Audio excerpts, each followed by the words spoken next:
Kelly True weighing 137.6.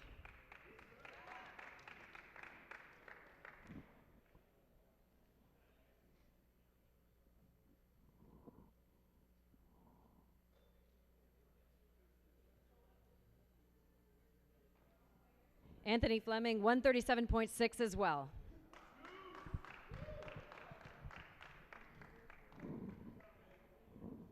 On deck, we'll have Hernandez and Zielinski.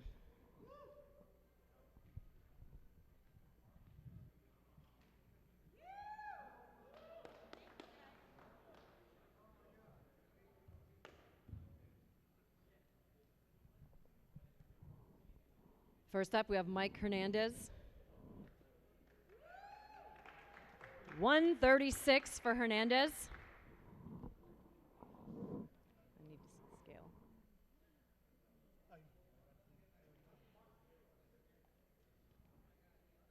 And we have Tony Zielinski at 136 as well.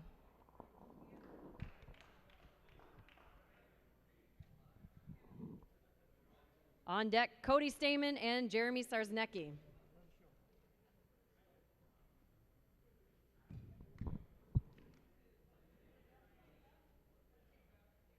Zarnecki and Stamen.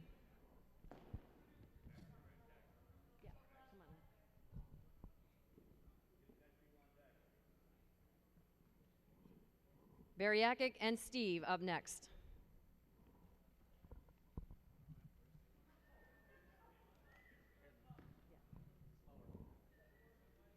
Cody Stamen, 146.2.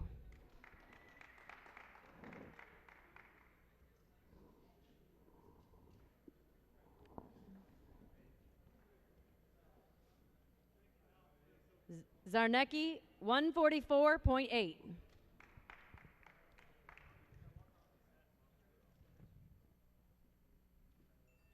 Bariak and Steve next, and after that, Burrick and Sheeper.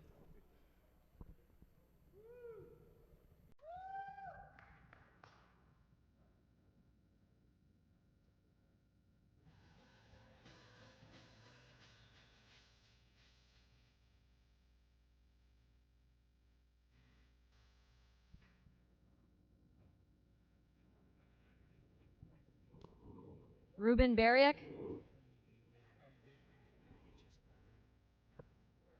146.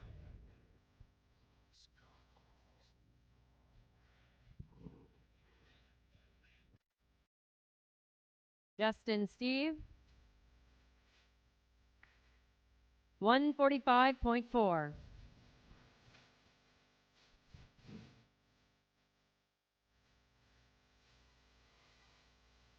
Burke and Sheeper, followed by Davini and Lopez.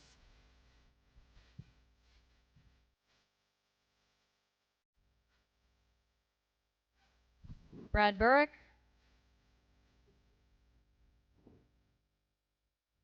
203.4.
Bellingham.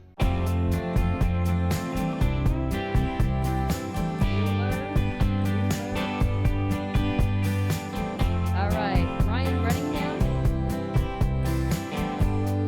130.2. We also have Eric Ramirez making his way up here.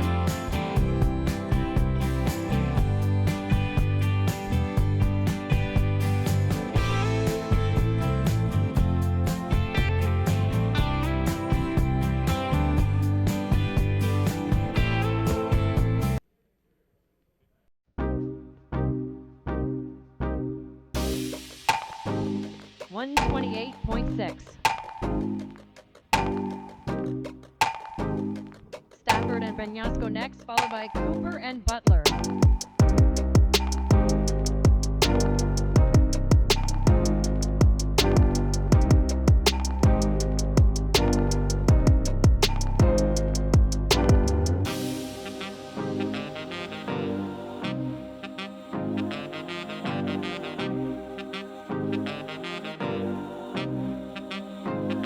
Rich Stafford.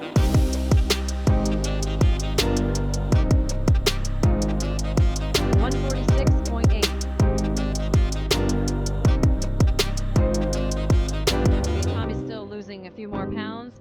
We're going to move on to Sean Cooper and Jacob Butler. Following them, we have Steve Lowe and Bo Vincent.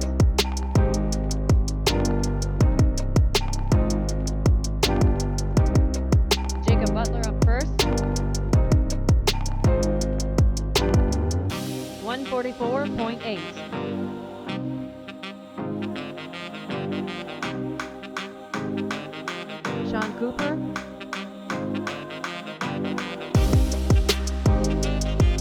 144.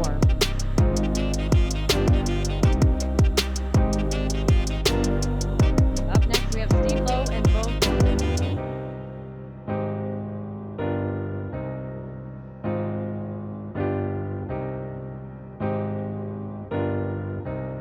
Bo Vincent Jr. up first.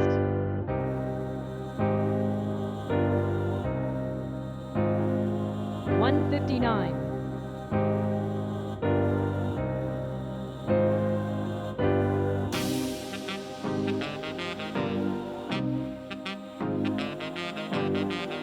Steve Lowe, 157.2.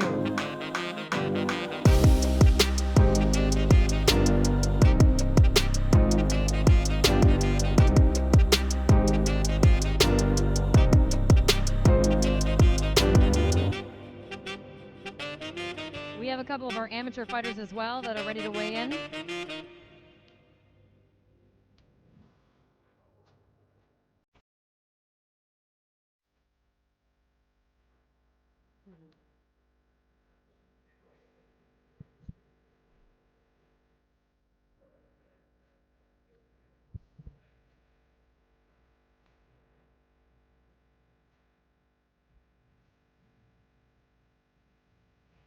First up, for our only female bout on the card, we have Malka Berlin.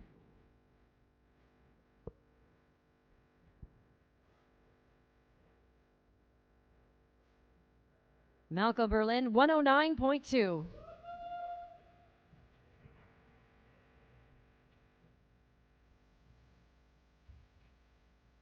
And next up, we have Adrian Hadrebea.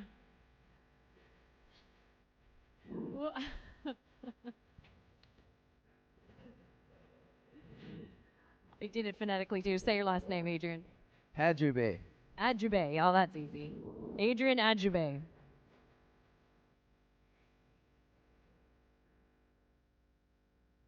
$170.6.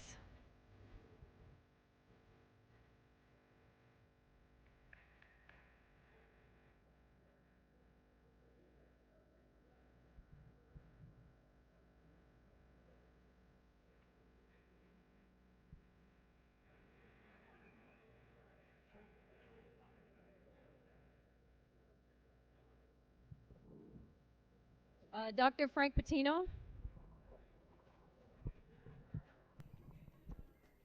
So we're waiting on Ray Lopez and Tommy Vignosco. Tommy's got to drop a few pounds.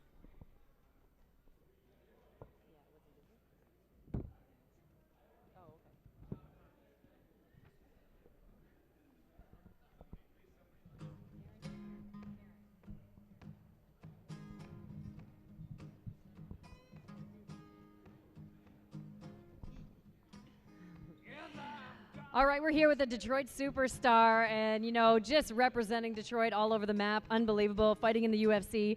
Darren, talk to me a little bit about your career and where you're at so far. I mean, it's amazing for all of us. I get a chance to sit home and watch you.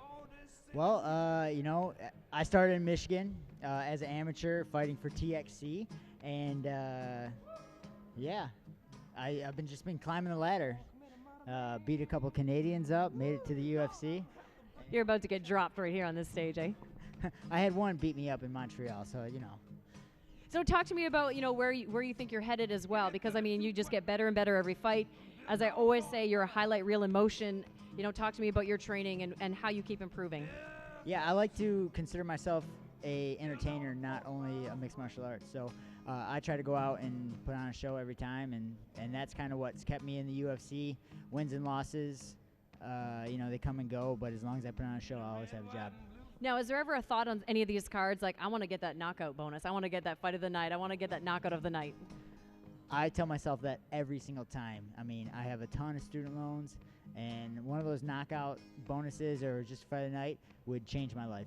Now, when you were back in, you were at Olivet Wrestling, was this your dream to be at this level, to competing, or was this not even something that was a thought for you? I knew I was going to fight for a long time before I did.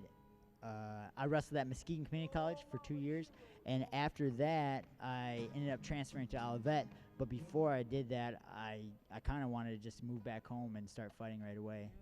But the Olivet coach is real persistent and really good at getting people to sign up. So he ended up, getting me to be an Olivet Comet.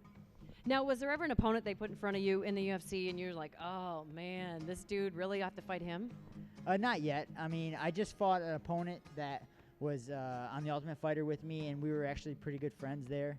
So that was kind of different, fighting a friend. But I don't get mad at people when I'm fighting them. So I just kind of felt sorry that I had to beat them up. Now, when you talk to the organization, guys like Dana White, what are their thoughts about you and your career and you being in their organization? I've said a few words to Dana. I mean, he's like that unicorn that nobody gets to see, and whoa, and then you get nervous when he's around because he's the boss, and you're like, So it's more like Sean Shelby and the matchmakers that you talk to,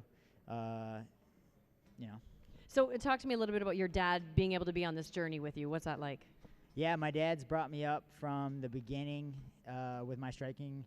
And, I've had a lot of guys coach me as far as jiu-jitsu. James helped me out a lot in the beginning, and then John Toth has kind of taken over my grappling game. And having my dad at my side, it's always, if anybody has a father that they work with, there's always bumping heads. And I think I know everything, and he thinks he knows everything. But we have a good working relationship. We work it out. And, I mean, you can see me in the cage. It all works. And what's next for you? Well, hopefully, I set a goal for myself this year, 4 wins in the UFC and undefeated. So hopefully I get 4 chances to fight and put on a show and perform. Is there anyone out there that you want to take down when you look and you watch these guys that are in the same category? I don't watch fighting enough to know it's actually, I should be watching everybody fight. But I'm pretty selfish. I really just care about myself.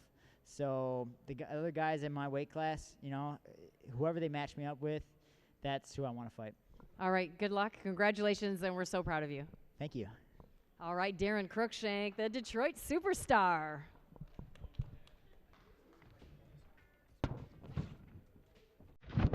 Oh, I thought you wanted him on the scale. I was going to say, don't let him hit that scale now. He's way up there.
I know that cheering's for me, right? Not the crazy hot chicks behind me. I got it. Welcome, ladies and gentlemen, to the Macomb Music Theater in Mount Clemens. We're so happy to have you guys here tonight. Who's ready to see some cage fights tonight? Are you guys ready? You're in the splash zone, so you better be ready. All right. Well, this is TXC Legends number 3 and is brought to you by PatinoDiet.com. Patino Diet also brought you these beautiful ladies tonight that will be our cage girls. The law offices of Christopher Trainer and Associates, as well as Vengeance Fight Gear. Our officials in charge of the action tonight, referee Mike Maletti. We also have Doug Gallegos. Judges in charge, Nicholas Frania, Rose Gross, and Edmund Pigeon. We have physicians Dr. Bazzuto and Dr. Marshall. Timekeepers, Steve Daher and Trevor Corwin. Inspector in charge, Scott Afalter, and other inspectors, Shay Bering, Carlton Flakes, and Department Rep in charge, Linda Douglas. We have 12 exciting fights for you tonight. Are you guys friends or family of the fighters? Make some noise out there. Woo! The harder you guys cheer, the harder they fight, so you got to keep the energy up all night long. Including in those 12 fights is our TXC featherweight title fight. Anyone here to see a title fight tonight? Cody Stamen and Jeremy Sidnecki. So right now, if you have friends or family members that couldn't make it out tonight, you can check us out live online at cagefightinglive.com. You can get on your phone and tweet, Facebook, text, cagefightinglive.com. Also, as always, we have caveradiobroadcasting.com. Those guys are up there taking care of us tonight. They have a show called Just Roll With It, so make you check out them as well. My name is Kara Rowe. I'm going to be your announcer for this evening, and my partner Steve LaFrade and I will be commentating for you guys tonight. You guys have waited long enough. Are you guys ready to see some fights tonight? Make some noise! I see lots of ladies in the house tonight as well. Ladies out there, make some noise. Woohoo! Representing the ladies. Perfect. All right, we're ready for our first fight of the evening. First up, making his way to the cage, fighting out of the red corner. Put your hands together for Bo Vincent, the Pitbull Jr.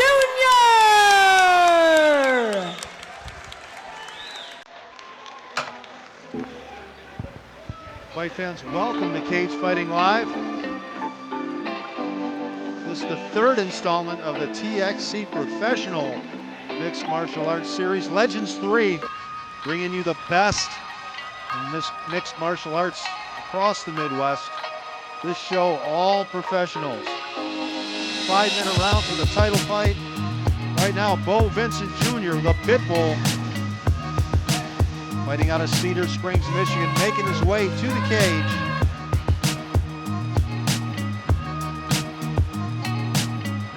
It's a nice long walk down, so I'm sure he'll be taking his time. He only gets so many fights in a career, so I'd be taking my time too. Of course, the older I get, the more I have to take my time because those knees just don't work like they used to.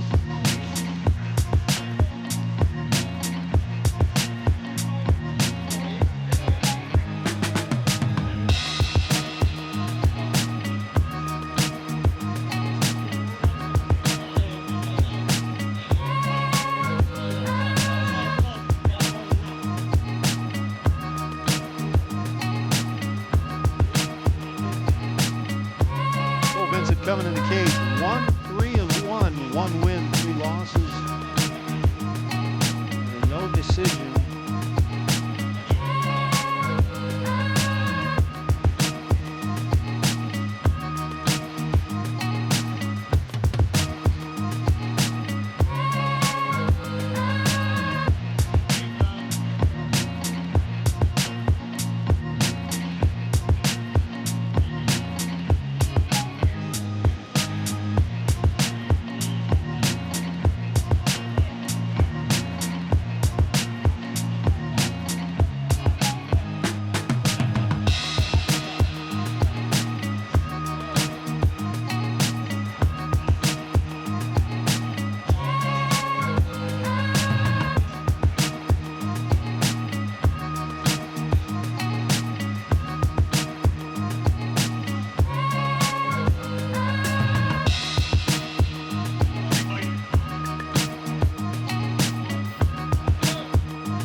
Lowe!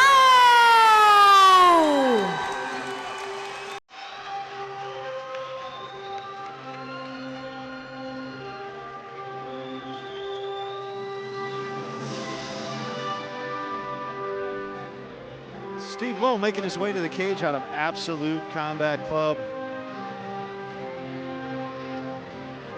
Fighting out of Dryden, Michigan. We've seen a bunch of him in the amateur cage. This is going to be his first adventure in the deep water. His pro debut tonight.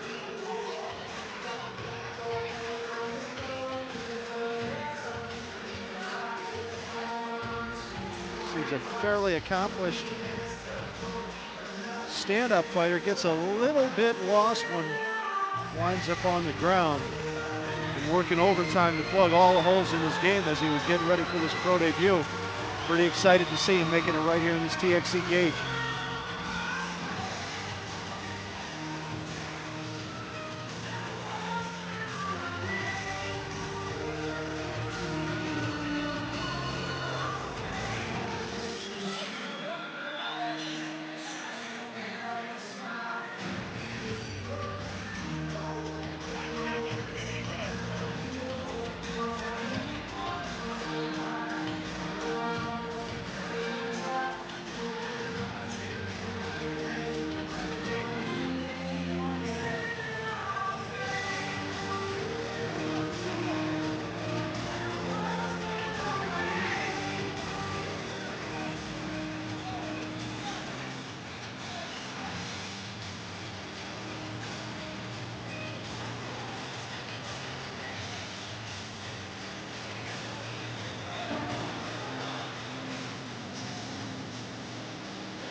All right, fight fans, our first bout of the evening is brought to you by PatinoDiet.com.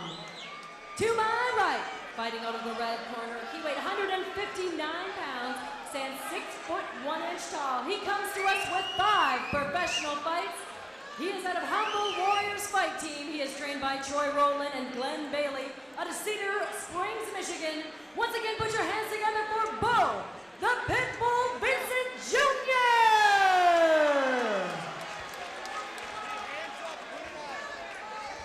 And to my left, fighting out of the blue corner, he weighed 157.2 pounds, stands 5 foot 10 inches tall, making his debut in the cage tonight.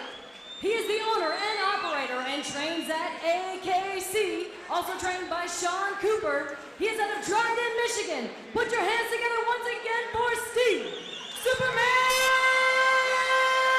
Lowe. Your referee in charge is Mike Maletti, and this will be 3 5-minute rounds. All right, fight fans, about to get this first fight underway here.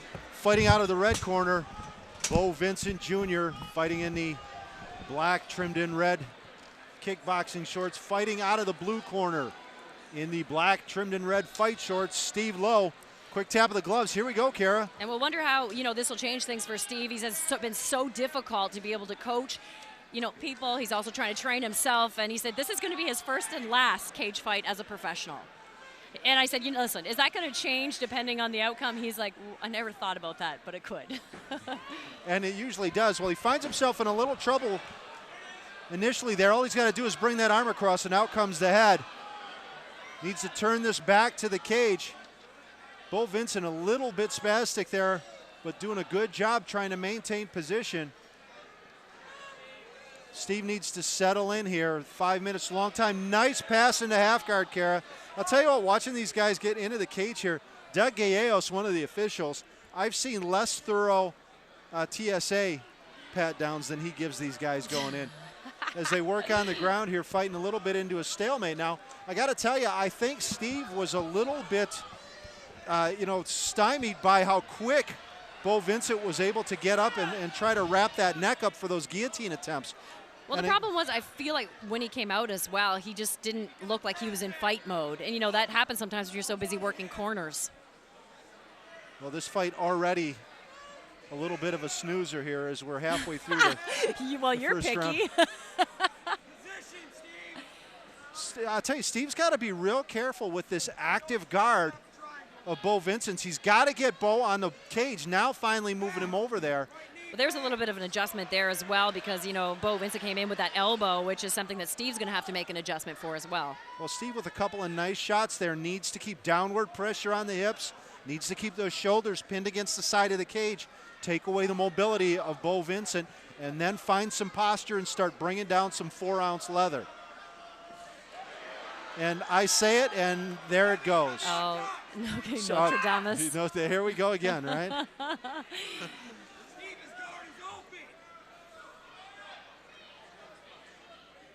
Bo Vincent is throwing up what look like the beginnings of submission attempts, but he bails on them before they even get started. And I think that's because Steve has dropped a couple of heavy shots on him.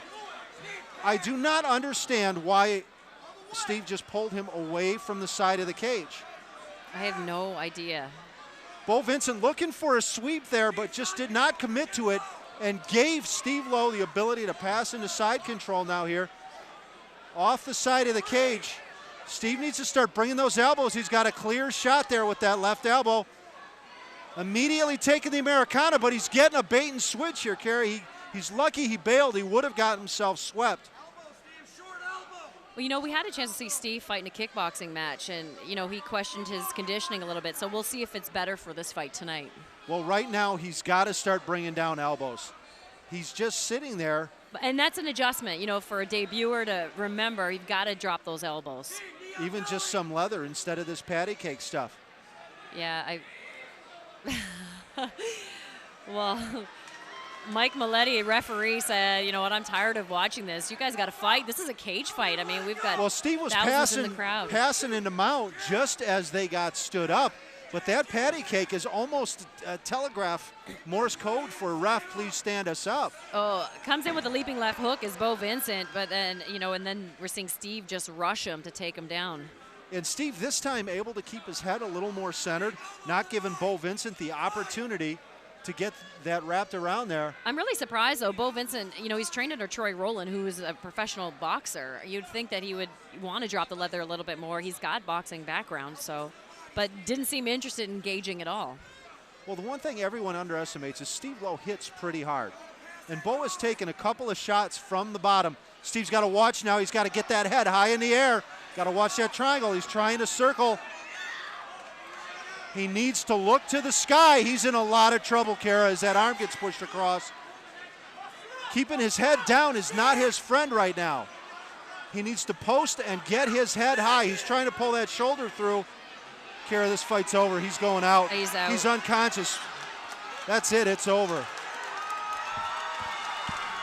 Referee a little slow on the draw there, not recognizing that Steve Lowe had passed out. Initially, Steve tried circling to the left, driving that left shoulder clear of the triangle, which was the right thing to do. But once he settled down and let his head sort of just slump forward, that was it. It was only a matter of time.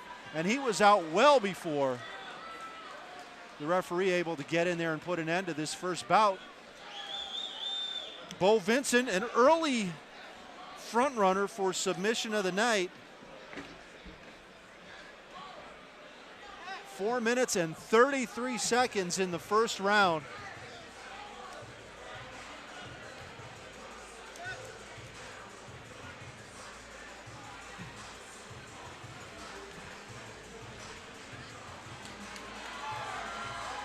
Medical staff around him as he's starting to get his senses back about him.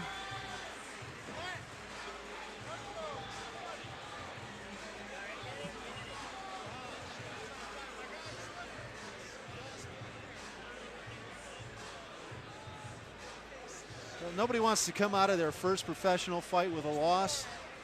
But if Steve Lowe does get back in the cage, he's learned a ton in those 4 minutes and 33 seconds.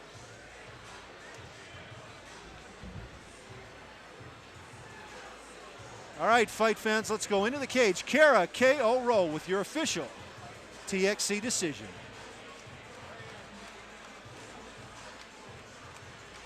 All right, fight fans, your winner with 4 minutes and 33 seconds in the first round by triangle choke. Put your hands together for Bo, the Pitbull Vincent Jr.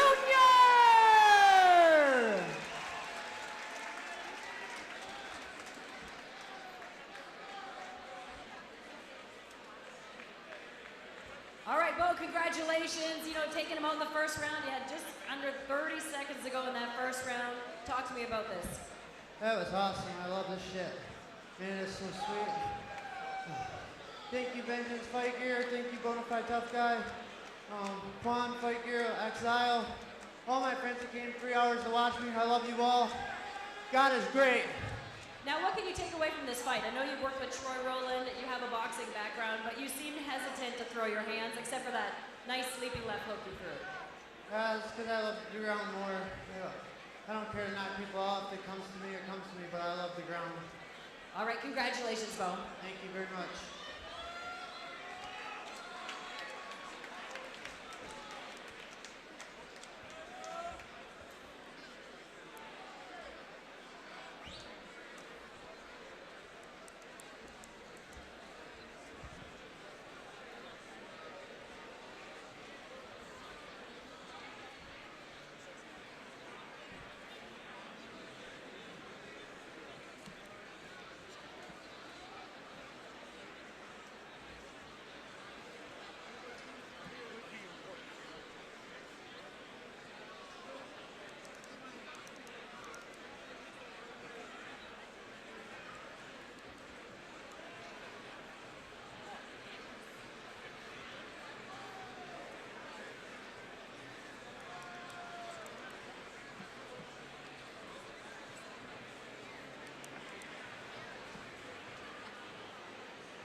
Wonder if they're cheering for Kara. All right, are you guys ready for the next fight of the evening? Make some noise out there. You guys have to light it up there as well. Are you guys ready to see another fight up there? All right, here we go. Making his way to the cage, fighting out of the red corner. Put your hands together for Kelly, the Flint native True.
Anthony Fleming fighting out of the Mass Gym, making his way into the cage here for his professional mixed martial arts debut. Now, we've seen a lot of him around cages in Michigan. Recently fighting out of Chicago. Been affiliated with the Mass Gym since he started his MMA career.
All right, fight fans, this fight is brought to you by the law offices of Chris Trainer and Associates, as well as PatinoDiet.com. To my right, fighting out of the red corner, he weighed 137.6 pounds, stands 5 foot 10 inches tall, comes to us with 2 professional fights. He represents true fighter out of Flint, Michigan. Put your hands together for Kelly, the Flint native true. To my left, fighting out of the blue corner, he weighed 137.6 pounds, stands 5 foot 7 inches tall, making his debut in the cage tonight. He represents Mass Gym and is trained by Todd Alley and Don Richard. He is out of Redford, Michigan and Chicago, Illinois. Put your hands together for Anthony Scoops Fleming. Your referee in charge is Mike Milletti. All right, fight fans, as we get underway here, Kelly True fighting out of the red corner in the black and red compression shorts. Anthony Scoops Fleming fighting out of the blue corner, red shorts, trimmed in black. All right, well, here we go. Again, here we have a coach, athlete. That's the tricky part. How much time are you dedicating for your own training instead of working on everyone else? Well, I good think jab, Kelly coming in with, and, good footwork as well. The problem is he lifts that front foot before he strikes, which makes it pretty obvious, telegraphing. Kelly had a fairly successful amateur career, and I think he's finding as an 0-2 pro that it's hard to train people and train yourself at the same time. It's so difficult. He closed the gap with that jab through the right hand, just a little bit too wild. If you're going to throw a short shot with your right hand, you're going to have to step in harder with that jab. Well, I think he's got a little bit of happy feet syndrome going on, partly out of respect for Anthony Fleming, who can shoot in relatively quickly and put you on your back before you know what happened. Well, Anthony's also been coming in with that wild right hand. And there he drops it straight down the pike. Oh, and then kind of a slap against Kelly. Kelly got to be careful here. He needs to bring that right arm across. Oh, the head was slipping out as it was. And Anthony's arm underneath his own body. He's got to settle in here. Well, they're trying to coach a heel hook as we're moving. Now he's got to be careful he doesn't give up a leg lock of his own. These guys now in just... Oh, look at the blood coming out of Kelly True's eye. He must have got clipped with something on the way in. And maybe when Anthony dropped that right hand down the pipe. That cuts in a horrible spot too, Kara. It's right on the terrible. suborbital ridge. You know, and it's right flowing right into the his eye. Yeah, we'll see how long Mike Maletti lets that go before the doctor has to take a look at it. And it's, I can't tell from here, but it looks like it might be puffing up now too in the eyelid area. Well, yeah, I mean, and Anthony just can see that blood and he was going after it with that elbow. Now, I do not understand why Kelly True, after creating that space before getting his feet back under him, decided to turn back in. You know what? He's distracted by that eye, I think, too. Oh. And Anthony, so excited about his debut, you know, faced a tough guy with a lot of experience in terms of time in the cage, coaching, and, you know, picking up the W very quickly. This is one of the quickest fights we've seen from Anthony Fleming because, you know, it's been hit or miss. It's been inconsistent. We never know what to expect out of Anthony Fleming. Never know who's going to show up, absolutely. He can get very lackadaisical sometimes, and that's been his downfall through his amateur career. Kelly True holding his wrist. Holding his wrist, looking much worse for wear. In a very short time he spent in the cage here.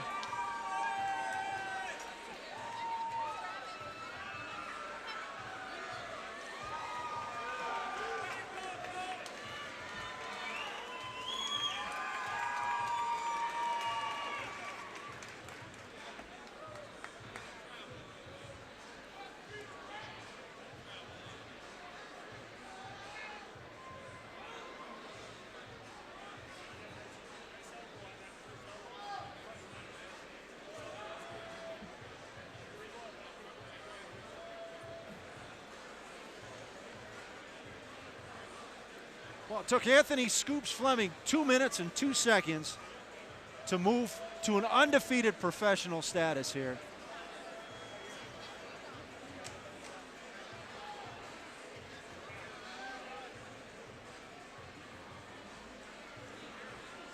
Well, Kelly True now hauled to his feet by the wrist that he was clutching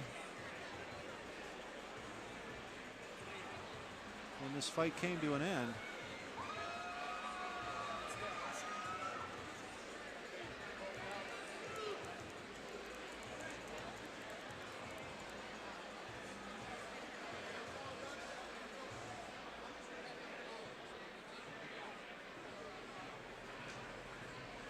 Let's hear it for Kelly True, everyone. Let's give him a round of applause.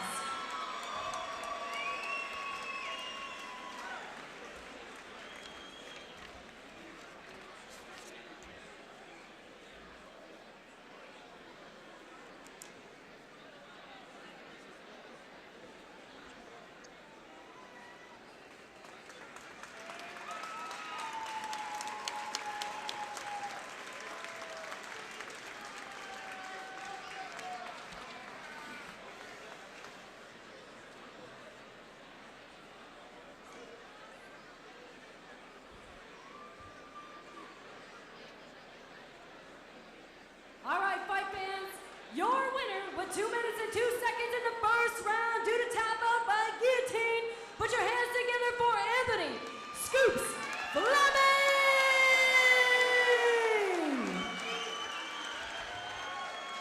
All right, before you go, Kelly, I know you have some people to thank, and you know you put a tough show on. I know it's tough. You're training guys. You're trying to train yourself as well.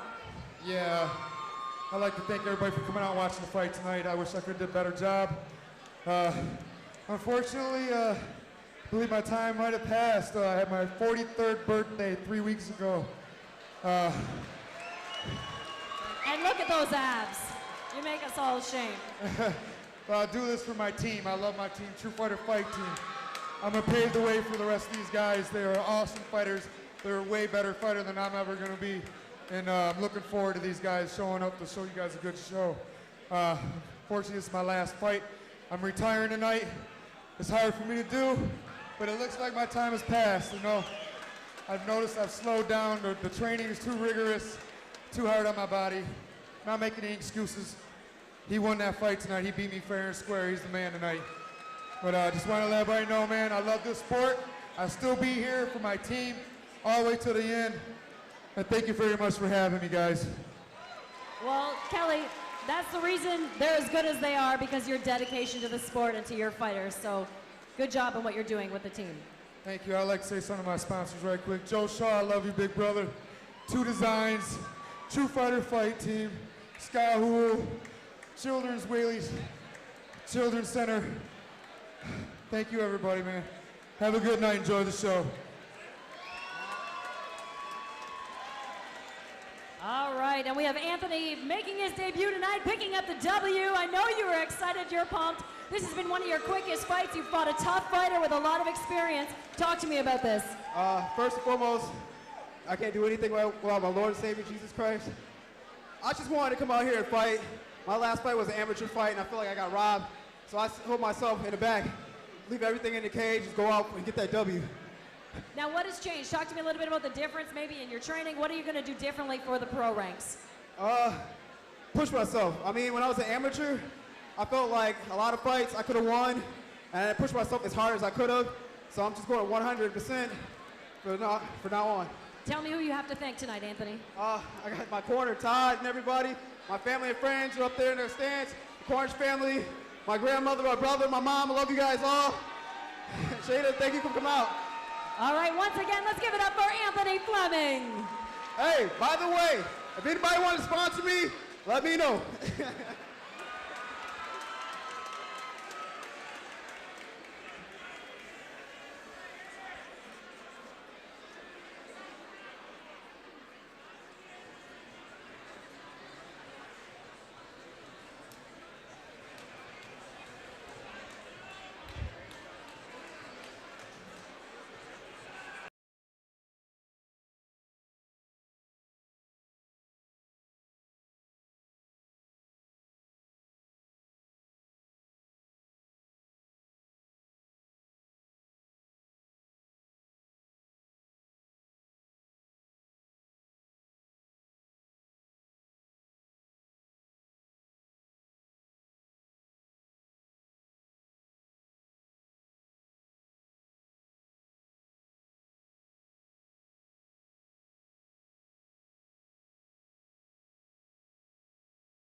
Kara Hi, doing Steve. double duty How again. are you?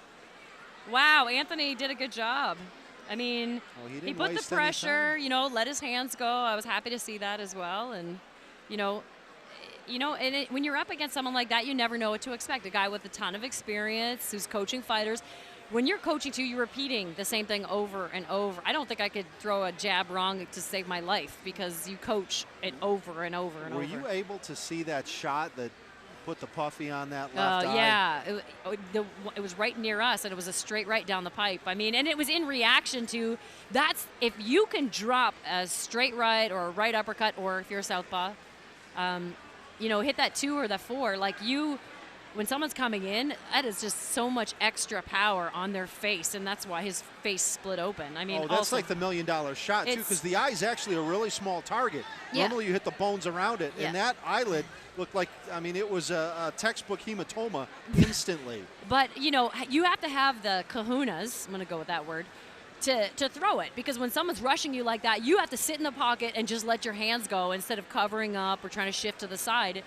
You know, it takes a lot to actually let that shot go. Well, I'm excited for Anthony because Yeah. you said it yourself. A lot of times we don't know which Anthony's going to show up.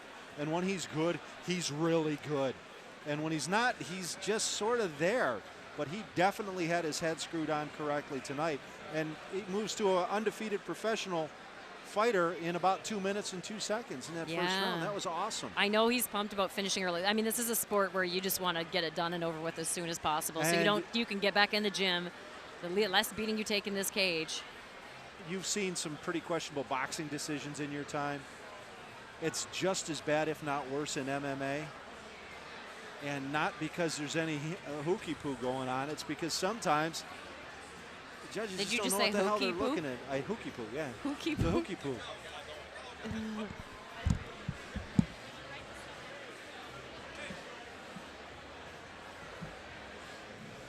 Now, once again, Kara doing double duty. We lost her for a little bit here.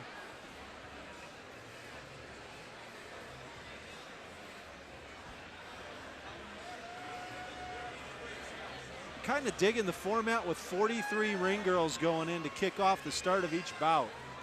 All right, you guys having a good time out there tonight? I know the ladies in that section are. They've been up dancing all night, and then we had like the shirtless wonder up there dancing. I think they're giving out free tequila up there or something. Are you guys ready for the next fight? Make some noise. You gotta amp these fighters up if you want them to fight.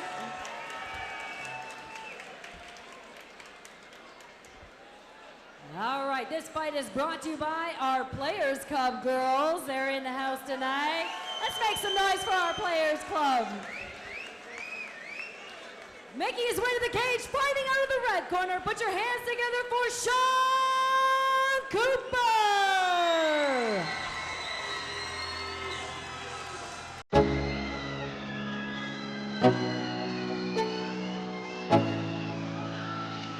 Let's go. Yeah. I'm like an addict, do I gotta have it. I ain't even playing, got a really bad habit. If it moves, gotta grab it. Fuse like a magnet, lose won't have it till I'm doomed in a Sean casket. Cooper making the way to his cage. I ain't playing, got a weird mind. If you work 8 hours, I'ma work 9. If the shit tastes Professional sour, mixed you should martial arts taste fight mine. 7-2 I'ma as stay an in power amateur. for a Has a long pretty time. solid record. Get up, Fighting I ain't out a of quitter. Toss me the ball, I'm a really combat big club. hitter. Big picture, I'm a straight killer. Rising the song to the highest bidder. Got juice, got gas, I'ma move No fast. stranger New to shoes, new TXC. tracks, like who's that? I'm new, ethic come and back better quality than last athletes year. they It's a bring new to this me, cage. never gonna look back.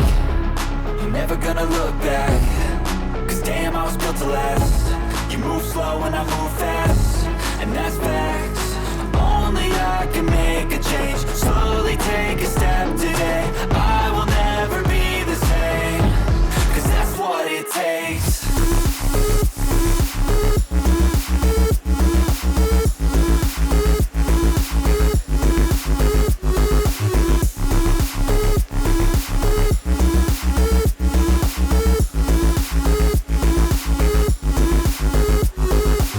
I take shots to the top, I'll get it. I got one life, I'ma do all to win it. I do what's right, push until I fall, I'm slipping. To get back up, always stand tall, I'm grinning.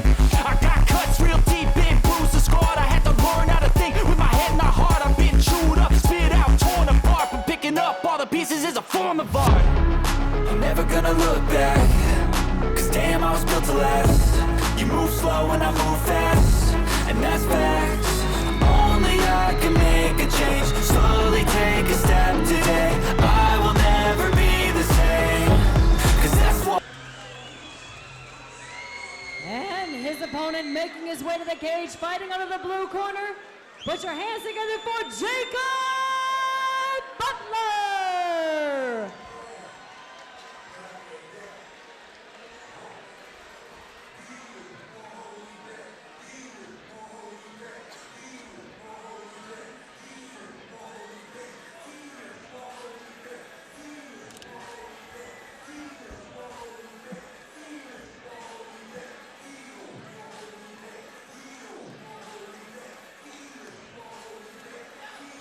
Jacob Butler making his way to the cage, fighting out of Big Rapids.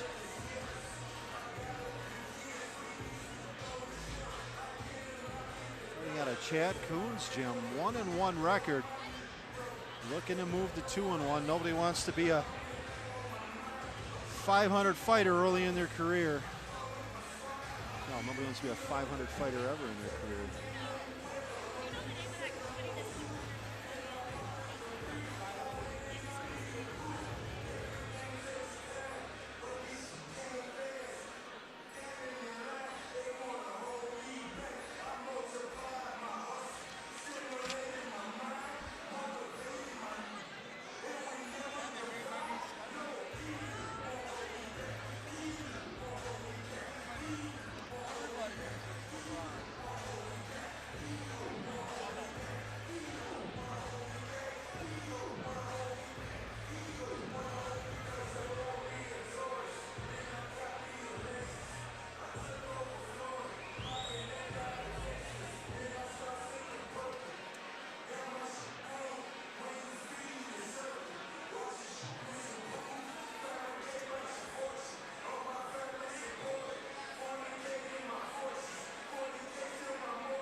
All right, fight fans, this fight is brought to you by Defiant Industries. Make sure you check them out on the far corner there. They have all your MMA needs.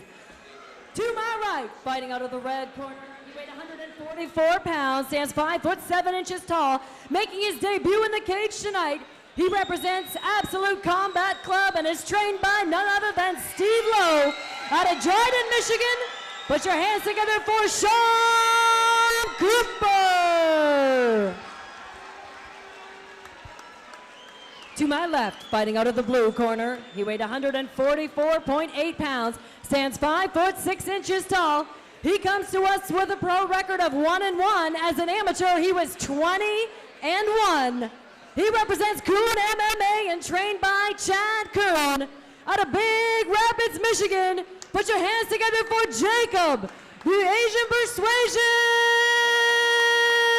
Butler. Your referee in charge is Doug Gallegos. All right, fight fans, about to get started here. Sean Cooper fighting out of the red corner. Blue and white Venom compression shorts. Jacob Butler fighting out of the blue corner, wearing the black kickboxing shorts. Third man in the cage, Doug Gallegos, getting us underway here. Early on, I really like Sean Cooper's footwork. He keeps a wide base.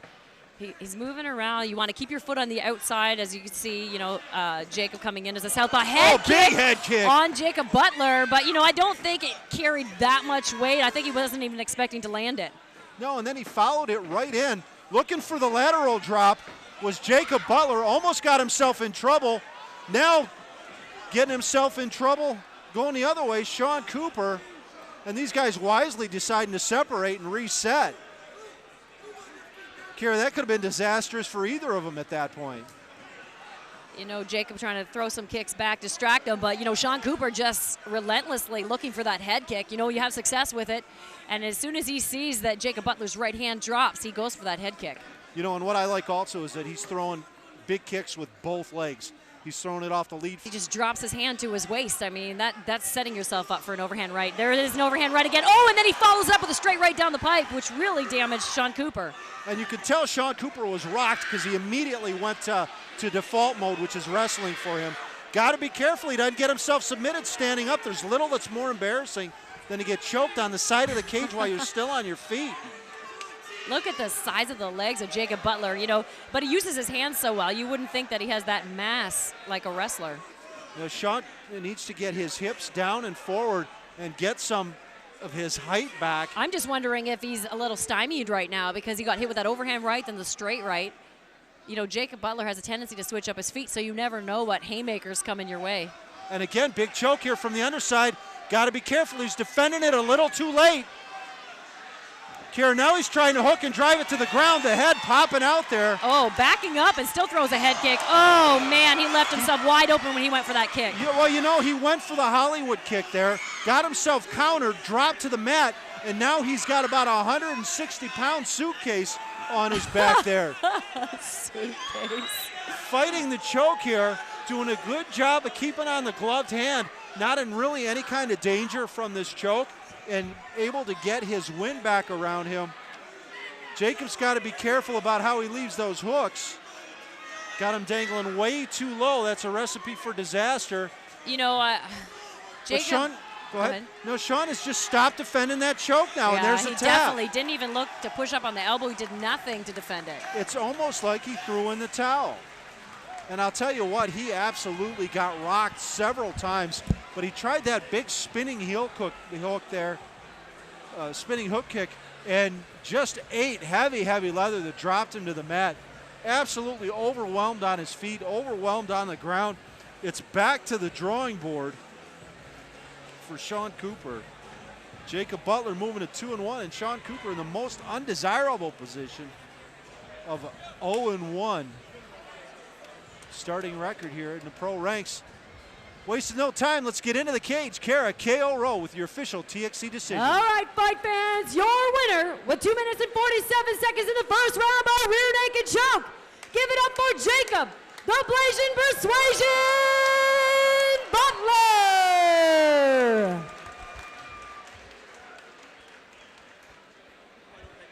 All right, Jacob, congratulations. You know, we had a chance to see you in the cage last time. What have you been doing differently? You came out full force.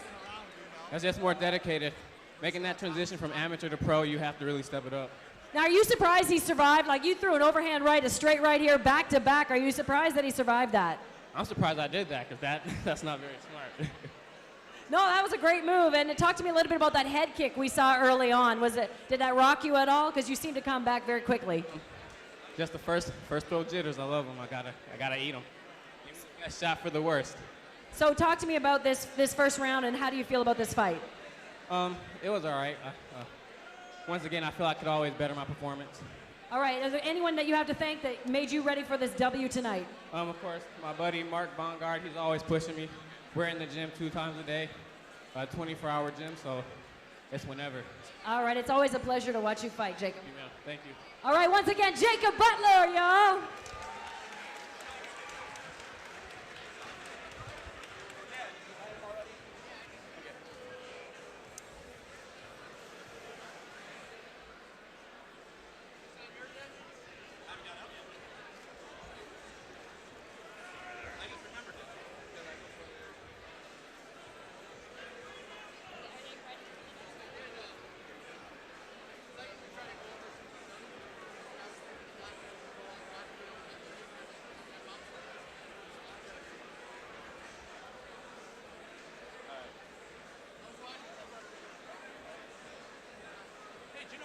The announcer for tonight actually announced my name like 4 times. I'm kidding, not.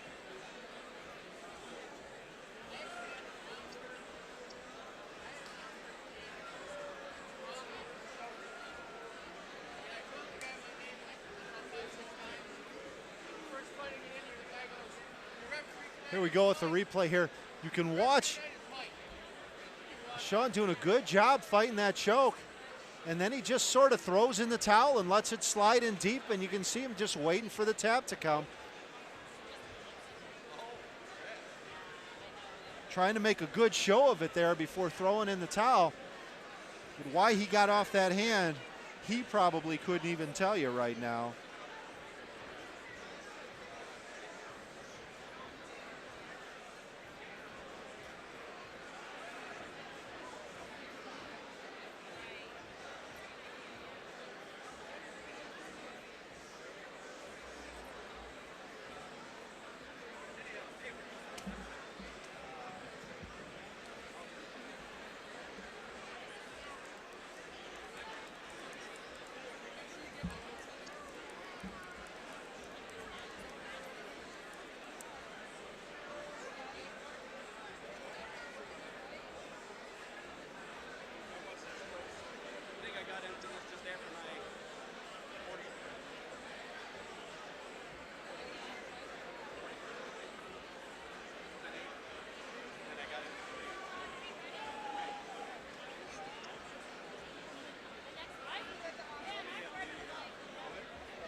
Let's welcome up our Patino Diet ladies and our Players Club ladies, please.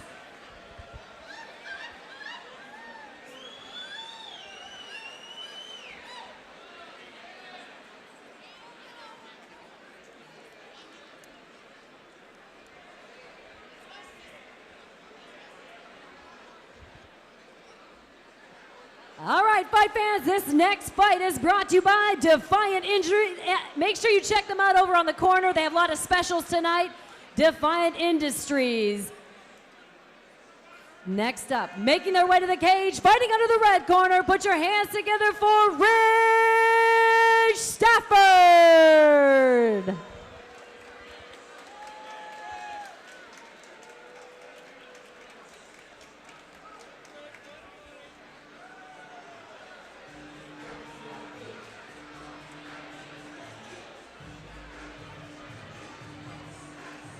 All right, fight fans, Rich Stafford making his way to this TXC cage. Professional record of 2-3, fighting out of Jenison. Triumph MMA's real strong wrestling background. Having a little trouble getting himself acclimated, getting punched in the head here. See if he can't right the ship, get it back up to 500, get moving forward. Once again, for those of you at home, we got 43 cage girls in the cage there. We got people from all over the globe watching, and apparently the NSA and other such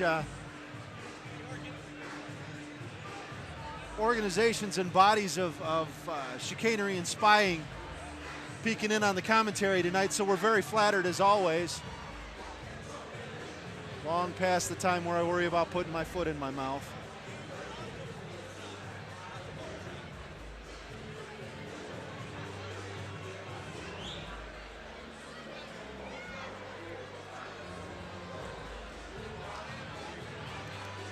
Can't decide if gold or peach is my new favorite color, at least for the next hour and a half.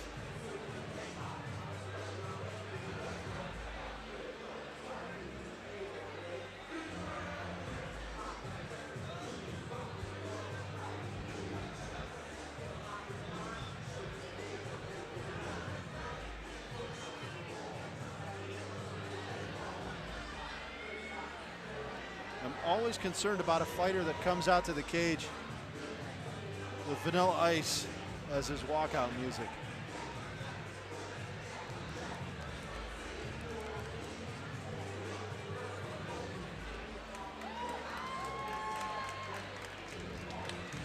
And his opponent making his way to the cage, fighting under the blue corner. Put your hands together for Tommy Banyasco.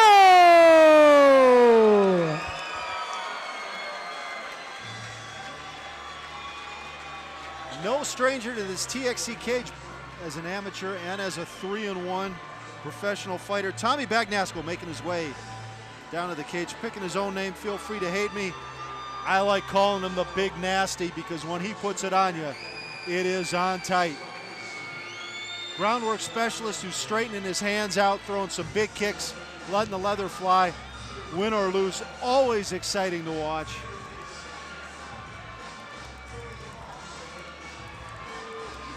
As we move deeper into this card,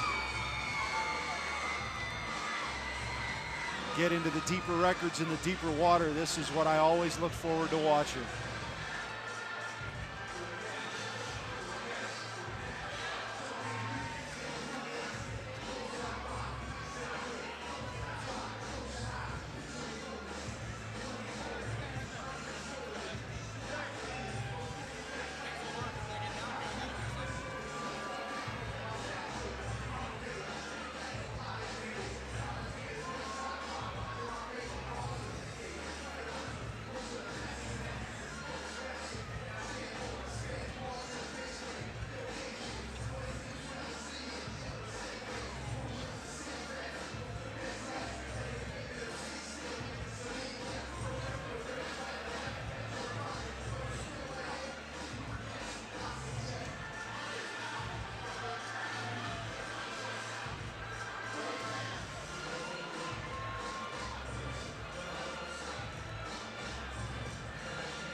All right, fight fans, here we go. This fight is brought to you by CaveRadioBroadcasting.com, Defiant Industries, and PatinoDiet.com.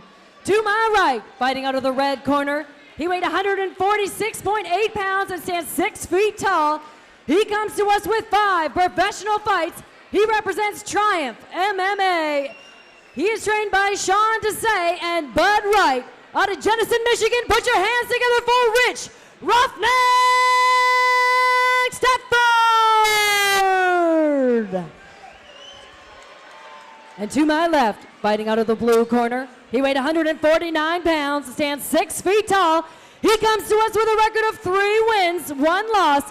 He trains out of MASH Gym in Redford. He is trained by Todd Alley, Don Richard, and Maine. He also represents Walled Lake. Put your hands together for Tommy. Feel free to hate on me, Benyasco.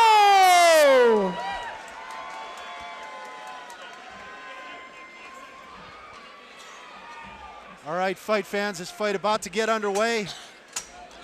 Rich Roughneck Stafford fighting out of the red corner. White trimmed in black Venom shorts. Tommy, the big nasty Bagnasco. The big Oh, you went back to the old school. I cannot get into that new nickname, and a guy shouldn't be allowed to give himself his own nickname anyway. You know, Tommy's got to be careful because he's moving to the left. You know, he's got to get his foot on the outside and take a look at what he's getting back from Rich Stafford.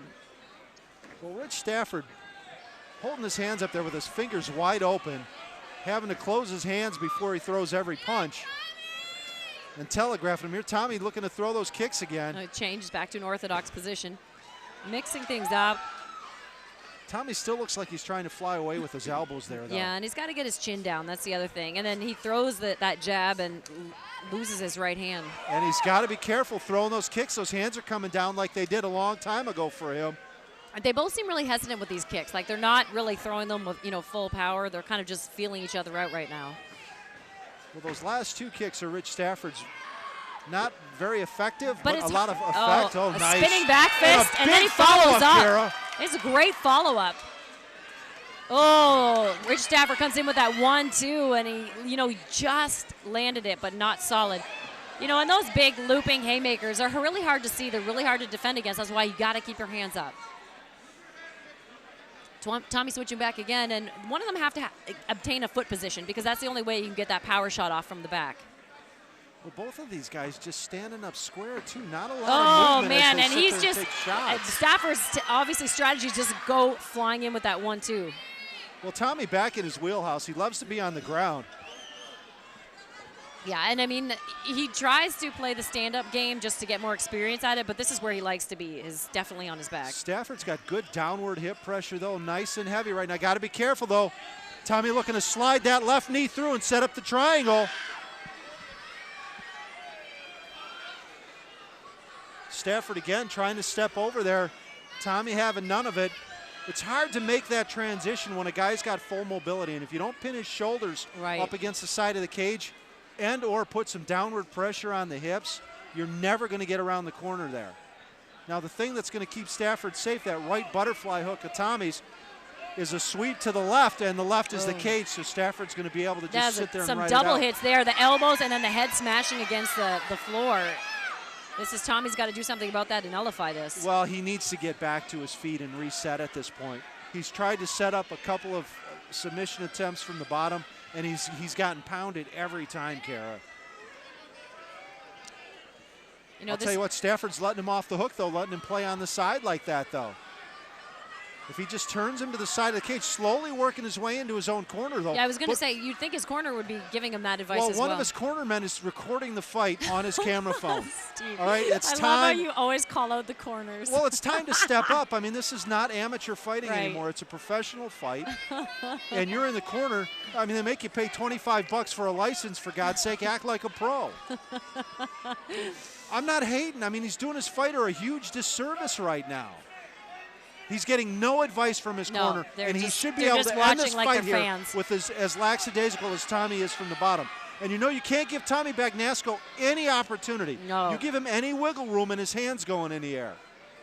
I hope he's been working his jits as much because, you know, he's come in from the amateurs as the solid jits. But then if you're focusing a lot on the stand-up, you don't want to lose what you already have. You know, well, if Rich Stafford can hear me, he needs to get a little more down pressure on those hips and start bringing heavy leather right now. And Tommy has to be careful because Doug Gallegos is very close to this action, and he's looking for a reason to get in there and separate them. He's seen Tommy take enough. Well, Tommy's trying to push himself off the cage, and he got far for a minute, and then Rich brought him back. Again, now see, every time Rich pulls his hips back, he takes that pressure off. Tommy needs to start finding some space from there. Instead, he's just getting pounded with that left elbow.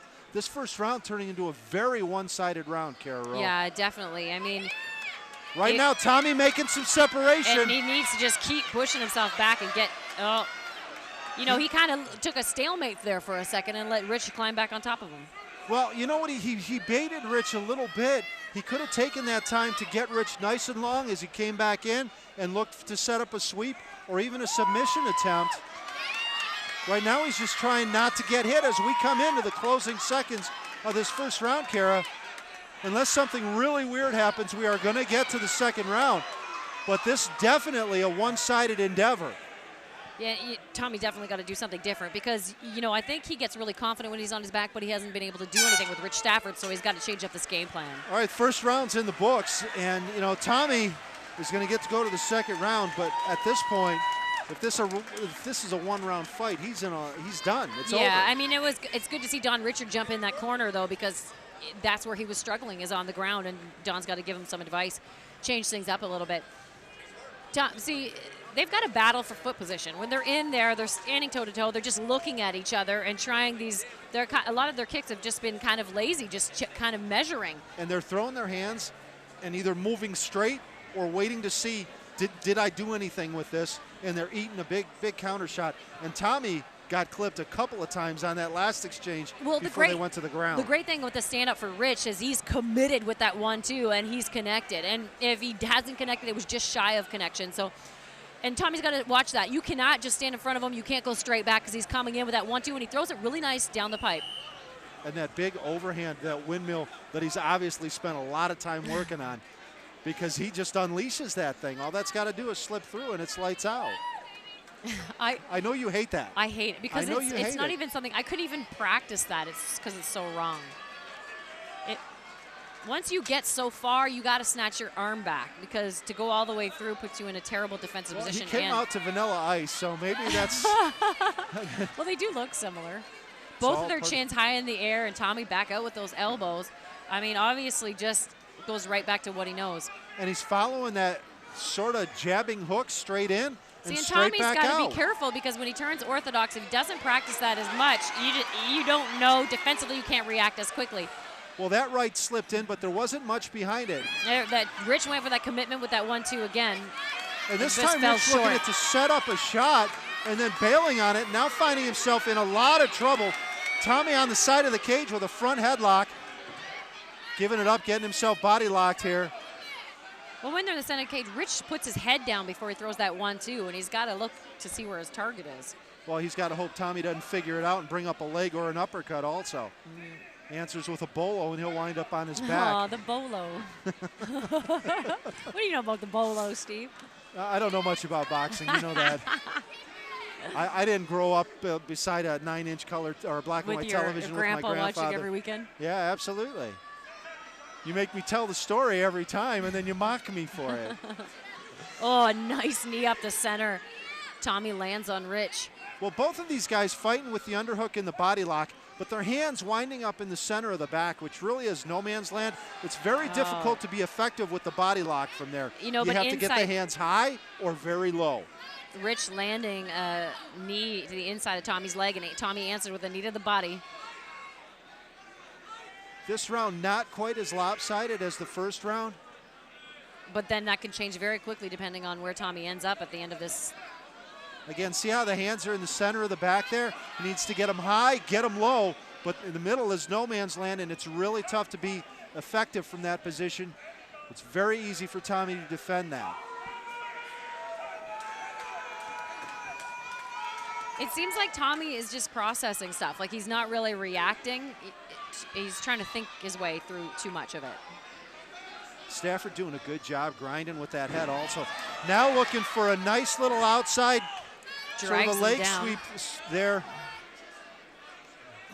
Modified dirty little judo throw. Nice sweep, Bagnasco taking the back into a rear naked and a turn.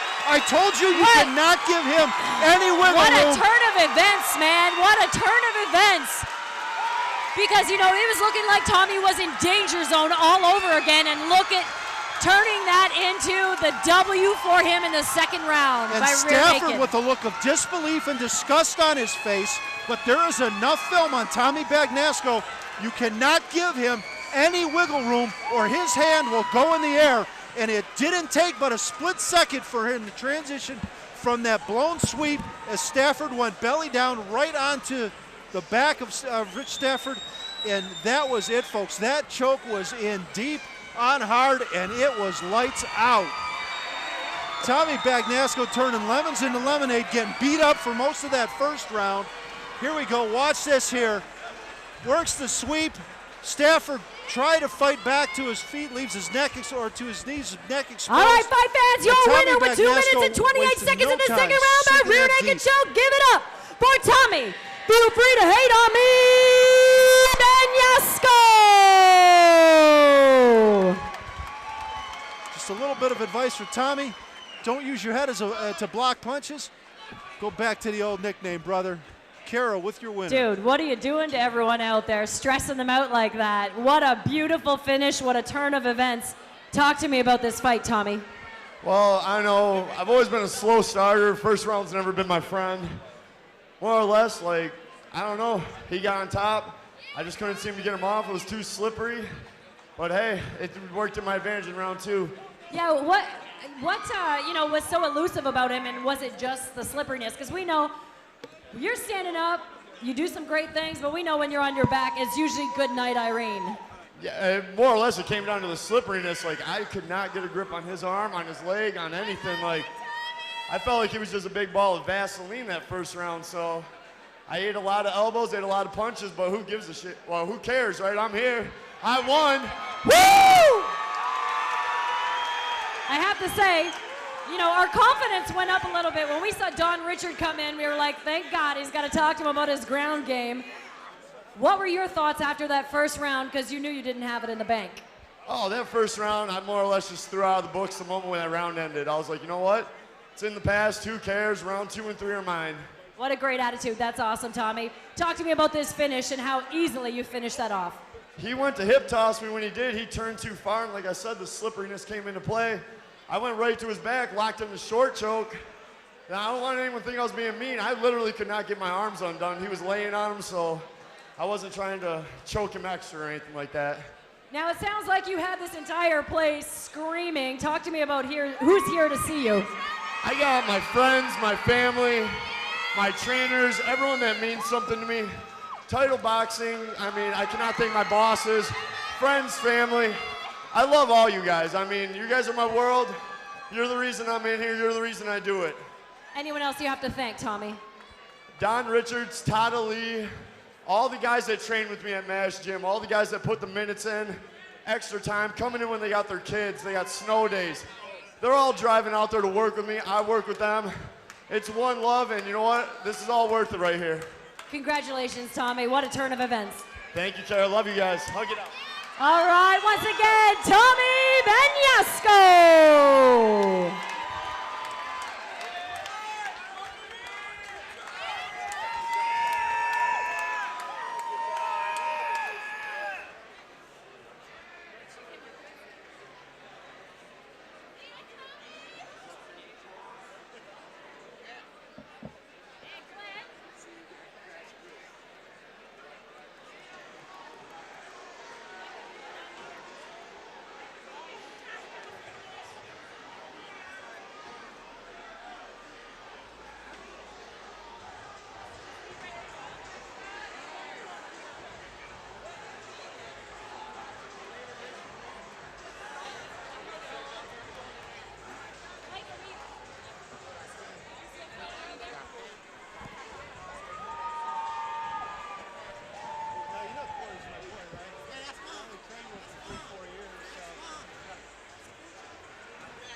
All right, once again, thank you, gentlemen in the front.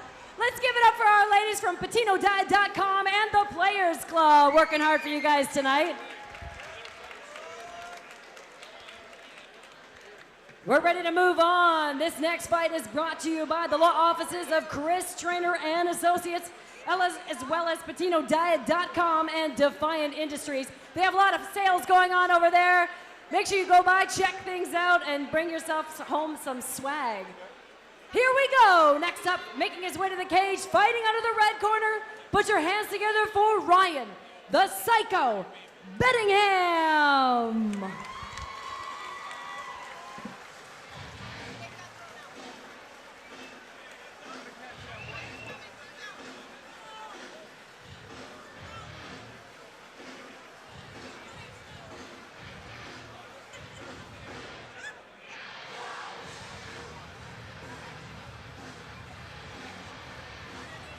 Ryan the Psycho Bettingham making his way to the cage, 1-1. Fighting out of Farewell.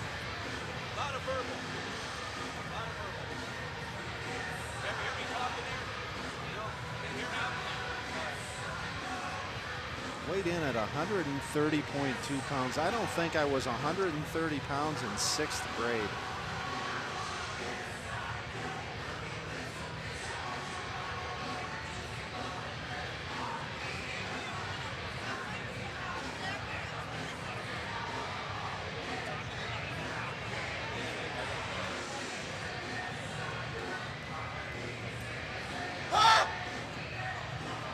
Making his way cage side with the staff and team from the Evolutionary Fight Team.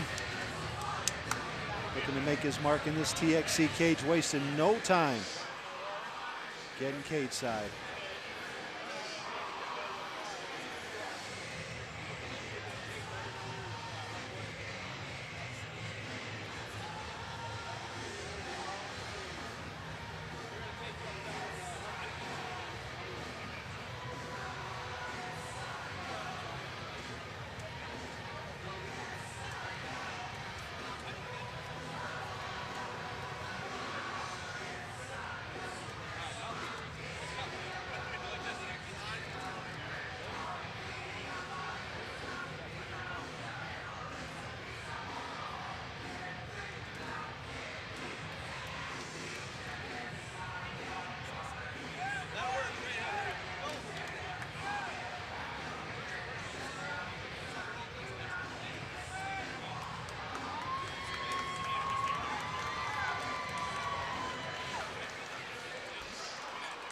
And his opponent making his way to the cage. Put your hands together for Eric, the Ram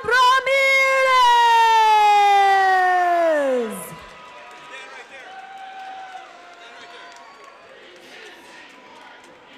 Eric Ramirez, former TXC amateur champion, now making his debut in professional ranks right here where he started as an amateur in the TXC cage. I don't ever slow up, no I don't take shit. I got no love for the fakeness. If you wanna play tough and wanna hate this, I'll always show up and make a statement. I don't ever slow up, no I don't take shit. I got no love for the fakeness. If you wanna play tough and wanna hate this, I'll always show up and make a statement. Everything I do so instinctive and so passionate. Every word I move so descriptive like an adjective. I got a vendetta against people who patented being negative when you should be getting after it. I got facts over tracks, this and that, spitting slow, spitting fast. I could roast, I could gas, think I'm okay at last, but I don't know if that can erase all the past and the pettiness. A reflection of the emptiness, hilarious. You think you're worth my time, you're delirious, mysterious, because you hide behind a fake exterior, inferior. You know I'll always be a bit superior. Get off of me, this ain't no humble brag. I want you to hear words, you can say them back. I want you to feel free from the chains at last, and to believe in what you got, it was built to last, yeah. Now that I've been put through hell, I never got anyone's help. I had to do it all myself.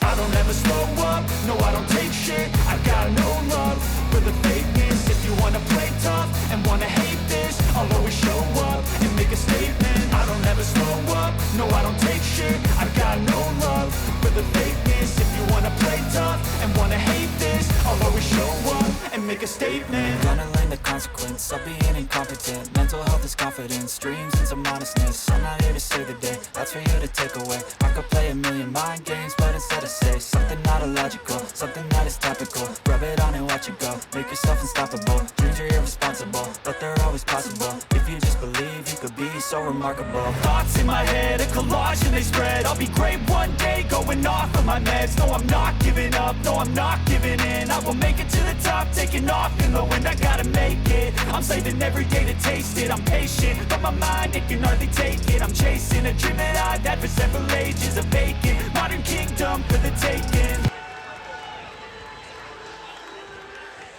All right, fight fans, don't forget, you can tell your friends and family we are watching this live online at cagefightinglive.com.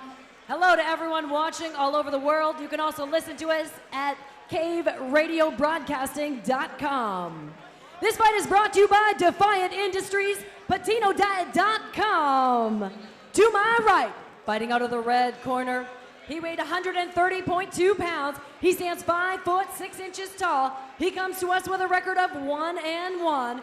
He is trained out of Prodigy Boxing and Vicious Fight Team, trained by Eric Evers and Vance Squaredon out of Farewell, Michigan. Put your hands together once again for Ryan, the Psycho Bettingham. To my left, fighting out of the blue corner, he weighed 128.6 pounds, stands 5 foot 6 inches tall. He is making his debut in the cage tonight. He is out of the Fight Club Proving Ground and trained by Ben Lagman, Joe Battaglia, Don Richard, and Mark Schmidt out of Waterford, Michigan. Put your hands together for Eric, the Ram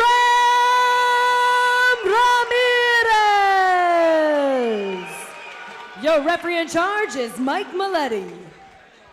All right, fight fans, 3 5-minute professional rounds about to get underway. Ryan Brettingham in the camo compression shorts, Eric the Ram Ramirez, red and white Venom fight shorts. Eric looking to set up in the center of the cage immediately. Oh, that knee, that leg kick landed right on Eric's body, but I mean, his pace is so fast, and that's sometimes what gets people. People always underestimate how hard he's going to hit when he hits you. He was so relaxed. I standing there in the cage, I looked over, this is debut, but he's so relaxed in there. Transitioning immediately into a nice armbar. Turning it, rolling it through, fight's over, Kara. Wow. Oh, he's got to get that pinky, there's the tap. Oh my gosh. You know, we always said when he was an amateur, he's a phenom. Started so young, he was excellent so young, and he's proving here right now that, you know what, I belong here in the pro ranks. Well, Ryan Brettingham held on to that just a little bit too long. And it went on really quick. Popped that elbow. He's holding it right now. He's, at the very least, a little hyperextended there. Hopefully that's all it is for this young man. Making short work of him in his professional debut. Eric the Ram Ramirez. Beautiful armbar transitional work. And here you can see it as he goes belly down and immediately turns for the feet to run it through and then just follows it all the way around. And you can see the angle and the hyperextension on that elbow as Ryan Brettingham tried holding on to see if he could turn out of it, but everything just a little too tight. And as the slack came out of that submission attempt, once again, here we go. Watch Eric. He's going to turn into the feet, textbook, roll it through, hold it nice and tight, and now the hyperextension. And Ryan Brettingham nowhere to go and immediately clutching that elbow.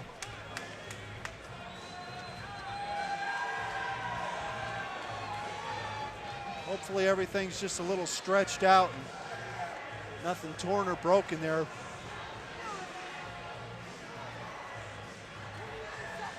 Maybe one of his cornermen or the medical staff can get an ice bag on it for him. Eric Ramirez wasting no time in his professional mixed martial arts debut.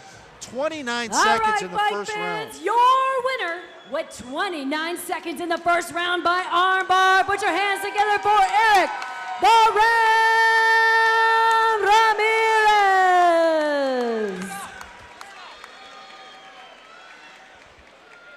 Congratulations, Eric. You know, we watched you all through your amateur ranks. You started so young. You were a phenom so young. Talk to me about how this feels making your debut in 29 seconds, picking up the victory. Oh, it feels really good, but you know, that's how it goes sometimes when you work as hard as we do at the Fight Club Proving Ground. FC Fitness, I want to thank my trainers, Ben Lagman, Joe Battaglia, Mark Smith, Joel Scullin, Adrian, CJ, all you guys that helped me out, Jerry, fucking everyone. Now, there was a lot of excitement out in this crowd generated. How many of these guys have followed you through the amateurs and are here to support you for your pro? You know, a lot, and I appreciate you all coming out here. It means a lot to me. This is what we work so hard for. Thank you. Yeah, talk to me a little bit about your training leading up to this. I mean, we always say people are going to be surprised at how hard you hit, that your work ethic, your pace is just so fast. Talk to me about your training. Well, I've never trained so hard in my life, and I felt really confident coming in this fight. Like I said, you know, it's the hardest I ever trained, so I knew it was going to be easy work. You know, you're only 20 years old, and we know you fight a lot of guys a lot older. Talk to me about where you want this career to go. You know, all the way to the top, you know, and become the best in the world. Well, we look forward to seeing you again in this cage. Congratulations, Eric. Thank you, Kay. Oh, everyone who helped me train, you know, everyone who keeps pushing me. Thank you. All right, once again, let's give it up for Eric Ramirez.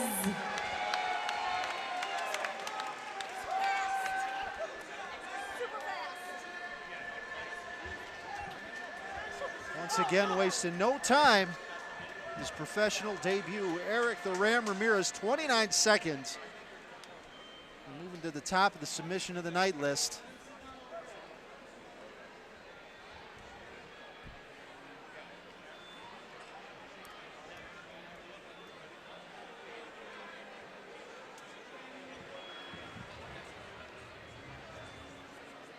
All right, fight fans, one more fight and we're gonna have intermission. Don't forget at intermission, go back there, grab something to drink, and go check out Defiant Industries. They've got a lot of great MMA gear. They've got a lot of great deals. So go by, say hi, and get yourself a great deal and take home some awesome swag.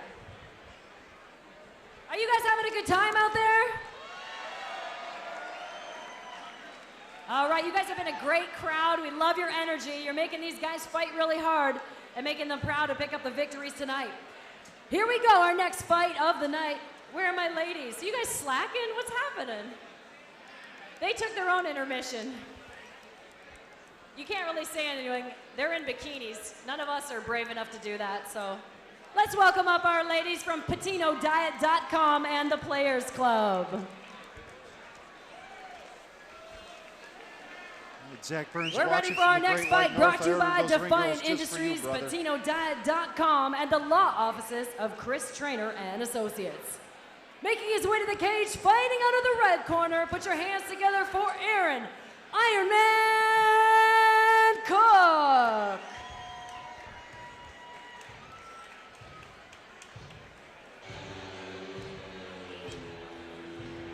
Eric the Ironman Cook, 29 years old. Coming to the cage from Grand Rapids, Michigan, 1-3 as a professional. Fighting out of Triumph Mixed Martial Arts out there on the west side of the state. Definitely gets the nod for walkout music of the night.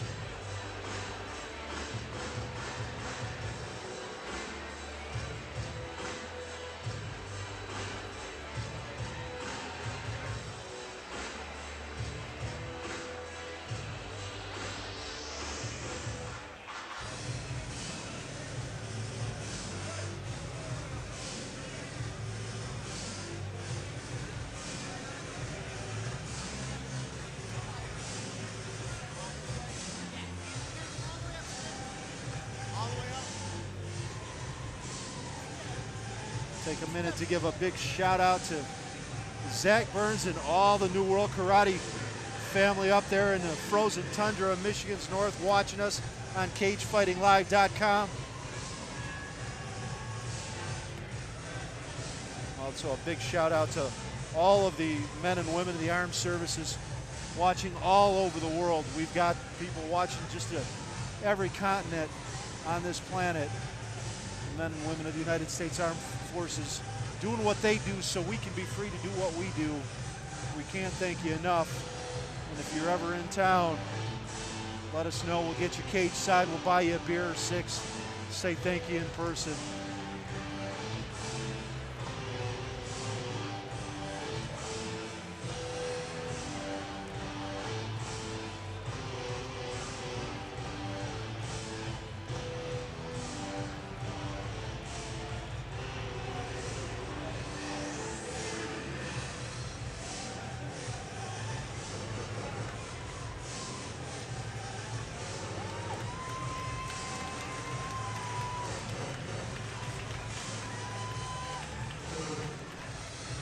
I wonder how Ozzy Osbourne feels about his song in techno. All right, next up, making his way to the cage, fighting out of the blue corner. Put your hands together for David Newport.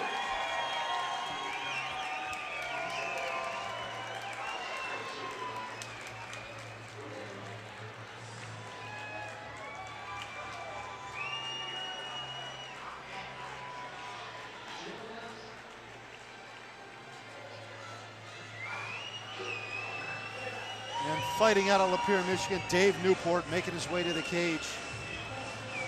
1-0 as a professional, fighting out of Dragon Mixed Martial Arts. Dragon Martial Arts, Dan Kuzno.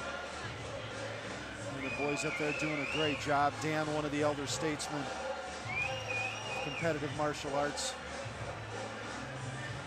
here in Michigan.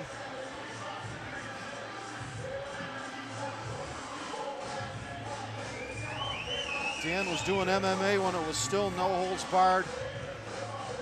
Black belt karate, black belt Brazilian jiu-jitsu.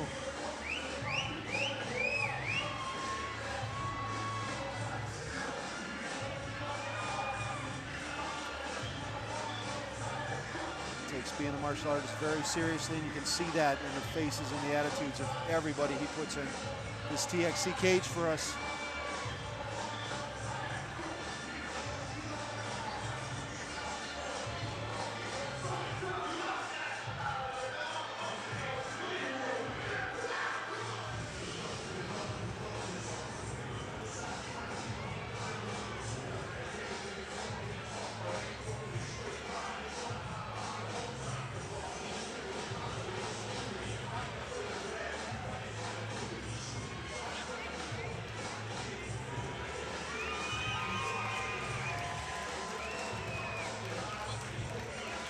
All right, fight fans, this fight is brought to you by the law offices of Christopher Trainer and Associates. Check them out at MichiganLegalCenter.com as well as PatinoDiet.com. To my right, fighting out of the red corner, he weighed 156.4 pounds, stands 5 foot 10 inches tall. He comes to us with 4 professional fights. He is out of Triumph MMA, trained by Sean Duzay, out of Grand Rapids, Michigan. Put your hands together once again for Aaron Ironman Cook. To to my left, fighting out of the blue corner. He weighed 156.4 pounds, stands 6 feet tall. He comes to us with an undefeated record of 1 win, no losses. He trains out of Dragon Martial Arts and Fighting Spirit Gym, trained by Dan Cousineau and John Schultz out of Lapeer, Michigan. Put your hands together for David Newport. Your referee in charge is Mike Milletti. All right, fight fans, when we get started here, fighting out of the red corner, Aaron Ironman Cook fighting in the red, trimmed in orange fight shorts, and fighting out of the blue corner, Aaron Cook. Oh, comes down with a solid jab down the pipe. Oh, big head kick now coming his way. Well, getting himself in a little trouble there. They're a little scrambly right now. They got to settle down a little bit. Well, I'll tell you what, Newport wound up with an arm around his head and just sort of freaked out a little bit. He was well in control to take this to the ground, doing a good job now of getting his wheels about it back underneath him, but got to be careful. I think they're both surprised at the pace of each other. Like they both came to bang. Maybe they thought they'd surprise each other with coming out full force. I think, too, Aaron Cook just looks diesel, and I'm sure that Dave Newport, the first time they wrapped up, realized he felt that strength and power. Absolutely, and just the density too. You know, when you get a guy who's farm boy strong like that. Well, this is a great matchup. A 1-0 versus a 1-3. You know, you give the 1-3 guy a chance to someone newer. You give the 1-0 guy a chance to move forward. Newport's got to be careful leaving that leg like that. He's fine now. Got to make sure he continues to get that heel up to his rear end. He cannot get himself straightened back out or rolled over here. At the same time, Aaron Cook's got to know when to give up on that. Right now, he's just going to get himself past here. If he's not careful, going to wind up in side control or worse. Some big cuts from these guys, too. Aaron Cook cutting 20 pounds. And oh, Kara, what a beautiful my gosh. slip in the Darson, and real sneaky. I didn't see it coming on until just before he started the tap. Dave Newport just using that little bit of length of his to come around the corner and set that Darce triangle choke up.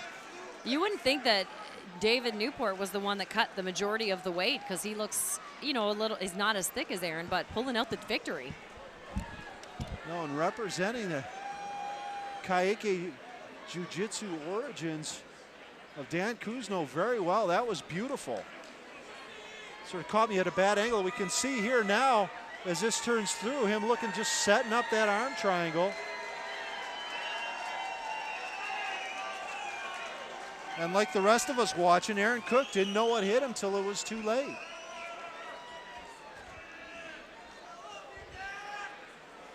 Your winner with 1 minute and 24 seconds in the first round by guillotine choke. Put your hands together for David Newport.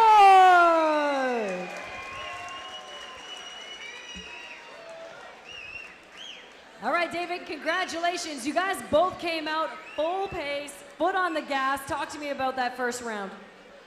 He came out with kicks. I kind of expected that. Really good stand-up, keeping tight, working the takedown.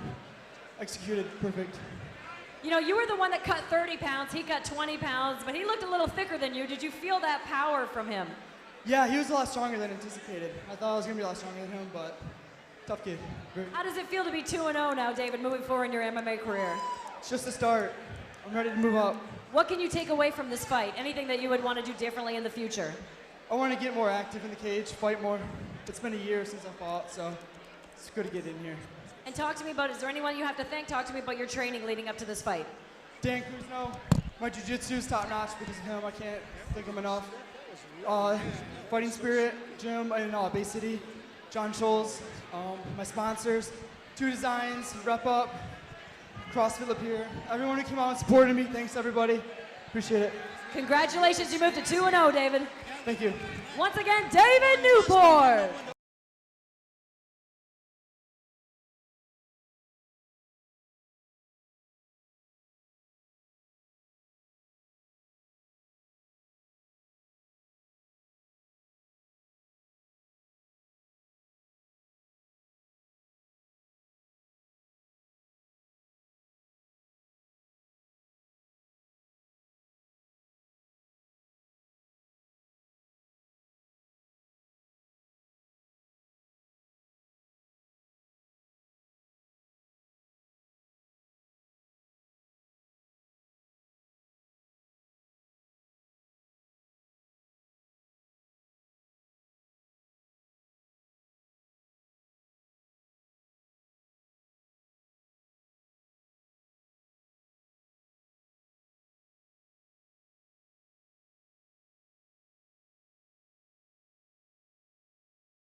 And I hope you guys had a chance to go over there to the side wall and check out Defiant Industries. They have tons of stuff for you guys tonight. Fighting out of the red corner, put your hands together for Anthony, the Tiger Smith.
And his opponent making his way to the cage, fighting out of the blue corner. Put your hands together for Corey, the Womanizer Cuppy.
All right, fight fans, this fight is brought to you by PatinoDiet.com and Defiant Injuries.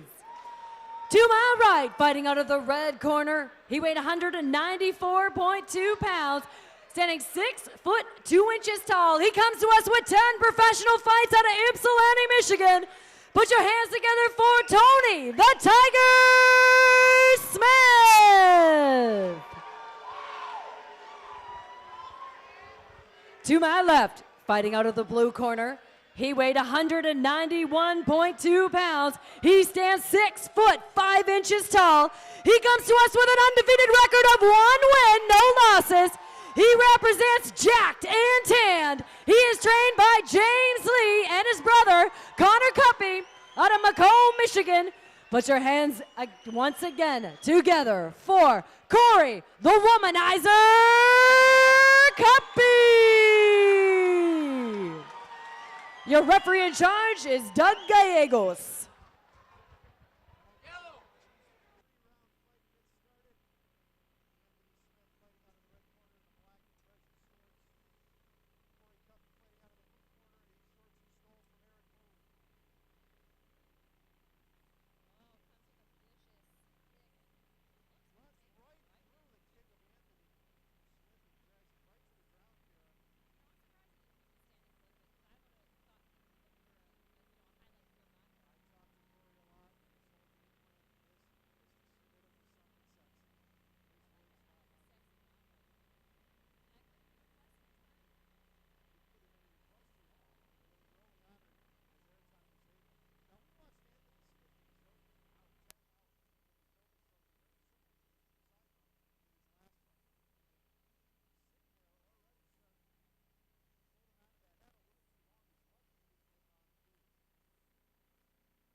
You're a dumbass. All right, here we go, guys.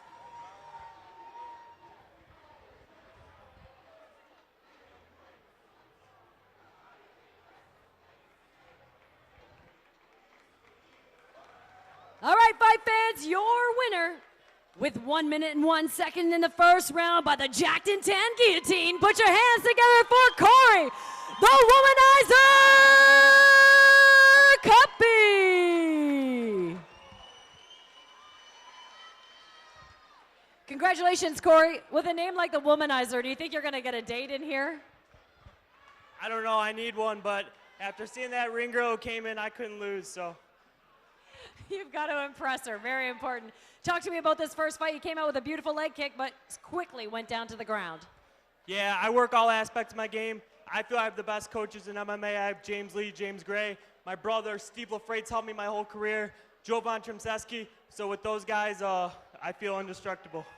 Now talk to me about what was the game plan coming into this fight, because I know you could have done a lot of damage on your feet as well. Yeah, I know he hits hard as hell, so my plan was when he gets through my front hand, go for the takedown. If he stays outside, I'll play a kicking war all day. Now talk to me a little bit about, your training team. I know you have an opportunity to train with your brother. How tough is that? Do you guys go toe-to-toe? Have you been doing that since you guys were born? Oh, we beat the dog shit out of each other, but that's part of the reasons why we're so tough. He has his pro debut coming up, and I'm going to have his ass ready, that's for sure. All right, talk to me about your training leading up to this fight, Corey. I train 6 days a week. James Lee actually coaches in my gym now, and that's helped me immensely. UFC vet, and pretty much all I want to say is anybody out there who has a passion, follow your passion. Whatever your field is, be the best person in your field. Life's too short to be miserable. So be the best at whatever you are and make sure you love what you do. Now, you have a lot of fans out there, friends and family cheering you on. Talk to me about that. Who's out there for you? Oh, my mother, my father, I love them both immensely. Everybody else who came out, I love you guys too. Let's party, Mount Clemens. All right, congratulations once again, Corey Cuppy.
All right, guys, we're going to move right along to our 8th fight of the evening. We're very close to that big title fight tonight. You can check us out live online at cagefightinglive.com. They're also broadcasting live at caveradiobroadcasting.com.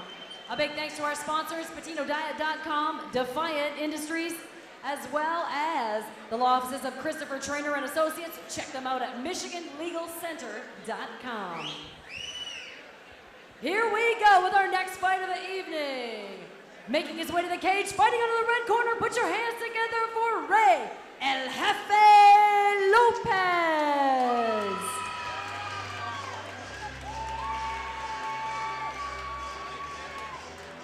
Rey Lopez has done some serious work right here in Mount Clemens in the past. We watched him cage side one time. Absolutely turned Don Richard into a Picasso painting before Don was able to slap a neck crank on him and pull the fight up. But Rey Lopez hits like a truck. I love watching this guy put his hands together. If you haven't had the chance to see him, you're in for a treat.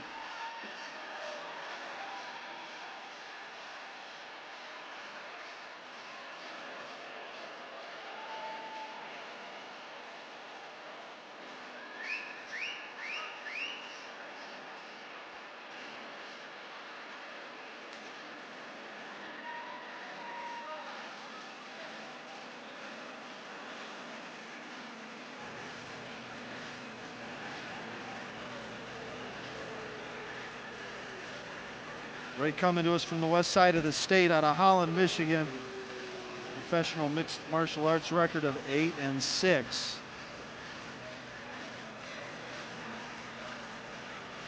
Starting to get a little close to 500 for his taste, I'm sure, but he will not turn down a fight. He has fought some of the best in the Midwest and beyond, including fighting Andrei Arlovsky all the way out in Ohio.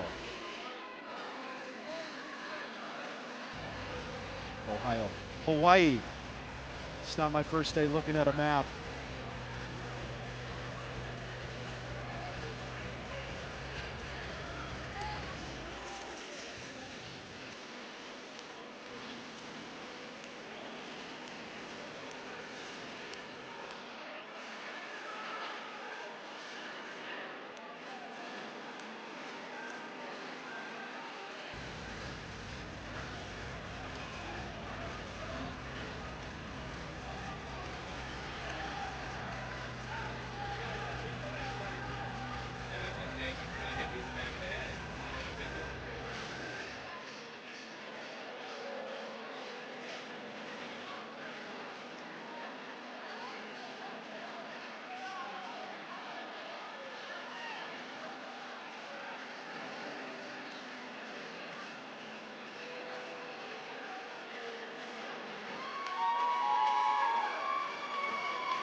And his opponent making his way to the cage, fighting out of the blue corner. Put your hands together for Terry, tough and handsome Davini!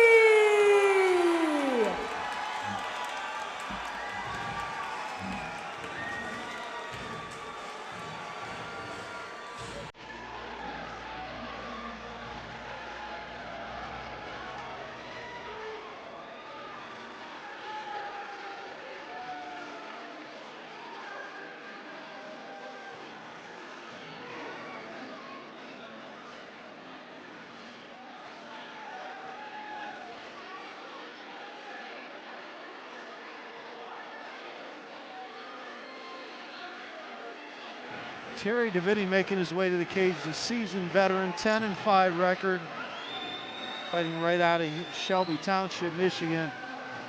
Sounding like he brought half of Shelby Township with him. This capacity crowd sure getting their money's worth tonight.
All right, fight fans, it is time for our big boys, our heavyweights, brought to you by PatinoDiet.com and Defiant Industries. To my right, fighting out of the red corner, he weighed 218 pounds, stands 6 feet tall. He comes to us with a record of 8-6. He is also sporting 11 professional boxing matches. He is out of Extreme MMA and is trained by Dan Cobo, Gary Whiteman, and Jose Damarak. Out of Holland, Michigan, put your hands together for Ray El Jefe Lopez. To my left, fighting out of the blue corner, he weighed 213.8 pounds, stands 6 feet tall. He comes to us with a record of 10-5. He is coached by Pete Agrello and Steve Henya out of Shelby Township, Michigan. Put your hands together once again for Terry, tough and handsome Davini. Your referee in charge is Doug Gallegos.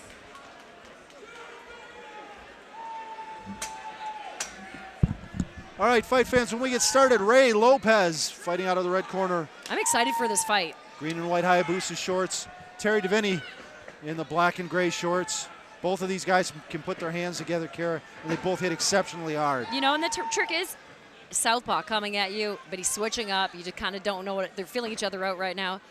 Ray, you know, has had so many opportunities to throw his hands, but Terry coming in with a nice overhand left, and he hit that right on the mark. The best thing about it is he didn't follow all the way through. He stopped after he got to the head, and that's exciting to see. Now, Terry always tries to close right with his punches. He's like farm boy. You know, these guys are just both incredibly strong. So strong, yeah. And you don't want to be hit by those guys with 4-ounce gloves to boot. And what I like about Terry, when he realizes that, you know, the attempt is over, he backs out and resets. But Ray's got to watch. He jabs and then he comes back really low, and you've got to be careful with that. You know, very clean. He's getting that accuracy, but it's hard to follow up with anything when you drop your hand to your hip. Now, and we know that Ray suffers a little bit on the ground. You know, he walked forward with both of his feet, lost his position a little bit, but there was no reaction from Terry. Nice spear up the center from Lopez. If he followed that with the right hand, that left hook would have been sweet, but Terry's sitting right in the pocket, not showing any give there. No, again, Terry like it being on the ground. And remember, we watched Ray Lopez turn Don Richard into a Picasso painting and then wind up on the ground, and Don able to neck crank and save it. And his nose, every time I see Don Richard, I think of Ray Lopez turning his nose sideways because the nose is still a mess. And in Ray's defense, I mean, he was on his back with a fountain of blood in his eyes. I mean, that whole scenario was ridiculous. Terry looking for the Americana on the outside over there, or the Kimura rather. And now big elbow. Terry is a strong wrestler. When he gets on top of you, he is so heavy. Oh, Ray was looking to turn things around, and here he is. He's got his footing a little bit better now. Well, Ray did a good job. Terry big knee up the center. Stepped over. Oh, man, he drops him with the right hand. He's going to try and finish the job. He's got to be careful. But, I mean, he's landing some of these shots clean. Terry has given it up at this point. He's going belly down, hoping that the referee or the bell will save him. But he's got Ray's arm. I mean, he wanted to secure that. Some big shots he ate. You know, this will be a big win for Ray coming off of this, too, if he can pull this out. Terry just absolutely. Oh, you know what, Ray, I think he should have done a little bit more right there. You got to put the pressure on. He was on all fours coming in with the overhand left. I hope he hasn't gassed out. You know, he's got to be able to still put them together.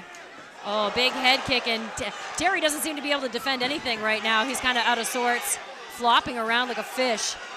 Oh, some big uppercuts from Ray. He's going to try and sink that in. Terry just looks like he's had it. That's the trouble with it. You know, when you're a big boy, you're fighting another big boy, and you're going to get hit with some hard leather. You look kind of stymied, Steve. Are you shocked by this? No, not at all. You know, Ray Lopez now, it started with a nice jaw lock face crank.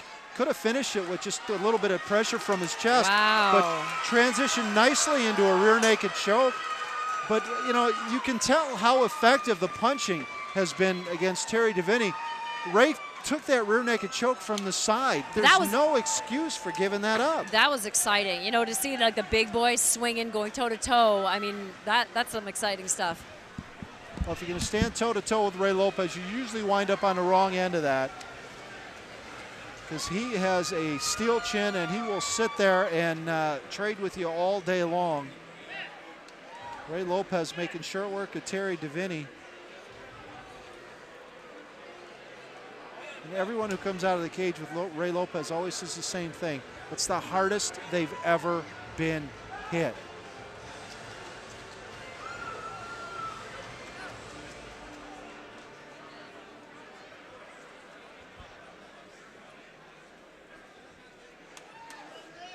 All right, fight fans, your winner with 3 minutes and 20 seconds in the first round by rear naked choke. Give it up for Ray Lopez.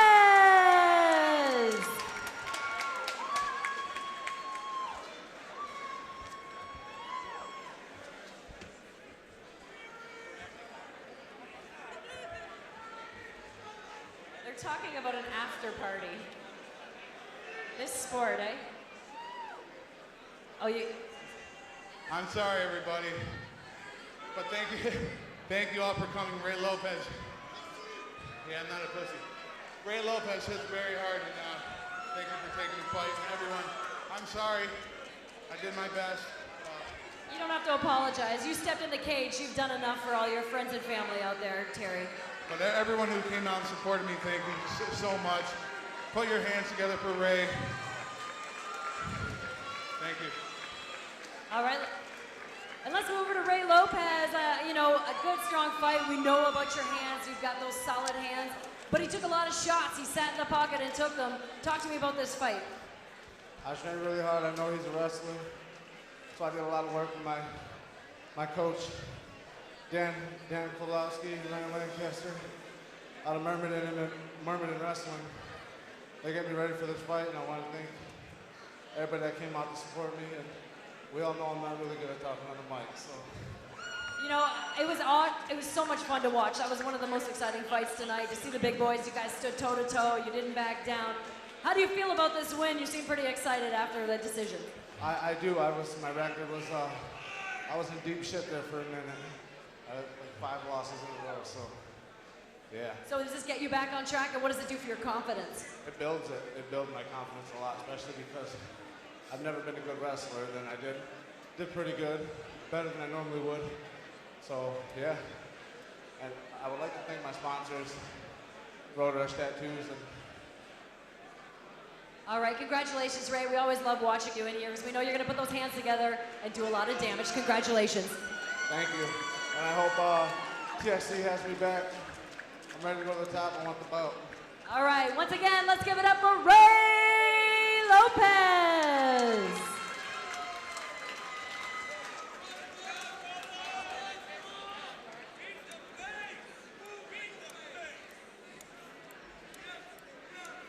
It seems like there's a section over here. Really looking forward to the next fight. Is this the T. Burke section over here? Look at you guys, amped for this fight.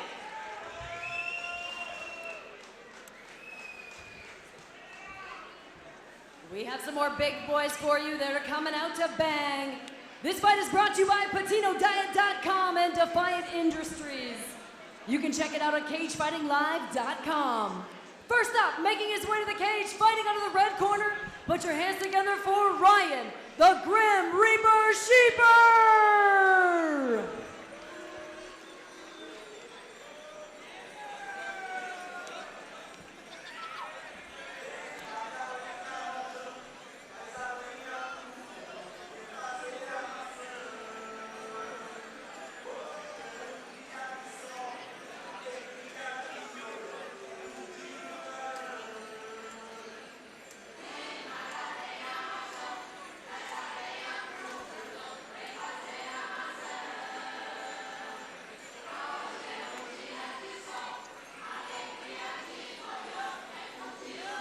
Ryan Sheeper, no stranger to the cage. 29, 33, and 4. Always a good effort coming to us all the way from Loudon, Iowa.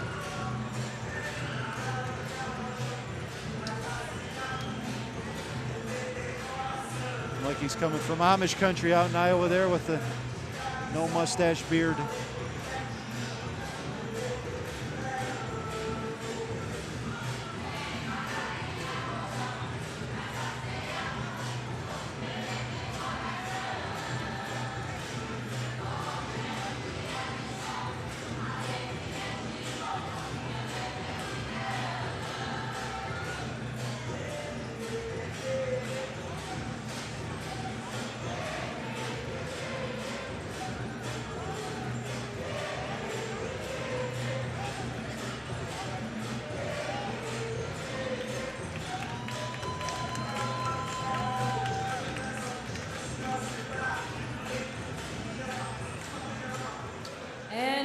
Making his way to the cage for his retirement fight. Put your hands together for Bad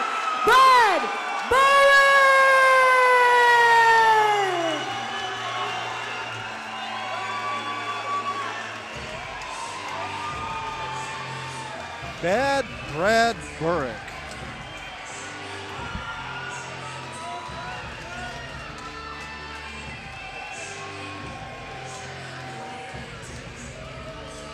Former King of the Cage middleweight champ. Canadian and U.S. Sanda champion, world Sanda champion.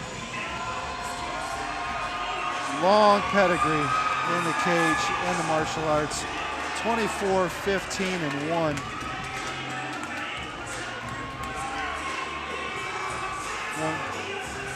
One of the elder statesmen of MMA here in Michigan. Brad is going to leave behind him a legacy of accomplishment, honor, and class that he's working very diligently now to pass on to the next generation of martial artists coming up.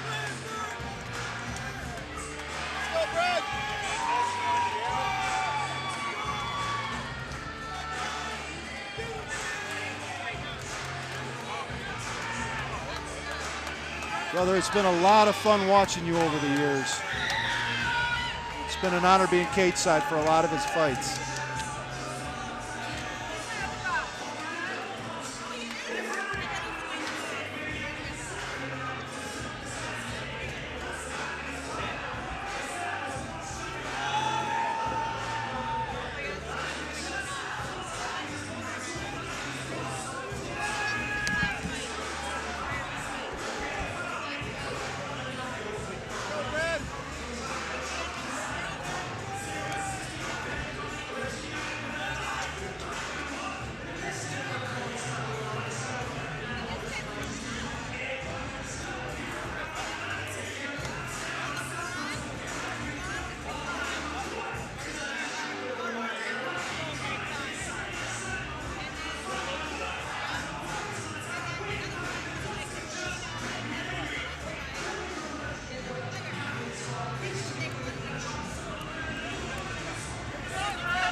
All right, fight fans, between these two fighters, they have over 100 cage fights.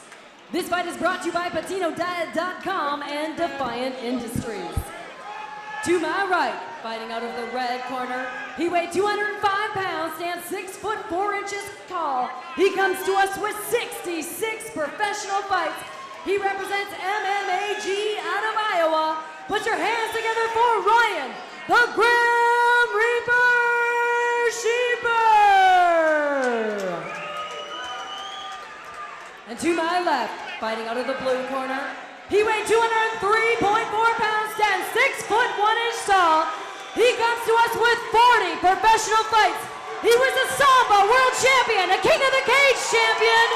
He represents Ronin Fight Team and CrossFit Maven out of Fraser, Michigan. Put your hands together for Brad Barak!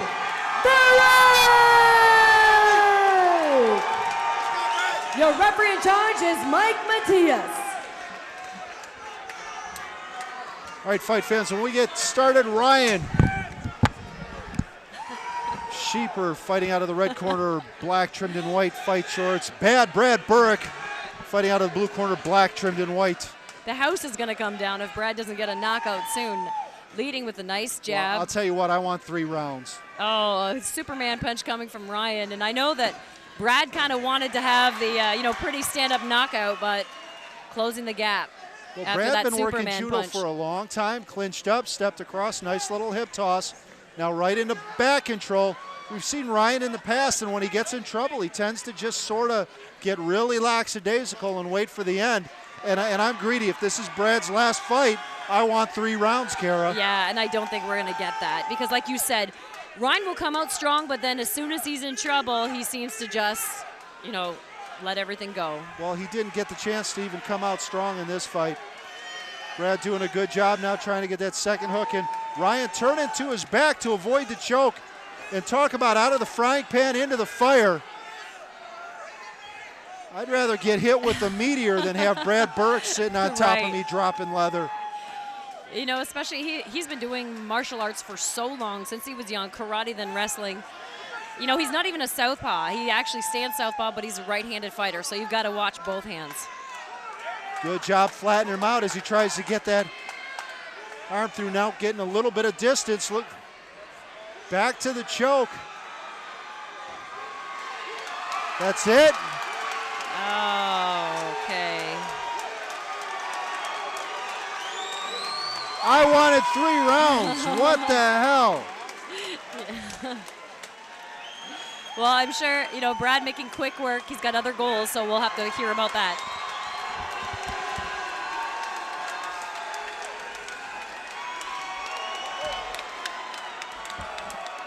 And the Bean in there picking him up.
fight fans and all of Mount Clemens, it sounds like your winner with 1 minute and 27 seconds in the first round by rear naked choke. Give it up for Brad Burke!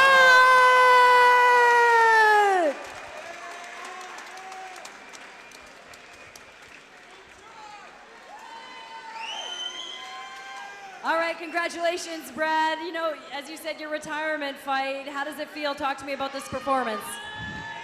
I'm happy. Are you guys happy? That's what's important for me.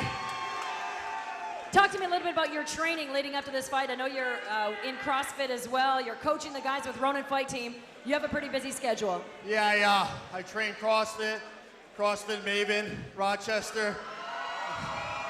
Are they here tonight? Is there any Mavens out there? The guys are awesome. Brad Berlin does a great program. I feel like I'm 20 years old again. Literally, I feel stronger than ever. I really can't say enough good things about it. I've been around the block a little bit. I got my Ronin Fight Team, my guys. Hey, Ruben's next from the Ronin Fight Team. Make sure you cheer for him. Okay, Brad, talk to me a little bit about your career. You were a Samba champion, you were a King of Cage champion, you know, you've been a world champion. How does this feel? Does this, you know, finish things off for you, or do you think we'll see you back in the cage again? I think any true fighter never really finishes, but I think this is the best choice of my life right now. You know, chasing another belt isn't gonna get me anything. I love it. The opportunity to do this in front of you guys is why I did this. So I thank everyone that came out and supported me. I hope at some point maybe I inspired you. I didn't really make a lot of money in my fight career, but I love doing it. I love the camaraderie, and I love when everyone came to support me and really made me feel loved. Now, Brad, what I was told right before I had a chance to speak to you, what I was told is they really would love to set up a title fight between you and Ray Lopez, who just fought. You know, and I know it's really hard. The fights constantly keep coming, but would that be something you would consider in the future? Are you trying to make me a liar? I think me and Ray Lopez would be an awesome, exciting fight. As for now, I don't have the heart to do that. If it ever were to change, I would jump on the opportunity. So what goals do you have now? Where do you want to move with any part of your athletic career? This Friday, we start CrossFit Open.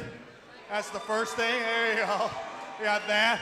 I'm making a self-defense seminar I'd like to bring around for beginners. I think that I can help out, you know, your average guy, you know, and just CrossFit right now has kind of been, you know, a thing taking over my life. So. Okay, well, talk to me about your friends and family. I know your sister's all the way here from, I'm wondering if that's why you have so many friends, because this twin sister is a Ford model. She's beautiful, so that could be where you get a lot of your guy friends, I think.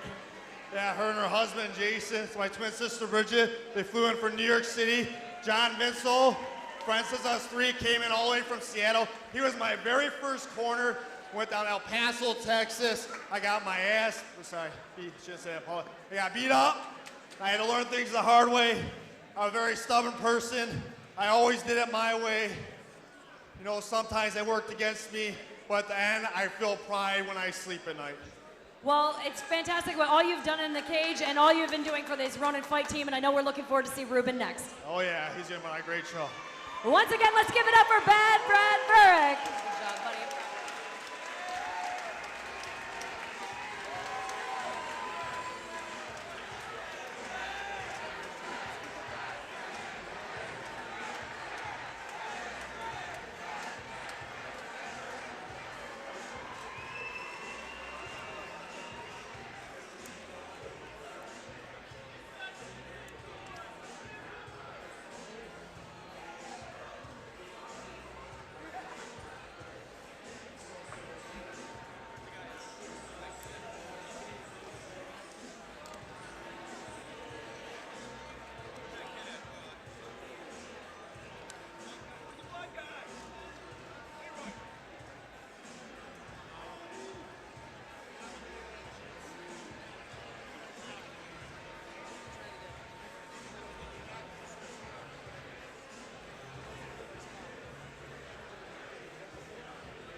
All right, fight fans, we're moving right along. This is our 10th bout of the evening. Thank you guys so much for being here, and thank you to everyone watching online all over the world. This fight is brought to you by the Players Girls, Patino Diet, and Defiant Clothing. Make sure you guys head over there and check out all the clothing and all the special deals that they have. First up, making his way to the cage, fighting out of the red corner, put your hands together for Justin, the Hawk, Steve.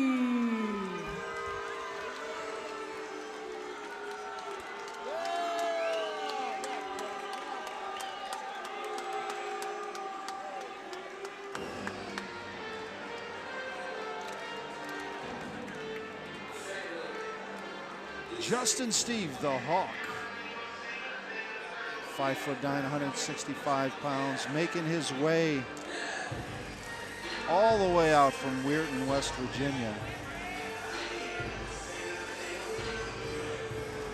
So 165 pounds is his walk-around weight. So quite a bit of a cut for this young man. Making the journey out here. Trains in Pittsburgh. Pittsburgh just being about an hour from Weirton.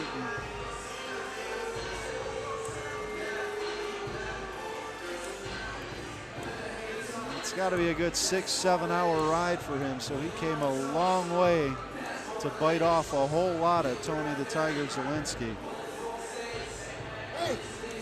But at 5-3, more than capable. Handle himself here in this TXC cage.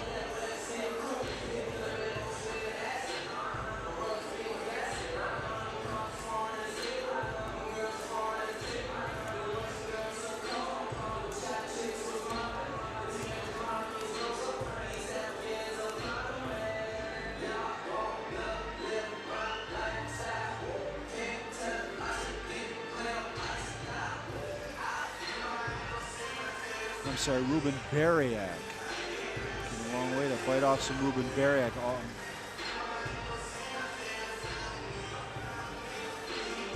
Just as tough a fight.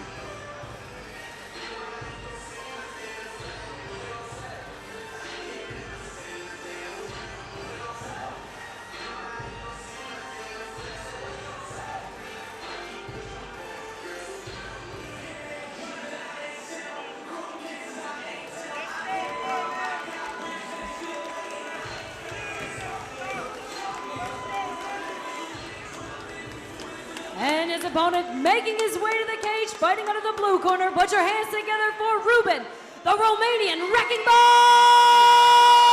Bariak.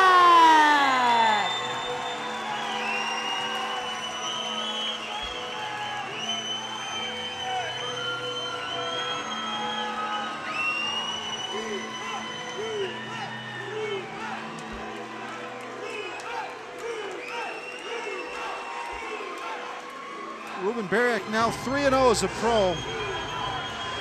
We saw him quite a bit as an amateur right here in this TXC cage. From the first time you saw him, you knew he was destined to be something special.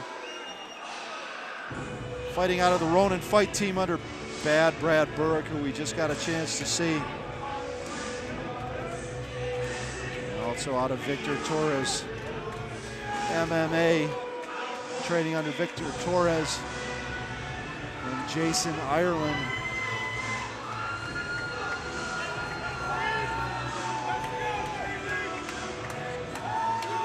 Big things in this kid's future, but for the moment, he's got to get past this gentleman who came all the way from West Virginia to try to put a stop to it.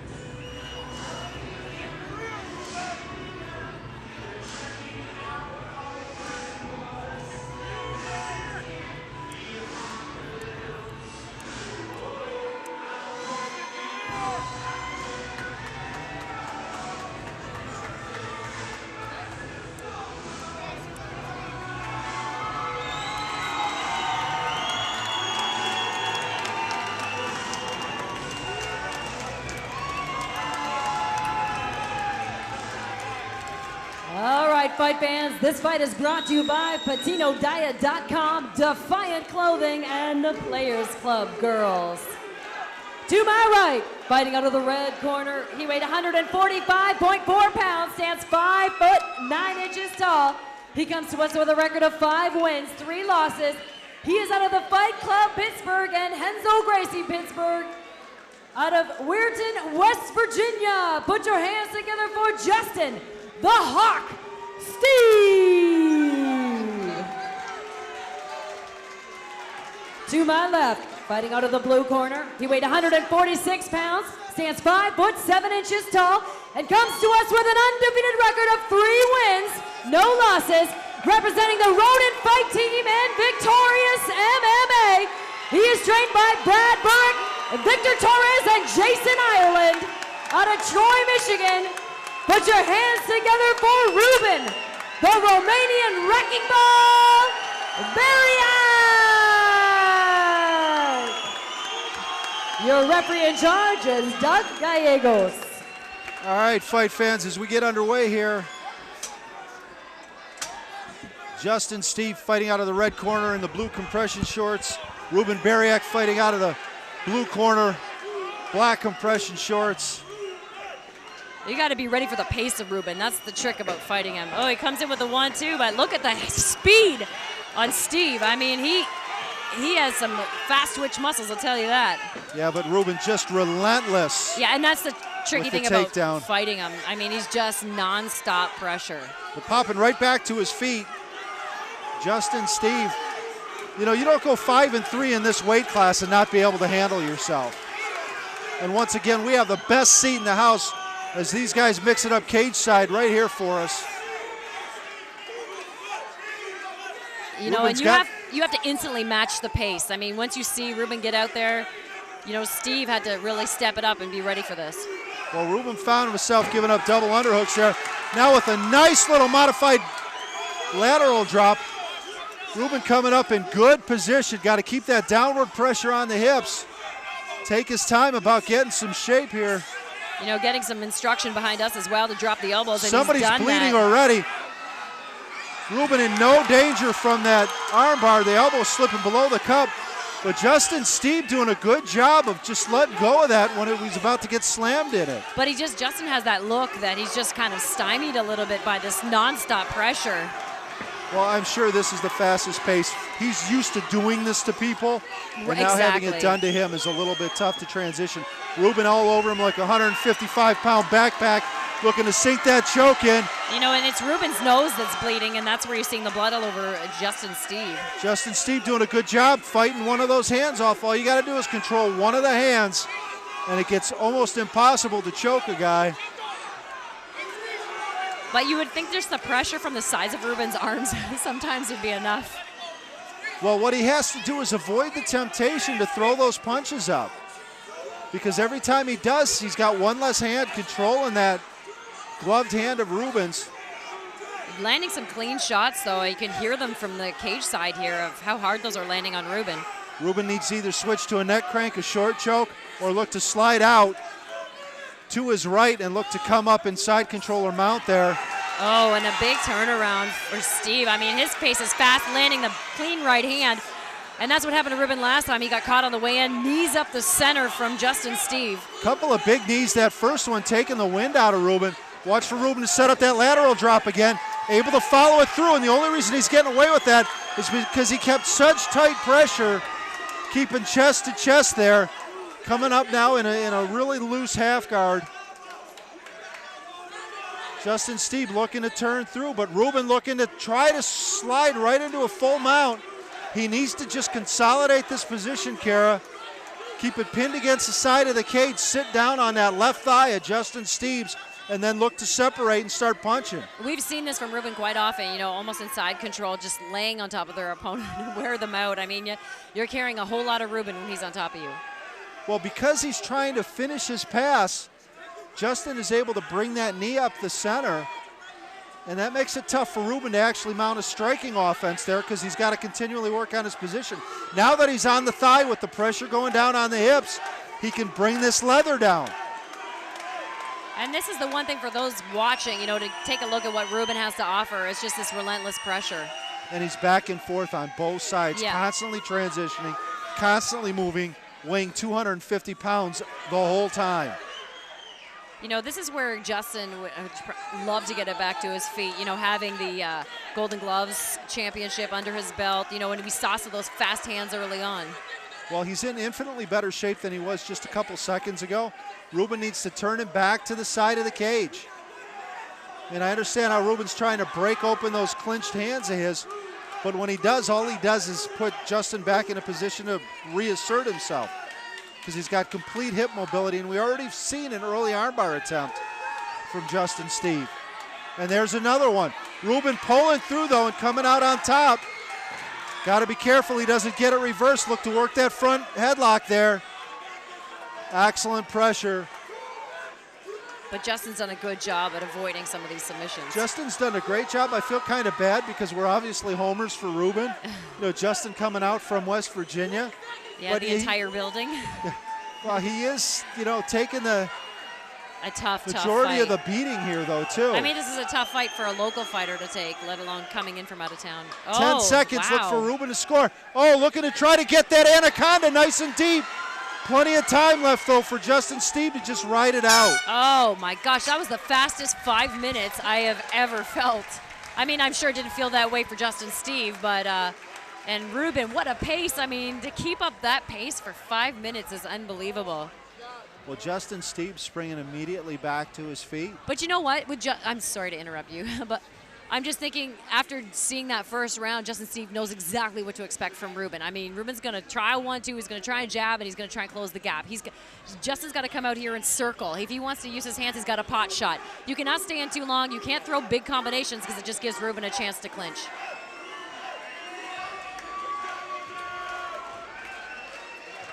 Because the hand speed on Justin Steve when he came out was unbelievable, and that's what caused the bloody nose of Ruben. He just caught him on his way in.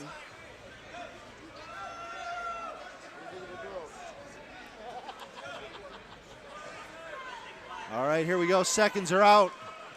State officials are out. The door on this steel arena about to slam shut. Round 2 underway here. Doug Gallegos wearing the sexy specs. Yep, the camera, referee cam. Oh, see, standing in front of Ruben was your first mistake.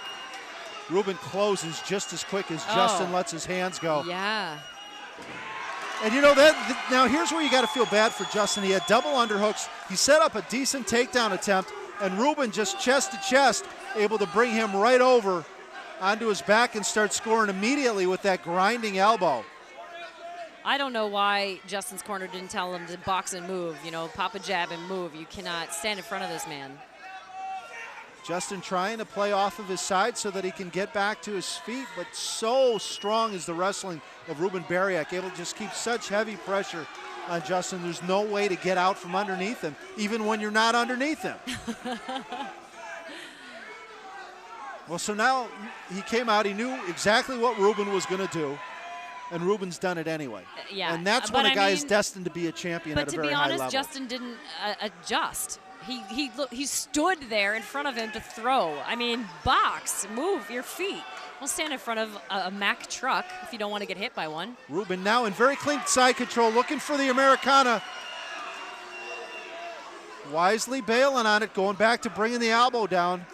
A little more of the meat tenderizer. And you can see the wrestling background even in the way he attacks with those elbows. It's just a grinding elbow on the face. He's just going to keep beating him with elbows until he gives up that key lock. The tricky thing about Ruben, too, is he'll take a beating to give a beating. It's so tough, though, to key lock guys of that stature where they're compact, their limbs are short, but they're so strong. It makes their levers so effective. Ruben just doing a great job of continually scoring for the judges, though. I can't imagine how sore you feel after you fight Ruben, just because of that constant pressure, like you're battling his low base for as much time as you're in the cage with him. It's got to be exhausting. Well, Ruben, just a real solid wrestler, and one of the things you're taught in wrestling from the first time you get on the mat is Don't stop. make him don't stop and make him carry your weight. And Right. no matter what position Ruben is in, he's making Steve carry his weight. And Ruben's been doing it for so long, he's making him carry his weight all the way to the muscle that he's applying by locking his arms around him, and the gravity modifier there. It becomes exhausting. Unfortunately, I would have really liked to see Justin Steve maybe even fight somebody else and use his hands, because he came out with some great hand speed, but this relentless activity of Ruben is not going to let him do anything. Well, we've seen fights turn on a dime. I hope we're not jinxing Ruben here, but Ruben right now firmly in control of the second round. The first round, you had to give it to Ruben just from the volume and the work ethic. This round, though, not in doubt at all. Justin Steve going to find himself in a situation where he has to knock out or submit Ruben, and if this fight stays on the ground, good luck with that. Right, and he's just playing defense. I mean, we're not seeing anything coming back or any even scare for Ruben here at this point. Well, he's hoping Ruben wears himself out, but you need like a 28-round fight before Ruben's going to get tired. Exactly. Ruben looking now to work the choke. We saw when Ruben had very clean hooks and full back control, he was unable to choke Justin Steve. Now with some fatigue, some tenderizing going on, we'll see if he's got any more luck, but he really needs to modify it into a short choke attempt or even a face lock, jaw lock type situation. We watched those light hooks of Ruben's get him in trouble when Justin spun in place early in that first round.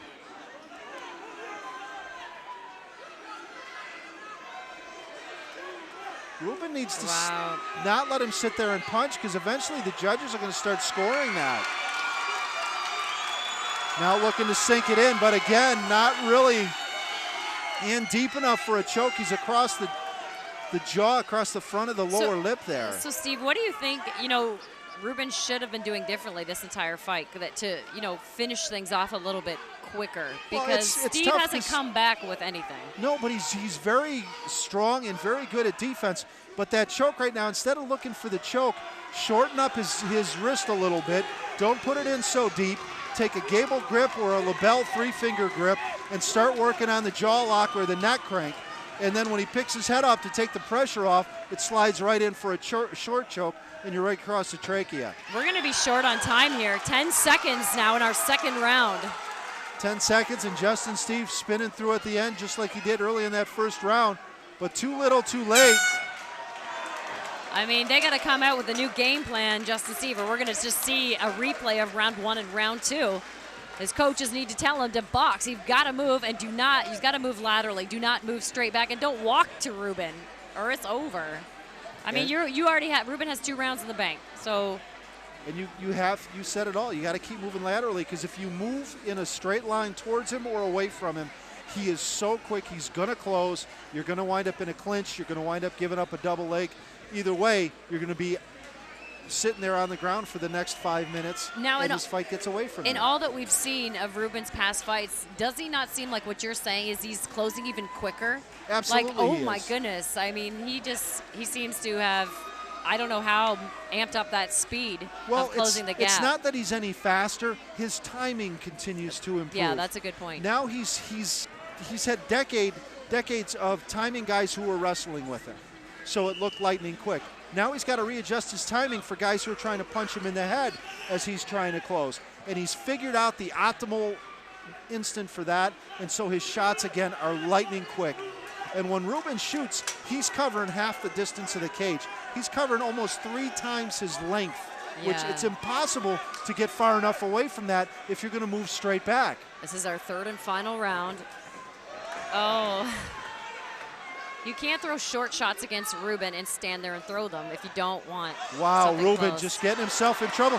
Justin Steve found himself on Ruben's back. I know. Was so surprised by where he was. He just went completely brain dead. But you know what? He's so fast. Like, his own moves are too fast for himself. Well, he absolutely spazzed out on that. Ruben now with a little Uchimata action. And that is the judo background of Brad Burrick coming to play there. And we're right back where we spent most of the first 2 rounds, except this time Ruben in clean side control. Justin Steve fatigue obviously starting to set in, and look for Ruben just to grind out this third round. His conditioning doesn't even make sense to me. Looking now to set up a choke, bailing on it. He's trying to get real sneaky with that darce there for a minute. Kind of postured up and dropped down some heavy leather. Well, now we've seen a very sneaky and quick armbar attempt twice here from Justin Steve. Ruben able to defeat him both times. Got to keep a lot of downward pressure on the hips to make sure that those knees can't creep up to prevent it from happening again. And as long as Ruben stays heavy and busy for the next couple of minutes, he's moving to 4-0, Kara. Yeah. And he's got to be proud of that. He had a tough amateur go in terms of who he fought. He fought the best of the best. It wasn't like a cakewalk for him. He's not shying away as a professional either. No. He's not taking walk-off fights. Yeah, it's been unbelievable. He's had some wars in here. See, now he's getting a little sloppy. The pressure's coming off the hips, and you can immediately see Justin Steve trying to turn to his right to bring that left leg around to look to set up an armbar again. You got to give a lot of credit to Justin Steve. Like, keep going through this, keep fighting through these submission attempts. Well, he's fighting a guy who normally does what he does to people to him. Exactly. And at a little higher level. I think Justin Steve is coming up in weight a little bit too. He cuts to 35 quite often, and as you can see by his frame that he could cut to 35. Well, coming up on the waning minutes here of this third and final round. Oh, Ruben almost got himself swept there, but just having the presence to get those heels back again as Justin tried to grab him.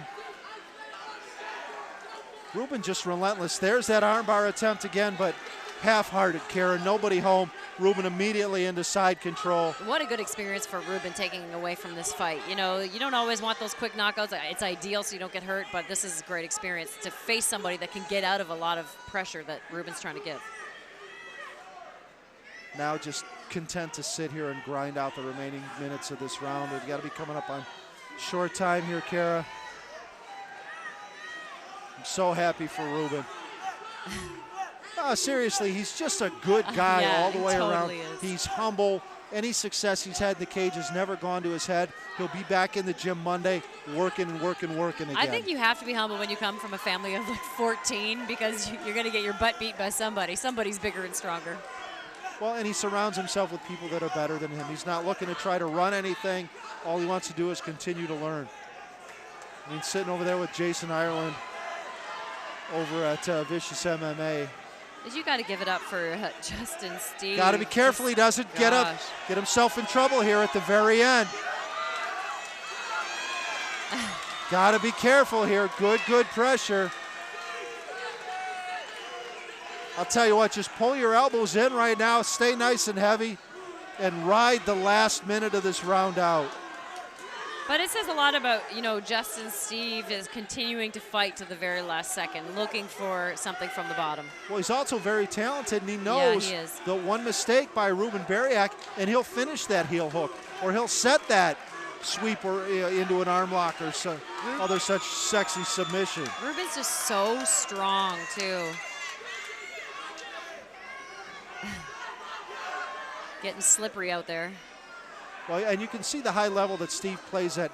He was looking for sort of a transition there into an anaconda from the bottom. But they're just so slippery. Again, gotta watch. 10 seconds. Ruben just needs to get on his bicycle or just get it nice and heavy and lay there. Ruben Bariak, folks, we've seen him from day one here in this TXC cage.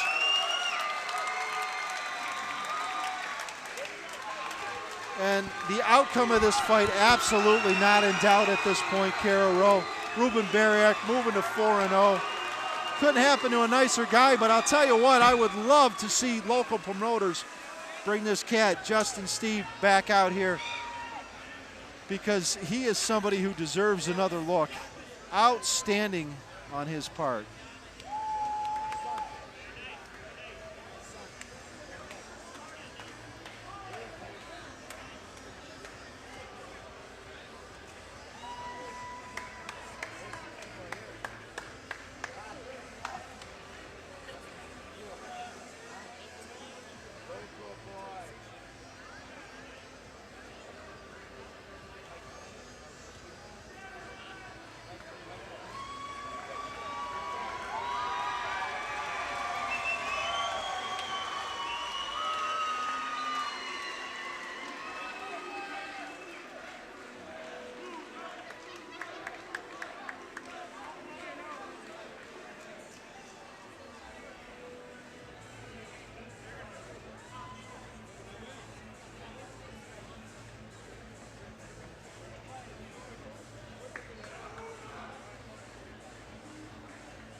All right, fight fans, after 3 rounds of fighting, we go to the scorecards.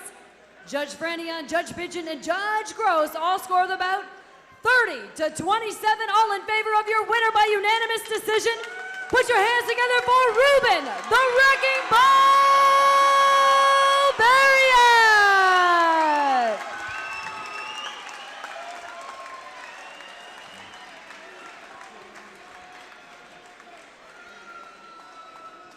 Congratulations, Ruben. You continue to inspire us with your work ethic. It is unbelievable. You put more work in 1 round than most people do in 3 rounds. It's surreal for us.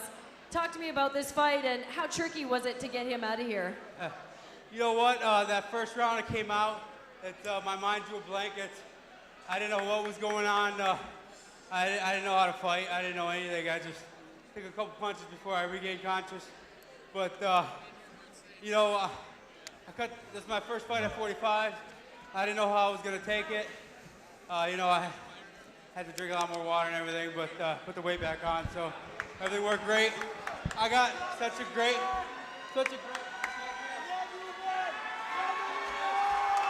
You know, I got maybe 159, including Brad's friends. And big congrats to Brad. You know, I've been with him ever since I got started and learning every day from him. And I'm glad he's not done completely. He's still going to be coaching, so he's got a lot to teach. And then these guys over here, Victorious MMA, Victor Torres. He just got his black belt not too long ago. This guy is a monster. Him and Jason Ireland. You know, he's Ireland. He's the king of ground and pound, and I learned so much from him right there. It's the Irish Tornado. He's old school, and then David Paulus too, and then everybody that bought a ticket from me. I thank you from the bottom of my heart. I love you guys, and you know, I think everybody in the building was cheering for me, so I love everybody. And thank you to Mr. Joe Battaglia, TXC, Dr. Patino. Thank you very much for having me, and I'm always more than happy to come back. This is great. Now, how does it feel? You're 4-0, undefeated fighter, and we're talking about you have fought tough guys, Ruben. You never take the easy way out. You always look to pound it out. You know what, Justin Steve, thanks for coming out. You know, I knew he was going to be the toughest fighter I ever faced, just because he's so quick. I watched a lot of video on him. His hands are so quick, and I can't believe I was able to close the gap on him like that. But now, speaking of that, that's the one thing I noticed. You're now even closing the gap quicker. I don't even know if people have a chance anymore to let their hands go. You know, I didn't want to give him a chance because there's guys that I don't mind taking my chances standing up with, but he's just not one of them. And you know, the great thing about it is I'm still pretty new to the sport, and I'm learning every day. You know, every day I'm working to advance my rank in jiu-jitsu, and it's just, you know, sometimes 3 times, 4 times a day we train. So it's just, we gotta love the sport, and we do, so. And is there anyone else that you have to thank? I know you have a massive family. There's like 14 of you, the siblings and everything. Talk to me about that. Hey, thanks to my whole family. They're great. All my friends so supportive. A special thanks to my younger brother, Joey. He drove me around all day yesterday. There's no way I could have driven. I was just so out of it. Just couldn't wait. And thank you very much. He's right here. He's right here. So thanks, Joey. All right. Well, congratulations, Ruben. You deserve all the success of an undefeated fighter. Thank you. All right, Ruben, the Romanian Wrecking Ball Bariak.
fight fans, we have 2 fights to go. It's our co-main event time, followed by our TXC featherweight battle. Who's looking forward to see this title fight tonight? Put your hands together.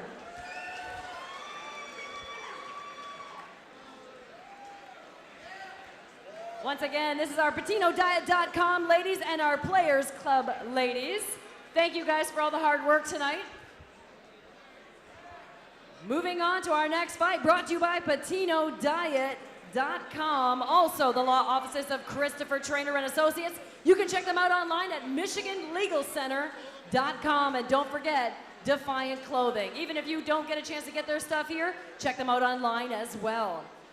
First up, making his way to the cage, fighting out of the red corner.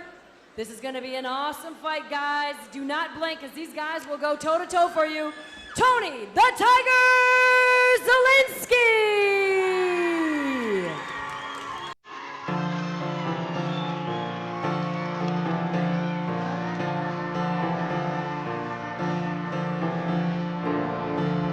Tony the Tiger Zielinski coming to us from Farwell, Michigan.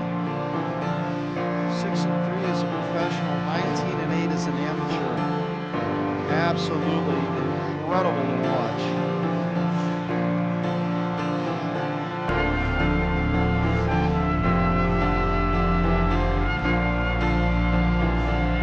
Represented by the Evolutionary Fight Team, Eric Ehlers.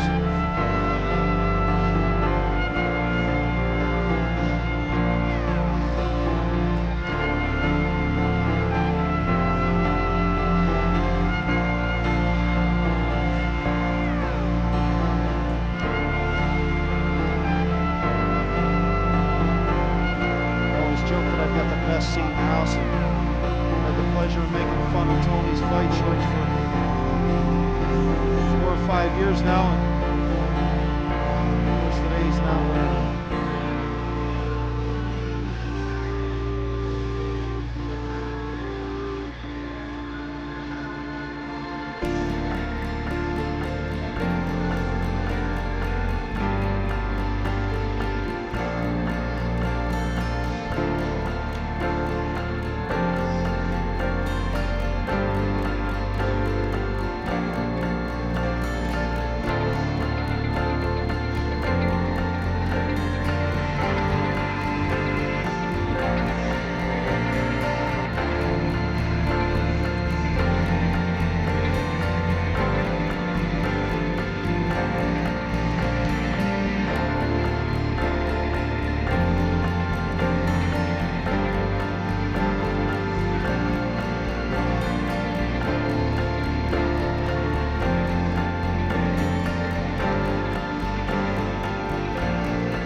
Fighting out of the blue corner. Put your hands together for Mike, the Hurricane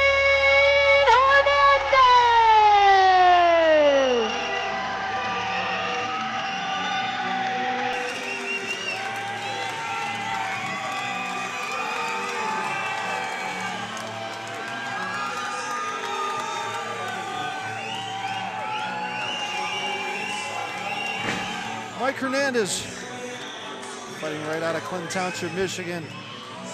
Until he brought a ton of Clinton Township here over to Mount Clemens with him. 4-2 as a professional. Fighting out of Michigan, top team. Being coached by some of the best in Michigan, including John Toth and up-and-coming UFC star Darren Cruikshank.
right, fight fans, it is time for our co-main event with two exceptional fighters.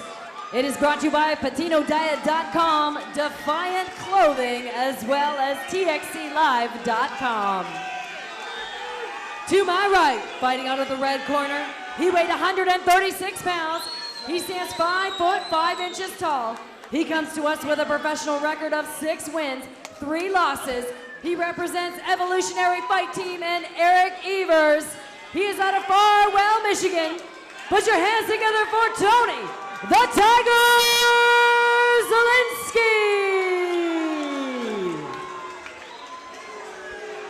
And to my left, fighting out of the blue corner, weighed 136 pounds, stands 5 foot 5 inches tall. He comes to us with a record of 4 wins, 2 losses. He trains at a Michigan top team. He is trained by Johnny Glover, John Toth, and Darren Cruikshank. He is out of Clinton Township, Michigan. Put your hands together once again for Mike, the Hurricane Hernandez.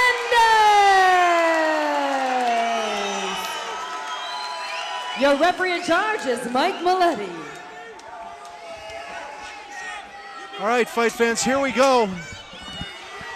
Another incredible fight about to get started. Tony Zielinski in the white compression shorts, Mike Hernandez in the star-spangled Muay Thai shorts. And I'm delighted to see that Tony has traded in those shorts he used to wear. Short shorts. You know, but I've loved watching these guys fight through the amateurs all the way through their pro careers.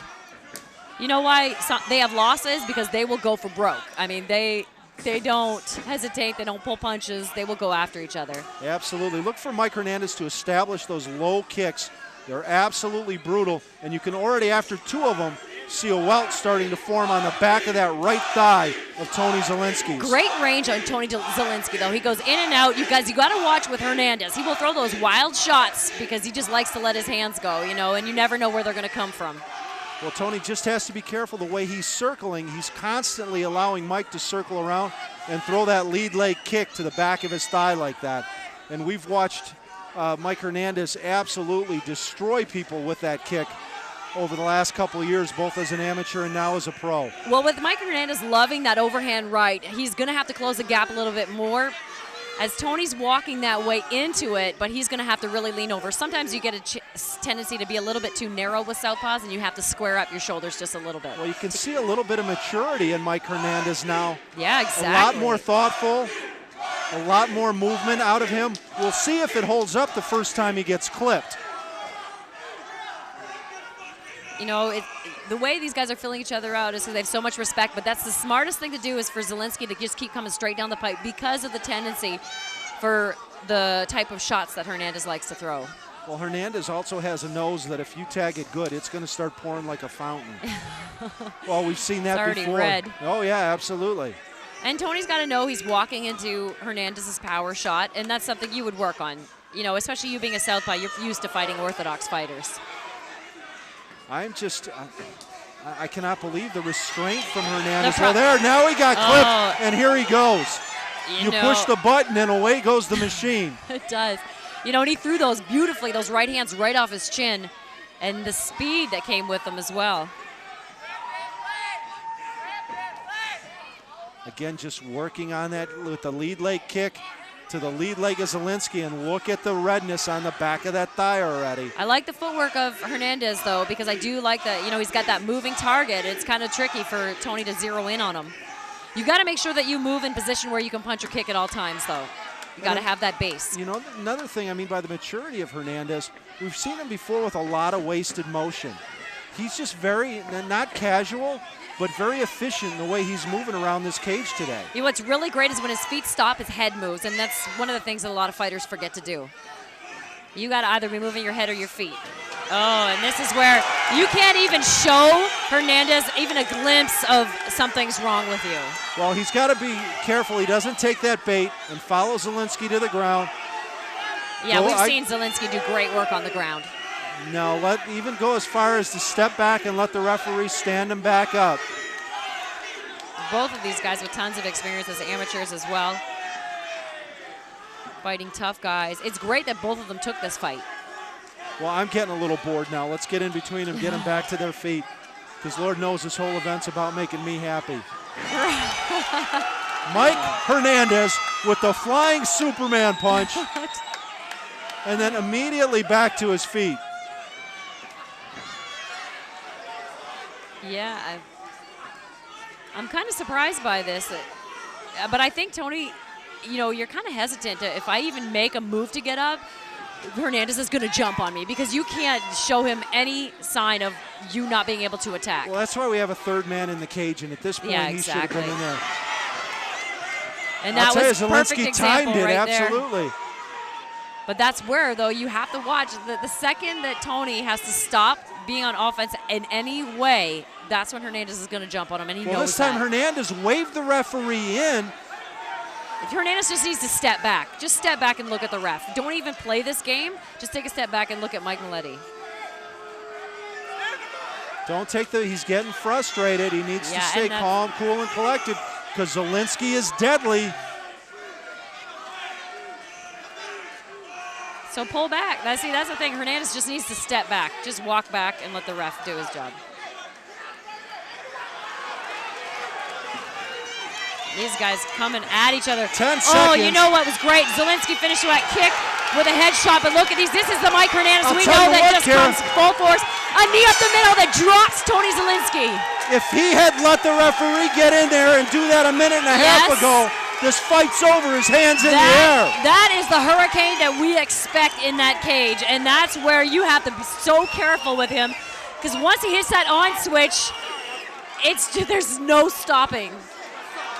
But this capacity crowd absolutely loving the final 15 seconds of that fight. Or that first round, rather. Tony Zielinski did a good job in that first round of keeping his range, you know, and he did a good job at footwork. Mike Hernandez was looking for angles. He was flying back and forth, just trying to get that footwork, trying to find some angles to get in on Tony Zielinski. Because both of these guys, you have to respect the other guy's hands. Well, I'll tell you what I always have admired about Hernandez is that when he gets hit or he hits somebody, he smells blood. Yeah, it doesn't matter which way that flow is going. But that's where you want that fighter. My coaches used to be like that. Like, they couldn't wait for me to get hit because it just all of a sudden, there's fight or flight in everyone, right? And if you're that fight person, you want that person to get hit and just turn things up. Mike Hernandez looked like he's adjusting the skirt there, getting those shorts back around. Still a little lean from his cut. See, the thing with this fight is you're on the edge of your seat because this could go either way. Someone could clip someone on the way in. Well, everybody who knows Tony Zielinski knows what a high-level wrestler he is, and they keep waiting for him to be able to get in and work where he works best. But up to this point, through that whole first round, Hernandez absolutely able to stymie him. You know, Tony Zielinski does a good job kind of leaning back, has that 60-40 stance, because you don't want to have all your weight forward. It's too hard to push back when Hernandez comes charging at you. Well, now you can really see the broken blood vessels on that right thigh of Tony Zielinski's. A couple more of those, and he'll wind up shifting his stance, and at that point, the fight is over.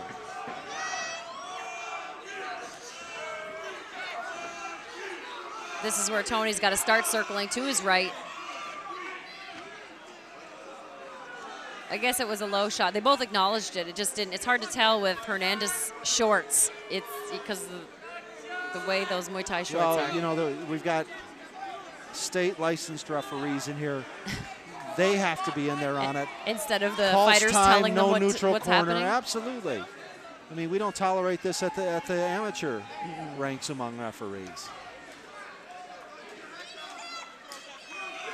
I think if Hernandez wants to use his hands, he's just got to double jab his way in, close the gap, and go with that overhand right. He's spending too much time just with that movement, and he's letting Tony get set up for those kicks. Yeah, go back there, go back to that kick, because now you can see Zielinski starting to try to check it before the kick even leaves. See, that it's hard to tell. I mean, that looked like the inside of the leg. Yeah, I think it slid up a little bit. Well, by Mike's reaction, you know, it is Academy Award time too. So. But once again, we don't have a fighter in a neutral corner. He's over there during a medical timeout, both fighters in their corners. Yeah. And, I mean, the kick wasn't even acknowledged by the ref. It was acknowledged once again by the fighters. Oh, finally. And Tony Zielinski's such a sport. He slides over into the neutral corner without even being told to. Yeah.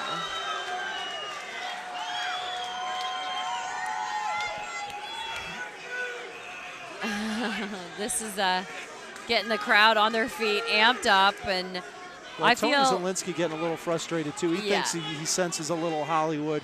But I got to tell you, when Mike's winning the fight, there's no need for him to, go on stage and try to get an extra breather.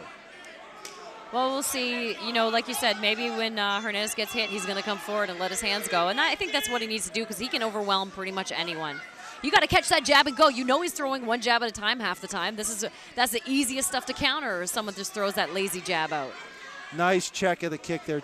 Tony Zielinski did a good job. Oh, he should have followed with that right hand, Hernandez. Tony's got to start following up. Instead of one shot at a time, put them together and then go. Good footwork there for Tony. Well, Mike now, his footwork as he gets a little fatigued is starting to suffer a little bit. He's coming in and out on straight lines. Yeah. And in the past, that's been his downfall. But he's starting to get taller too. It's hard to move the same if you're changing your height and you're getting taller, and that's fatigue.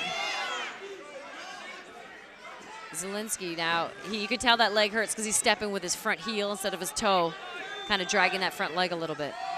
Well, those leg kicks are a lot like body shots. Right. It's an investment in the piggy bank. And, halfway through the second round, you get to crack that piggy bank and go to the store. Hernandez has some really great head movement, but he's finding angles, but he's not letting his hands go, and that's what he's got to do. Do you think that might be due in part to the respect that he has for the punching power of Tony Zielinski? I think he's got to respect his own punching power and just find those angles and come straight in. He would smother those kicks in a heartbeat if he would start doing that. Nice kick by Tony Zielinski there. And Tony's the one doing a good job of keeping his range. He's avoiding anything that letting Mike get set.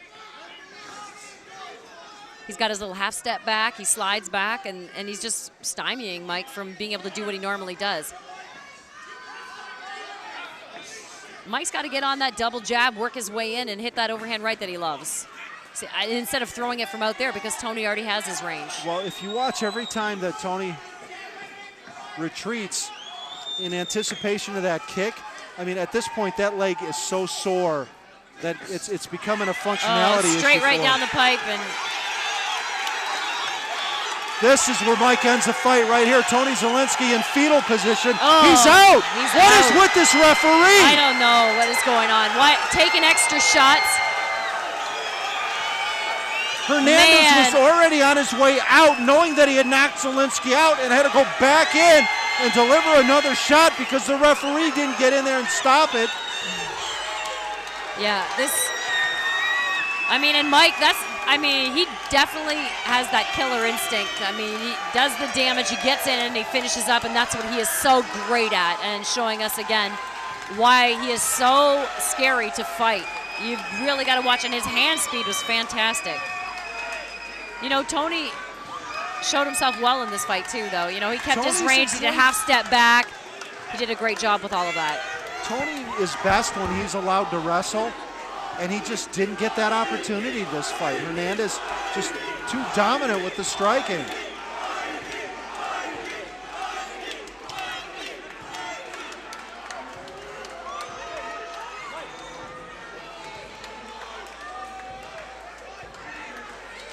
Here's the replay on that. We're a couple seconds before that. Look for Hernandez to set this up with some heavy forward pressure. Zielinski now shifting because of the pain on that leg. He's starting to alter his stance, and that's when Hernandez is going to smell the blood and just drive forward. Looks like we're going to get that whole round in here. There it is, big heavy pressure forward. Zielinski just overwhelmed, and big heavy shots from Hernandez. And that, Zielinski's out. And Hernandez giving him another one because the referee didn't get in there and pull him off.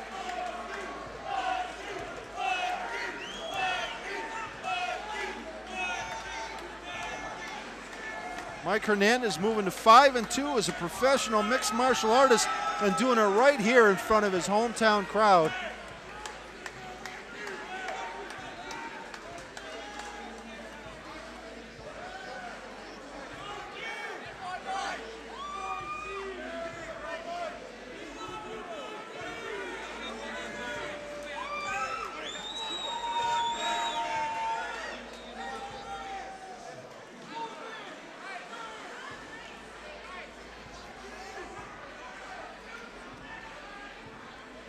Tony Zielinski still being checked out on the side of the cage by the cage side medical staff.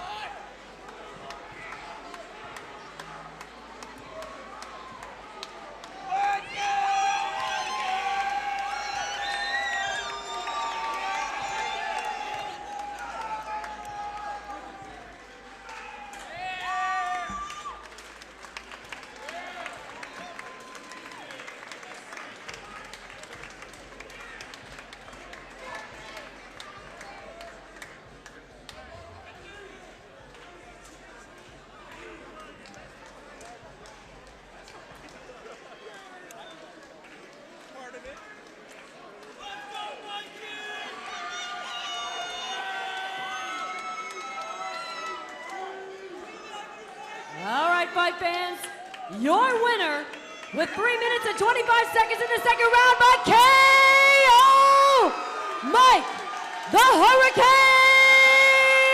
Hernandez.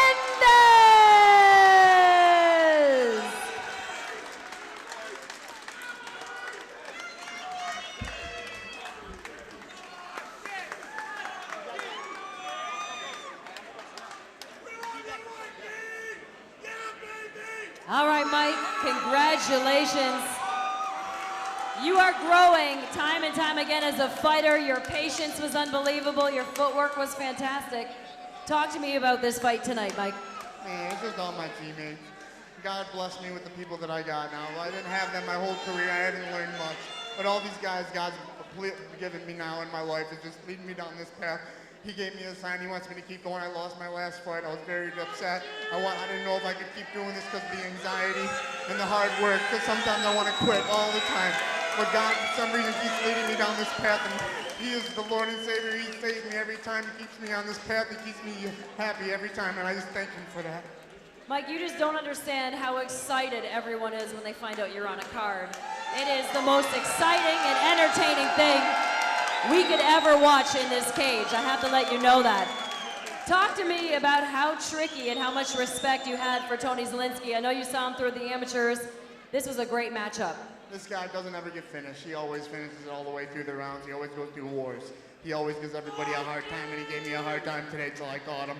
And he's a tough kid, and he's going to come back from it because I know he's a tough guy, and he's got a strong hand, he's got a strong mind. And that's what it takes to be a fighter. You know, you always have that on switch, Mike. Once you turn that on switch on, it's terrifying to see what happens on the other side. Talk to me about your training leading up to this fight. I know you're working with Michigan Top Team, and there's amazing trainers and fighters there. Awesome fighters. I mean, Darren Kirkshank, Jason Fisher, Cody Stamen, and all my teammates at Michigan Top Team. You guys all know who you are. I just don't want to keep everyone sitting here naming all of you, but I love all you guys so much. And me and Darren just met to each other. This guy's in the UFC, and he doesn't act like that at all. He loves everybody. He loves the fans. He loves doing it. And those are the people that I need to believe in myself, because those guys are the ones that make me believe in myself. All my fans believe in me more than anything. They believe in me more than I believe in myself. That's why I keep going. You know, and you said something really important there as well, because I know through your amateur career all the way your pro career, you've had these sponsors, no matter what you've done in this cage, that have had your back. And talk to me about that. They all see me and they see me fight. I fight for the fans. I don't even fight for myself. I don't fight to win. I fight for the excitement of the fans. They want to see a fight. They want to see a warrior. And I just want to say, I'm not going to shout it out now. I love you fans so much. You guys are everything to me. And I just want to thank all my sponsors now. And I got a paper because I have so many. It's like the Academy Awards. He's got his speech. I want to thank RMH Construction. That's my brother's company. I love him so much. He's everything to me too. And Paul, you guys are awesome. Efficient Hauling Services. My Uncle Tommy, I love you too. Bianchi Salon, TMI Maintenance, Sunshine Homes, Rizzo Disposal Services. You guys are everything, and you guys keep me going and keep believing me, and I want to keep fighting and fighting hard every time. Dude, we are so excited to see you back in this cage again. You are one of the most exciting fighters around. I do it for them. I love the fans. And everybody stay in their seats because my best friend, my good teammate, Cody Saman's up next. And I want you guys supporting him just like you did me. I love you guys so much. Get ready to stay in your seats because you're going to see another war. Once again, Mike the Hurricane Hernandez.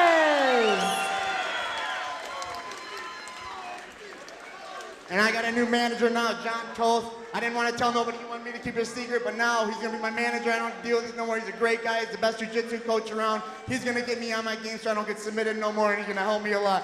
He's like a scientist of this jiu-jitsu stuff. And I'm going to just tell you, he's the man, and I believe in him more than anything. And I'm happy that he came here today, and he's here with me. I love him a lot. Thank you.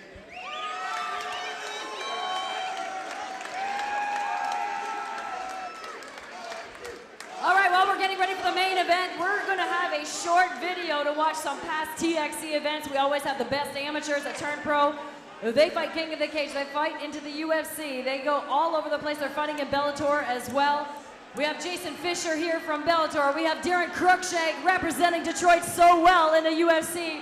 We are so proud of you guys. And as he was saying, John Toth, he's a world champion. Don Richard, black belt. Victor Torres, black belt. So many fantastic fighters here. So we're going to take a look at some of the past TXC events. And in a couple of minutes, we're ready for the main event, the featherweight title.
All right, fight fans. Thank you guys so much for being here tonight. You guys have been an awesome crowd. We really appreciate you guys and all your energy, all your enthusiasm, all the dancing. I saw some streaking. There was tons of stuff going on out there. Dancing on the chairs. It's fantastic. Thank you to everyone watching overseas. We really appreciate that as well at cagefightinglive.com. A big thanks to Cave Radio Broadcasting. Check them out anytime. Go home, caveradiobroadcasting.com. A big thanks to our sponsors as well, PatinoDiet.com, the Players Club girls as well, the Patino Diet girls. Clearly it's working. We also want to thank the law offices of Christopher Trainer and Associates. You can check them out online at MichiganLegalCenter.com. Defiant Clothing, they were here tonight. Hopefully you had a chance to check things out. But it is time, ladies and gentlemen, for our TXC Legends 3 main event of the evening. This is for the TXC Featherweight title. First up, making his way to the cage, fighting out of the red corner. Put your hands together, ladies and gentlemen, for the Czar, Jeremy Zero Tolerance Zarnecki.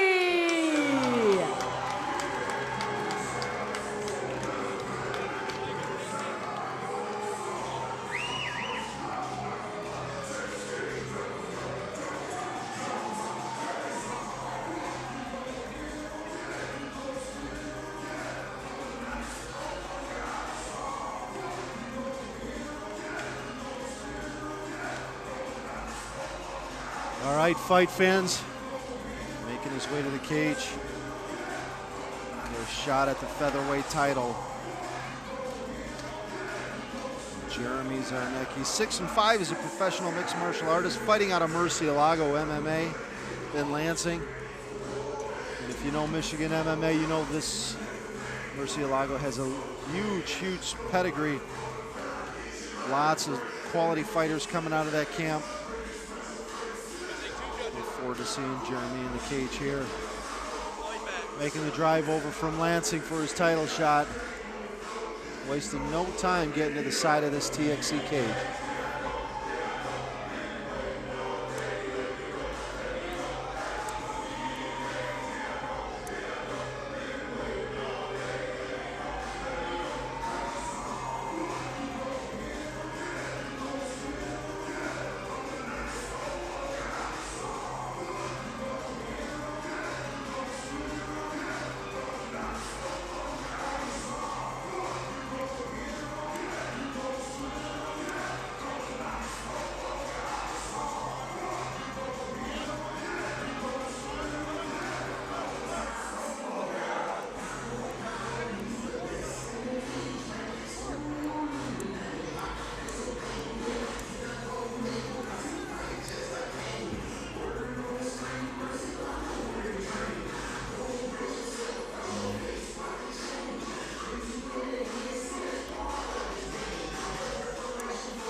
His opponent, making his way to the blue corner. Put your hands together for Cody, Mr. Wonderful Stamen!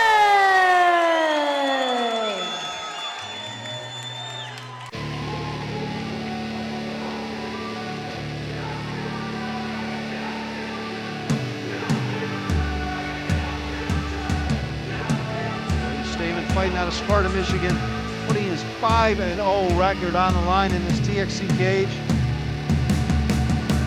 Hey man, how the hell you doing? I've been just fine living life with the new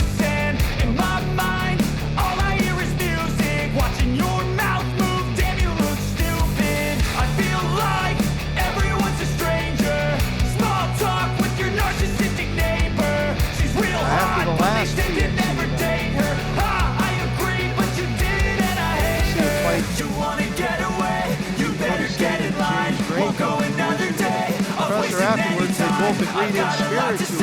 Can't hold it in this time. Got no filter. I got no filter.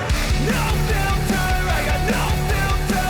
Give Nicky the opportunity, and he is definitely up for No it. filter. I got no filter.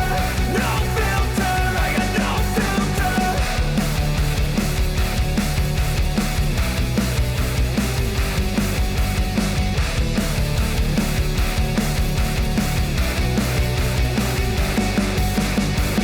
Hey man, can I get a favor? Yeah, sure, hot, no, see you later. Sometimes I just wanna be a hater. Gotta wash down the top 40s with a chaser. Your voice starts feeling like a waiter. Scraping my mind against a cheese grater. Before you go, sir, you have to sign a waiver. That's alright, I'm aware of the danger. You wanna get away? You better get in line. Won't go another day of wasting any time. I've got a lot to say, can't hold it in this time. Got no filter, I got no filter. No filter, I got no filter. No filter, I got no filter. No filter, I got no filter. No filter, I got no filter.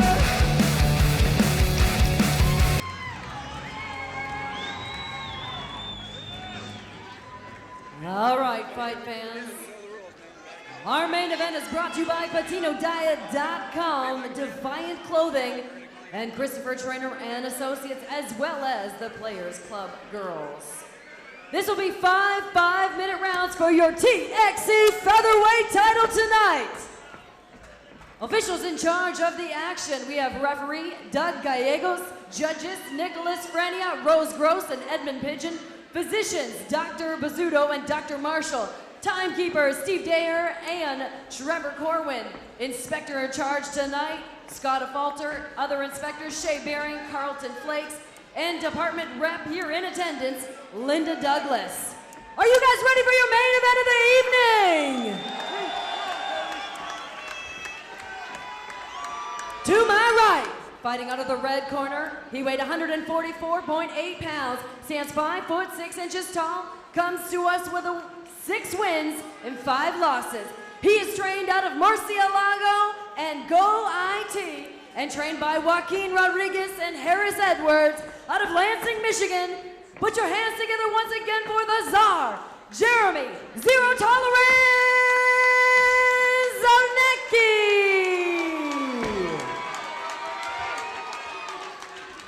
And to my left, fighting out of the blue corner, he weighed 146.2 pounds, stands 5 foot 6 inches tall. He comes to us with an undefeated record of 5 wins, no losses. He represents Michigan Top Team. He is trained by John Toth, Derek Cruikshank, Donnie Glover, and Dino Leon out of Sparta, Michigan. Put your hands together for Cody, Mr. Wonderful Stamen. Referee Doug Gallegos with your instructions. Okay, guys, you got the rules back in the dressing room. Obey my commands. Protect yourself at all times.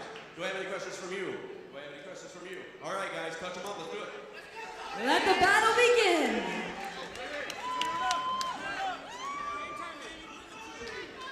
All right, fight fans, this 5-round championship fight about to get underway here when we get started. Jeremy Zarnecki in the white compression shorts, Cody Stamen in the black compression shorts. Oh, nice check hook by Cody on his way back. Jeremy came straight in, and you can go straight back if you got that little check hook with you. Jeremy just popping out the 1-2 just to get that leg kick off. Cody looked to catch it low and try to drive it to the ground, but Jeremy didn't overcommit to it, so he was able to pull it back and stay on his feet. I'd like to see Cody pick an angle. When Jeremy comes straight in, pick an angle, and then he can let his hands go from there. Cody very relaxed. Some head movement. Nice 3-2 coming off of Jeremy. Did a really good job landing that. Nothing seems to faze Cody so far. He's still stalking Jeremy. Did a good job checking that low kick. He's Gotta be blocking careful. a lot of these shots. Oh, he fakes almost a takedown and comes over top. Well, Jeremy's doing a good job of constantly staying out of Cody's range and making him walk right into his. And that sounded loud, too. I actually thought it landed on his head because it was so loud.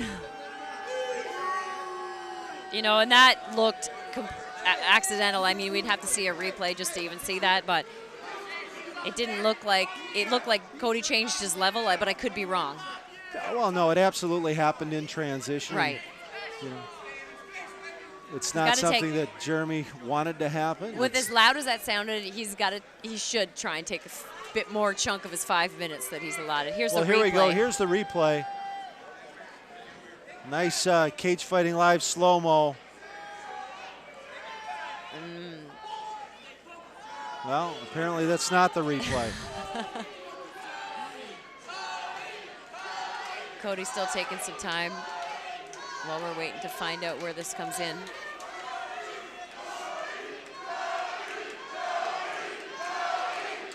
Well, there we are. That's one thing.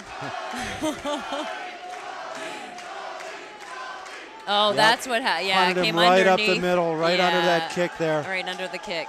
They kind of threw it at the same time, but Cody's got off a little quicker, and then ouch. And then owie mama. It was so loud. Like even with headsets on. It was so loud, on, I thought it was a body kick. I thought it was a face. I thought it was he got him right in the choppers. I thought he caught him flush right in the body, but Jason Fisher on the sidelines was trying to tell him how to shake it out. Super slow-mo. It's even better when women are yelling, shake it off. I know, right? Like we have a clue. Well, those of us that have had children know a little bit about that pain. Not even the same thing. Don't even. Not even. Until you have labor pains, don't even. Just because you keep producing children doesn't mean you know what labor's like. That factory is mothballed, man. It is offline.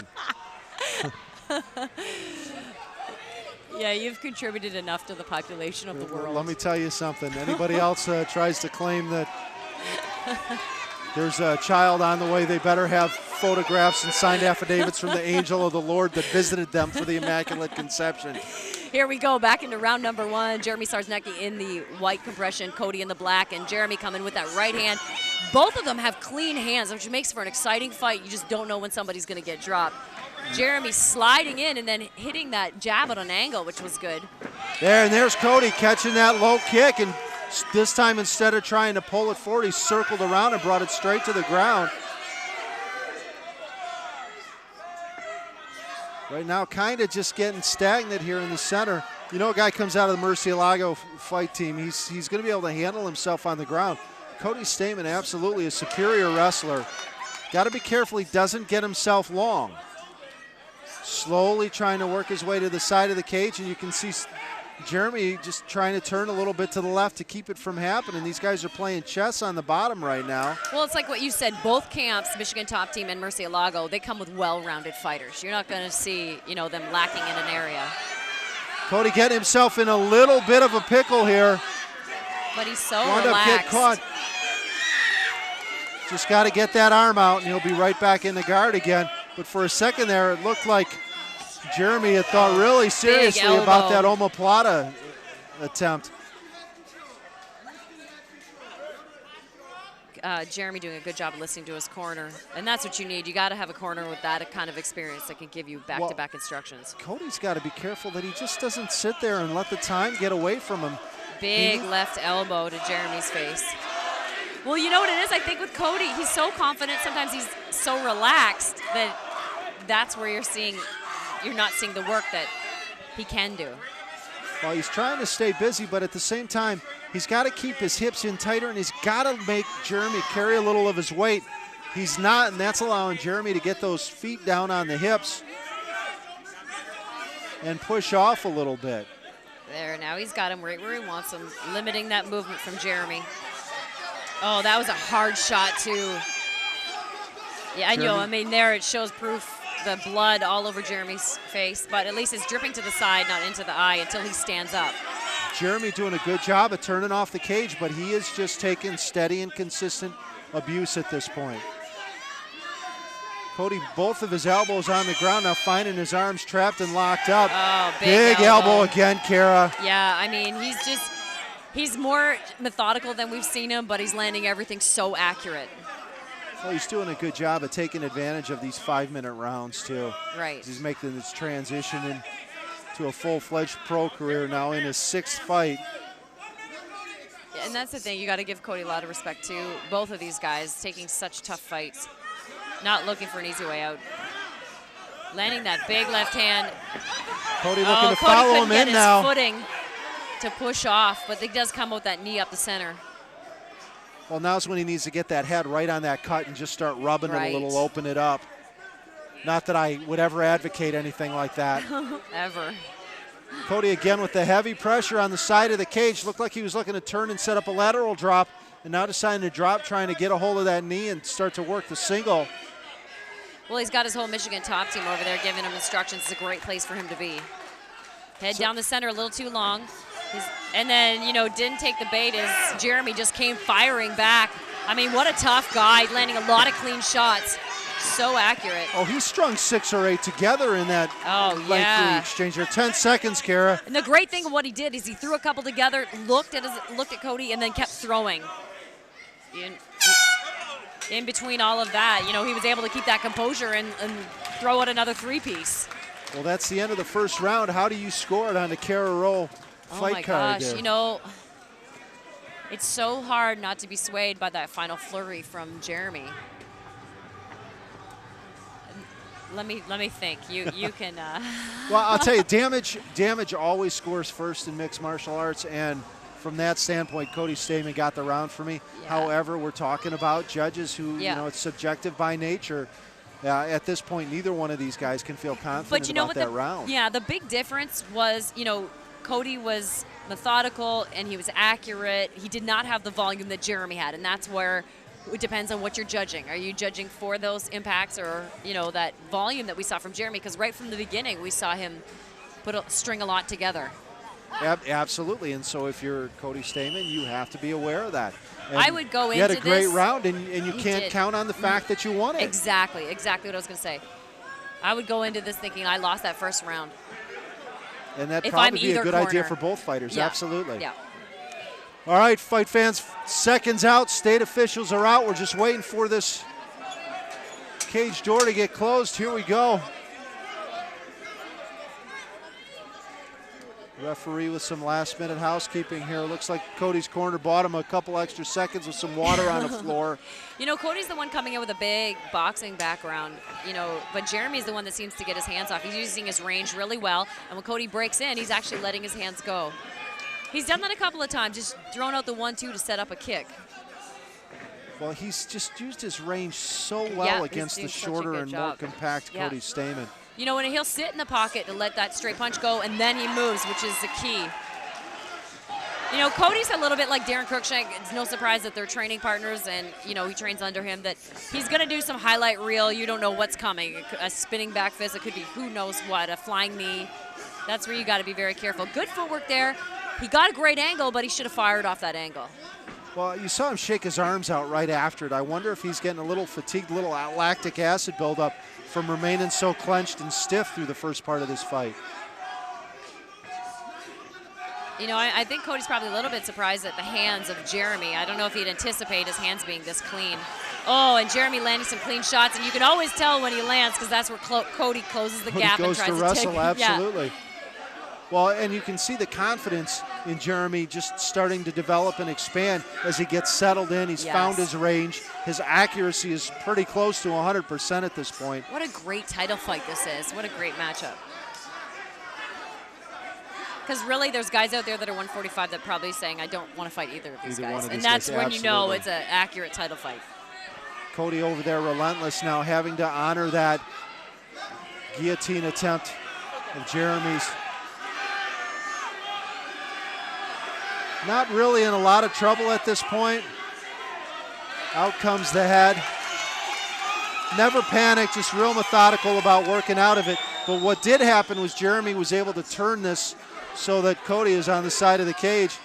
And Cody now trading blows turning the favor, blows. absolutely. Yeah. you'll see that a lot in boxing. Someone gets hit low, all of a sudden the next round or later that round, oh, you're getting it back. Because you don't want to be the only one at a disadvantage, right? Yeah, but they wear chastity belts in boxing. I'm not saying it doesn't hurt. Oh my but gosh. come on, it's like armored underwear. Yeah, but still your cup, I'm sure your cup moves and slices you in half. It doesn't feel too good. Like I said, I'm sure it doesn't feel too good. But it's not the same as getting punted up the middle. I'd like to see, you know, I mean, I like the way, you know, Cody's movement is, but I'd like to see him a little bit faster pace, a little bit more intensity. I mean, I'm admiring the fact that he's so relaxed, you know, facing such a tough guy, but I would like to see just a little more intensity. Everything about the way this fight is going right now favors Jeremy. Cody has to change the pace. He has to create some angles. You know, and he's got to fire off those angles. We've seen him footwork-wise. He's starting to find them this round, but he's not letting his hands go. So maybe we'll see that in the third, but it depends on how deep we are into this second round. And to think this is 5 rounds, I mean, our rounds have been about 10 minutes long with all these infractions. If this goes the full 5 rounds, both of these guys are going to need to be wheeled out of here on Yeah, gurneys. it's not. I don't see it going. And not from abuse, just from fatigue. Humans aren't designed to go that long, that hard. These guys are superhuman. Yeah, you know, I get tired watching it. They both have that. I know, right? We're so out of shape, both of us. Stop. You know, they both have that wrestling background, but Cody's the one that has the stronger boxing, but he just doesn't seem to be putting his hands together as much as we've seen him do in the past. Looking for some of these sneaky shots, and that may be what finishes it, some sneaky flying knee or something that just goes unexpected from Jeremy's side. But Jeremy, to me, is doing a fantastic job of mixing everything up. And it always goes back to the range. He is absolutely controlling where this fight takes place. Yeah, he has done a great job of that. And you know what I loved at one aspect? He's stringing some shots together, looks at Cody, saw that he was still there, and strung another, you know, 3-4 piece together. And that amazes me. That's complete awareness of where you are, where you're fighting, what your opponent is doing. Well, if you remember after the last event that we had here,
there was a presser and sort of a calling out of Cody Stamen and James Gray about, you know, come on, let's get this together. And there was a meeting of the minds, at least in spirit, and then nothing materialized from it. I think this is turning out to be a better fight. Oh, it's a way better matchup than that James Gray Cody Stamen fight would have been had that gone off. I don't know how their legs feel from sitting like that. I couldn't sit like that on my legs, how they were taking Once that again, risk. Cody charging in the center. But he's not letting his doesn't hands do go. Like anything with it. couple check hooks and a knee up the center. But look at him. Just look at Jeremy letting his hands go. See, Jeremy can't win this battle right now. He's had to bail. It was his single leg attempt. Now he's had to bail and try to turn it into a guillotine attempt. And Cody Stamen just too practiced. Well, now he's trying to pull his head. There it is. Little too much hair. Oh my God, his hair and Tommy Bagnasco's. I mean, Tommy and that beard. Tommy was clean shaven when they started taping his hands. That's how quick that beard grows. Cody it's a needs new meaning to 5 o'clock shadow. Oh my God, yes. It's like the Capital One beard growing contest.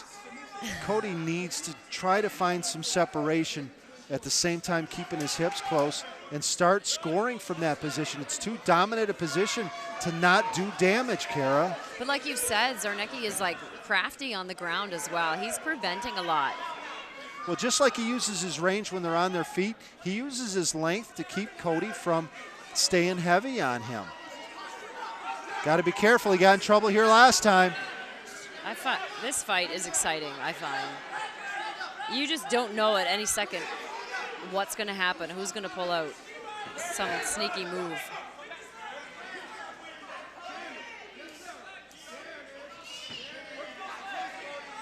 You can't just stand there.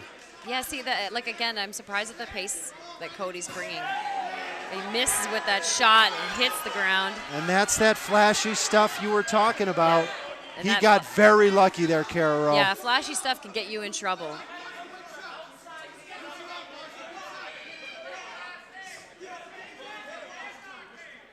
This is where Cody, you can see him taking a couple of breaths.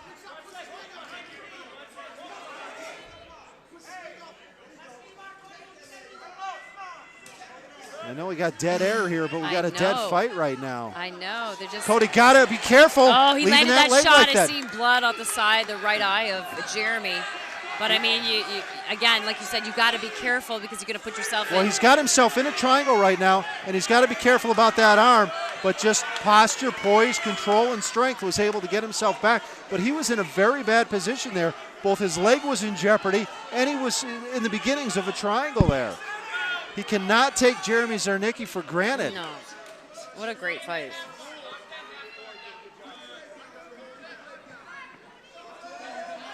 Trying to get an angle here to see what's going on. Now, Cody's got a much better opportunity to be heavy here, Kara. Instead of worrying about trying to pass into side control, well, we get short time again. But if he just sits on that thigh and creates some space, he can beat Jeremy Zarnecki up from there. Oh, he just misses that elbow. Cody taking a deep breath, and I'm surprised he's as winded right now as he is because, you know, he's not pushing the pace like we would have seen him. But, I mean, he has a tough opponent, which can take a lot out of you mentally, which means it will transition physically. But he said he cut really well this time. Like, it wasn't – he didn't do it the last minute. He did it, you know, over a course of a number of weeks. After the medical timeout, everything that Jeremy had Cody doing or that Cody did, Jeremy required him to do in the least efficient way possible. Oh, yeah, that's and a great way to put it. Very fatiguing for Cody. Now, he's an athlete in top condition. He's going to recover real well between rounds. But that sort of starts to wear on you, especially when we're talking about championship rounds, the fourth and the fifth round, they're really deep water. That could come back to haunt him. He's got to change up his game plan a little bit. I mean, he waits for Zarnecki to come in, and he looks for that check hook. He looks for that jab on his way in, but he's got to string a couple together instead of just looking for that one hook. So here we go. We're in the unenviable position of once again having to play judge. Who won that second round? I can't even believe it's just the second round. There's been so many stoppages. Oh, my God, yeah, it's been going on for 20 minutes already. And again with the water break. Right. Shocker. You got to be careful with that. You're going to have a referee start getting a little frustrated and taking points. Here we go with round number 3 of 5 that's scheduled for this TXC featherweight title fight between Cody Stamen and Jeremy Zarnecki. And, you know, Jeremy he's the one that's coming with all the artillery. I mean, he's just putting his hands together, kicks together. That spinning back kick, when he missed, Cody should have made him pay, and he didn't even try. But, you know, Jeremy's done really well in the first 2 rounds, but we haven't seen Cody turn up the pace. If Cody turns up the pace, then I think things will turn around a little bit, because he's just fought, to me, very relaxed. If he turns things around, I think that'll change the composition of the fight. But, wow, great accuracy of Jeremy. Love the way he's putting everything together. Well, Cody cannot stand there and just take that. No, exactly. Well, we're going to wind up right back where we spent most of round 1 and round 2 here in a second. Oh, little switch there. Cody looking to drag it to the ground. Oh, Jeremy did such a great job of pulling himself back, you know, preventing him from doing that. And making Cody respect that feint on the knee there.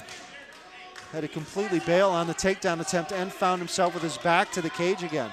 Now remember, he got out of that last time with a knee right up the center line. Look how sneaky Jeremy is. For everything that Cody tries to do to him, he's got to answer. These guys just doing a great job of playing chess on the side of the cage. And back in Cody's corner again, which will be helpful. This time, right alongside of the cage, and Cody there now coming up. He was coming up into side control. Jeremy doing a good job of driving that right knee through. You know, I think anyone's going to want Jeremy's skin, because he's had a couple of cuts, but they did not bleed. I mean, they started to and just stopped. You know, the Michigan top team, a great team over there, because, you know, they point to the person they want to speak. You know, you have Darren Cruikshank in his corner, John Toth, world champion in jits. I mean, you got a solid corner to let you know exactly what play-by-play Cody's doing a much better job of establishing the side control here.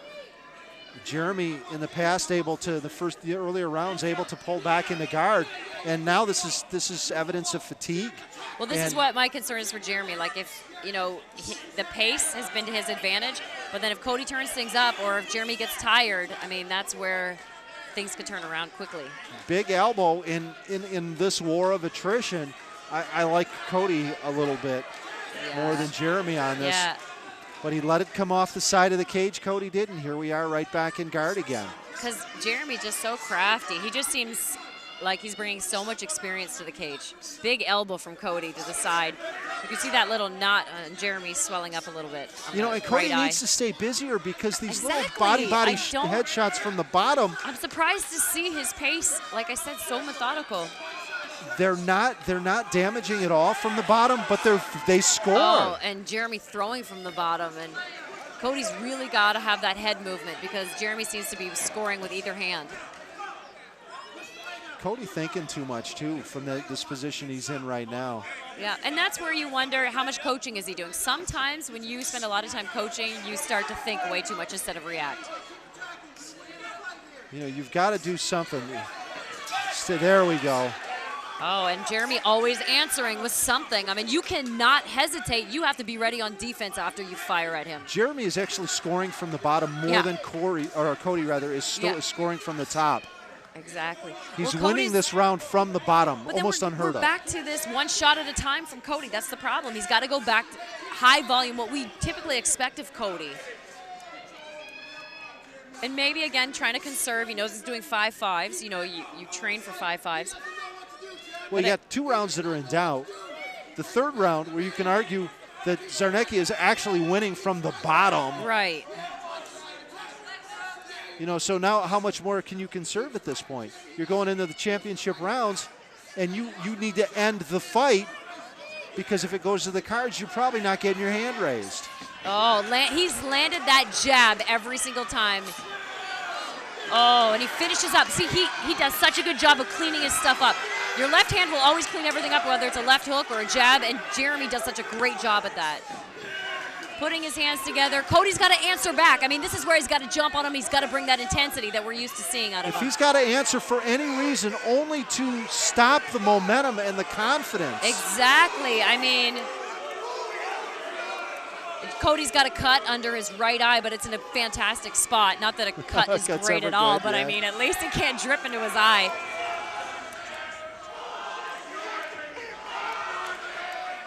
I've got to say, though, I don't know if Cody's surprised by the skill set of Jeremy, because we've never seen Cody, this hesitant, especially to let his hands go. I mean, I've seen him in boxing matches where he just goes toe-to-toe and does not stop throwing. He almost looks lackadaisical. Exactly, like as if he's fatigued or the weight cut, because when he had told me that he did a fantastic job of cutting this time. I don't know if he's questioning his conditioning, to go the 5.5s. And listen to coming out of the Murcielago corner there, giving referee Doug Gallegos the business there. Tell him if he kicks him again, he's coming into the cage. He'll scale it up from that side. I don't think he'll come around this way where Cruikshank and Fish and Toth are. Hey, We don't want a bench brawl right behind us, please. Yeah, no kidding. Just remember the stairs are to your 5 o'clock. Okay. The emergency exits, we need a stewardess. The stewardess to point them out. But it is a great fight. I mean, I think just because the competition from Jeremy is so fantastic. This fight is going to be an even better fight on tape when you can edit out the medical stoppages. But you don't want to edit out us. Come on. You're starting to sound like another announcer we know. Oh, I'm kidding. Thinks the whole reason for the show is for them. Right.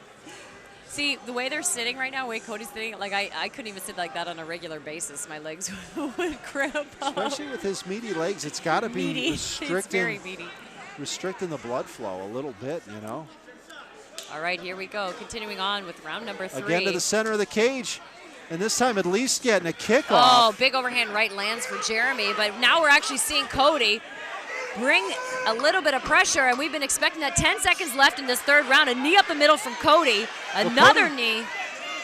And I mean, this is what we expect out of Cody. We expect this type of intensity. Cody Stamen trying to steal this round here in the last 15 seconds.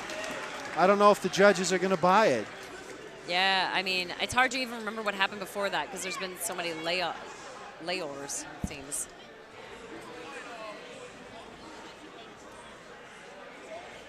Well, I mean, this third round, who wins? That's where you have to.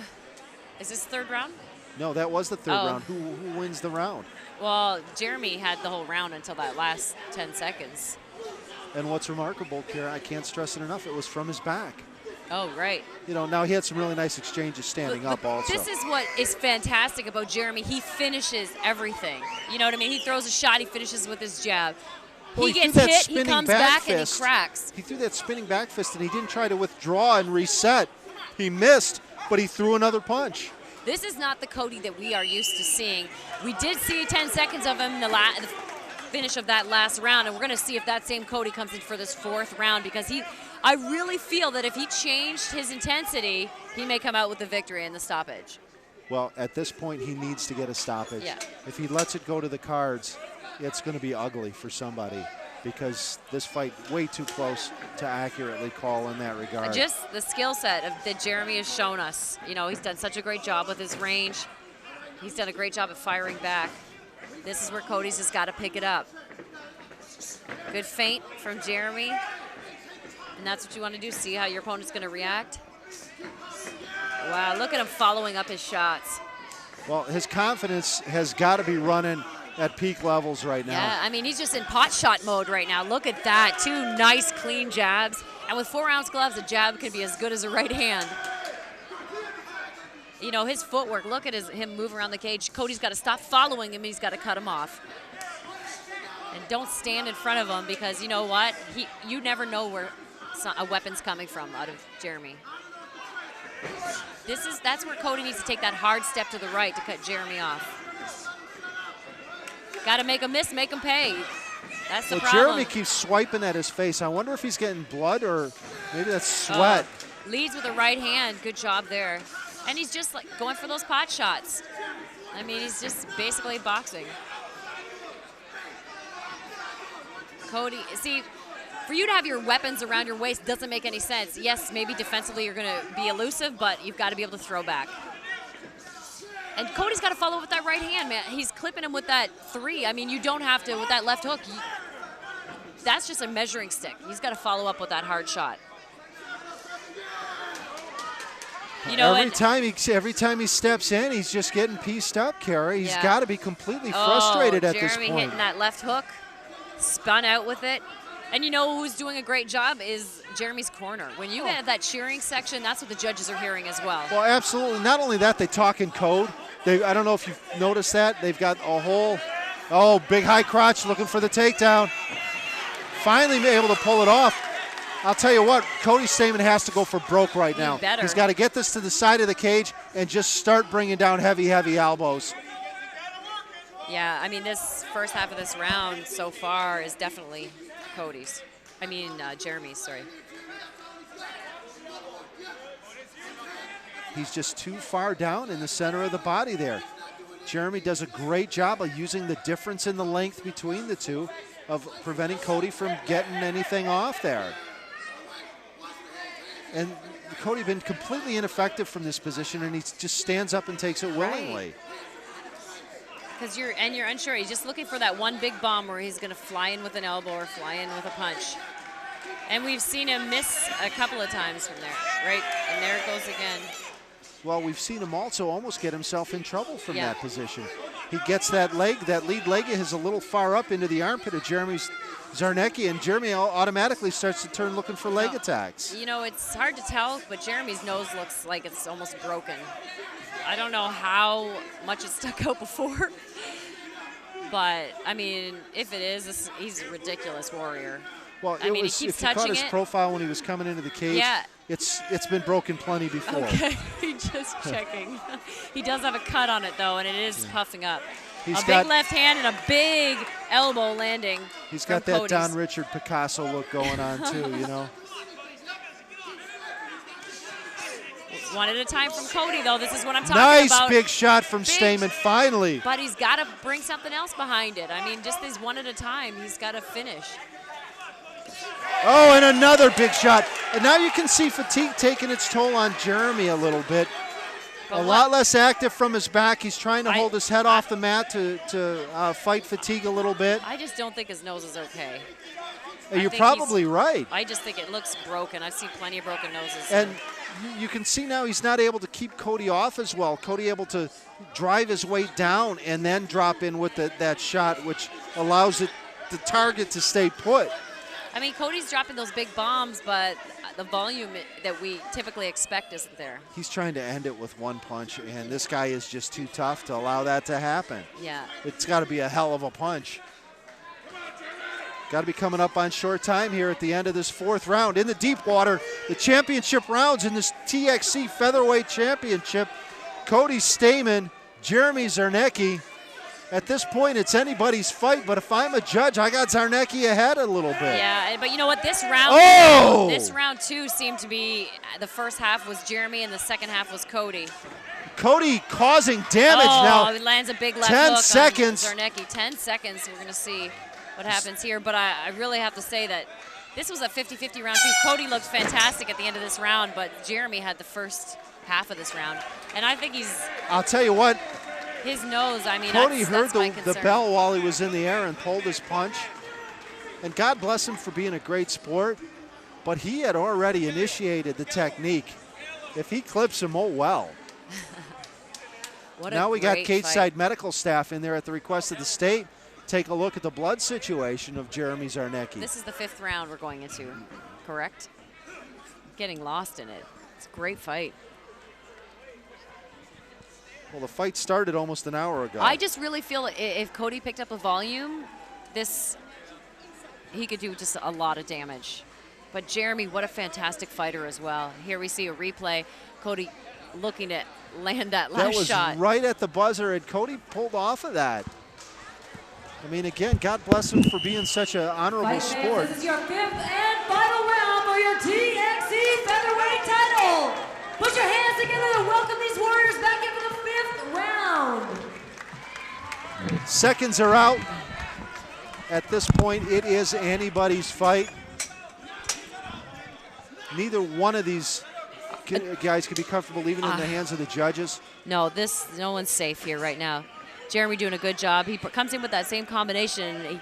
He's accurate every time. And finally, Cody's circling to his right, trying to cut off that cage. Oh, And see the low blow. Doug's tired of stopping the fight. Oh, Jeremy does such a great job of bringing more than one. I mean, he brings the heat, he brings the volume, and this is where Cody's really got to pick it up. He's got to be the Cody that we're used to seeing. He's finding some angles with his feet, but he's not letting his hands go.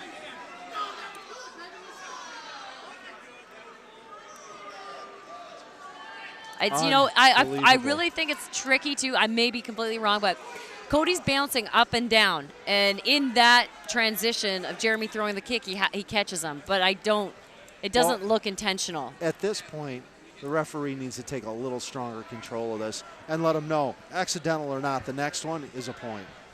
You know, or what's the rule for? I don't know. This is where, if Cody wants to take this title, stay undefeated, just got to pick up the pace, because I think that's what could end the fight. Throws that left hook, but he's got to follow with that right hand. His front kicks are really poorly timed tonight also. He's getting them jammed up on him. Oh, left hook, but Jeremy goes with that leg kick. I mean, what a warrior.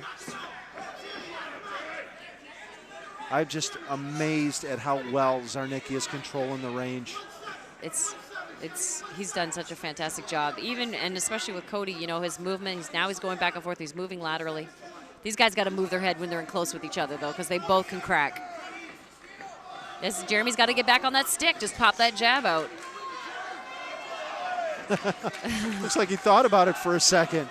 Did I get clipped there or not? You know, Cody's doing a good job at avoiding getting hit, but he's got to fire back. Bait and switch there. Zarnicki thought he smelled blood. Absolutely wound up where Cody Stamann wanted it, clinched on the side of the cage. He's just got to be able to finish that now, though. What an exciting fight. Well, we definitely saved the best for last. Oh, my goodness. I hope everyone's watching. England, Austria, New Zealand, Germany. Everyone's all over the place watching this fight. He's coming in with that right uppercut, finishing. Oh, big overhand right that he lands. But this is where Cody's got to jump back. I mean, you're getting hit with that one shot. Jump back in. Cody's like on the end of the tilt-a-whirl and just cannot get inside on that. And if he can't get... We're just so used to seeing him get hit, and then he comes to attack. There's that big flying knee. That's that flying knee we're seeing, but... Crowd loving it. But Cody isn't enough. I mean, for Cody, is it enough? Well, I'll tell you what. Seeing blood he's flying. Stay there, another big flying knee. But again, you got to follow up. You have someone hurt like that, you land some of those shots, just put the pressure. Because that's where they're praying that you don't come at them while their wits aren't about them. I thought for a second they were going to stand there and just slug it out toe-to-toe at the end of this round here. I mean, it's coming close to that, and I think that's what we're going to see at the end of this round. Cody double jabbing, but he stand too high to even get his power shot off. He got too tall on that. Well, he's looking to set up that knee again. Yeah. But after that knee, you got to jump on your man. Got to get his head out of the center. Jeremy retreating a little bit. Well, Cody landing that left hook, but as I said, he's got to follow up that right hand. He's taken the confidence of Zarnicki at this point. This is what we're used to seeing of Cody, though, you know, stalking his man and throwing shots. I wish Cody would follow up that hook, though, that left hook. Oh, two big shots. He's wobbled him. He's got to get in there and finish it. Oh, man. He's got to get in there and finish it, Kara. This is where Jeremy's got to hang on because we don't know if he has this fight or not, and he looked out. This is not a time to stand toe-to-toe, but this is where Cody is. Cody's smelling blood. He's got to get in there and finish. He's got his confidence. Oh, and he landed a left uppercut. Overhand right, left hook. Zarnicki, how he is still on his feet is beyond me. I have no idea. He is so wobbly right now. But, man, what a warrior. What an awesome fight. Cody needs to get him off the side of the cage. Yeah, Cody's got to get some range right here, and he's got to just let his hands go and finish this off, just to take it out of the judge's hands. Because who knows where this is going to end up. Oh, big overhand right by Cody, but he fell in a little too hard and smothered his shot. Now he's got to posture up, and he's got to score. He cannot be too methodical here. No. He's got to posture and score. This is the Cody that we're used to seeing, and look at these guys go at each other. He's running out of time, Kara Rowe. Yeah, like you said, we have no idea what the judges have done in these past few rounds. And this is where the volume that we expect from him. He's just got to let his hands go. Posture up and let your hands go. Not the one shot at a time. Well, he's trying to land those big elbows, and he's doing a good job of it, but he's got to get more of them out there. 10 seconds, he's running out of time. Jeremy's the one that's going to be impressing.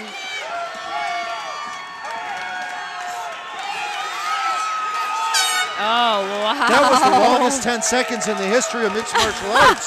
Oh, my God. This is anybody's fight at this point.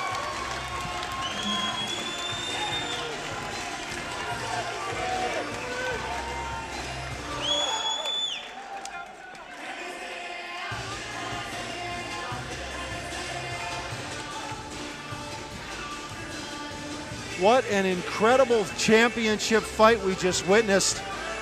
Both of these guys trying to be confident in the victory here. But I would not be surprised to see a split decision.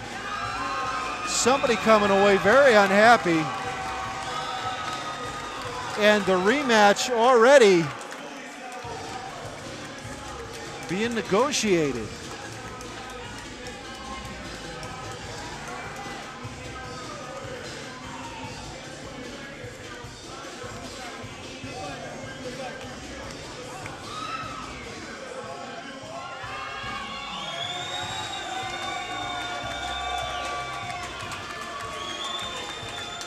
I'll tell you what, this was Cody's fight to win or lose based on the pace that was set. Had he just come out those first 2 rounds, the way he finished the last 2, the outcome may not be as much in doubt as it is right now.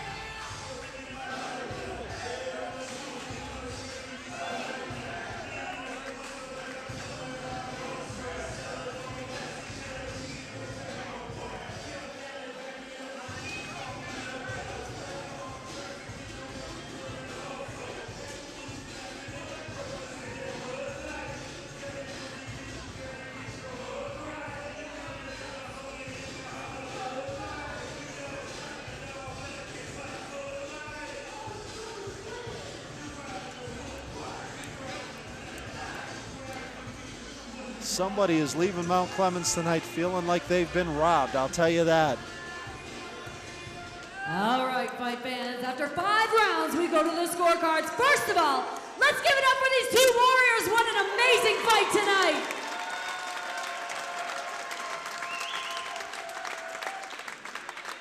Judge Frania has the bout scored 49-46.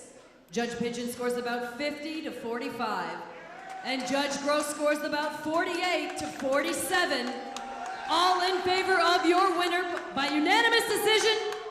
Put your hands together for Mr. Wonderful Cody Stamen! How do you have a 50-45 point? Wow. All 5 rounds, huh? Well, I'll tell you what, Jeremy Zarnicki has every right to be frustrated and upset. Ladies and gentlemen, your new TXC featherweight title holder, Cody Stamen.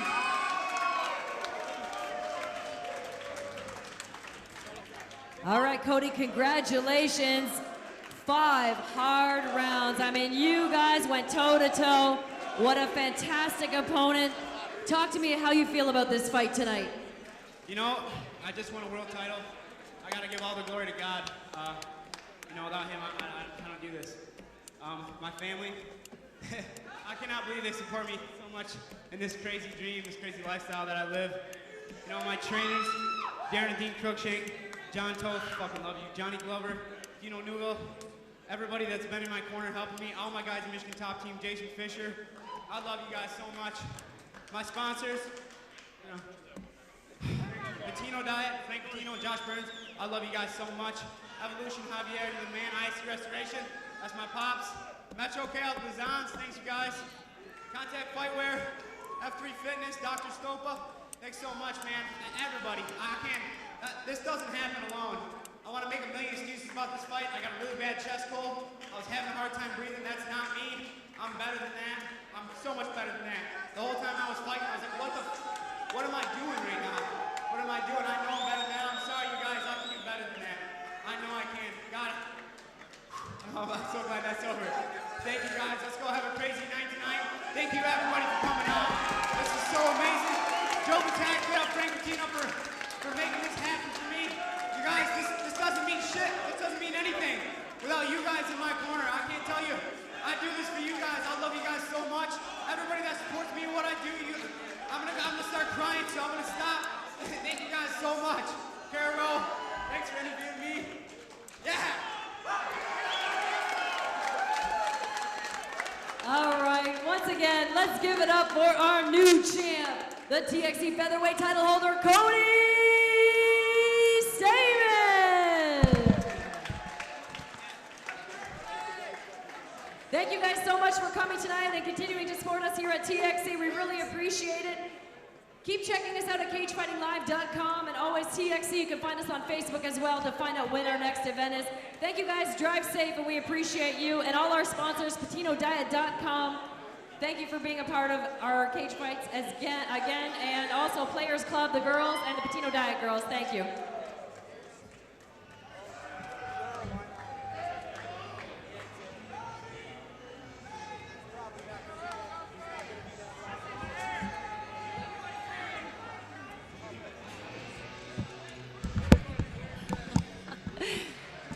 Carrero, 50 to 45. I said that as soon as I got the sheet.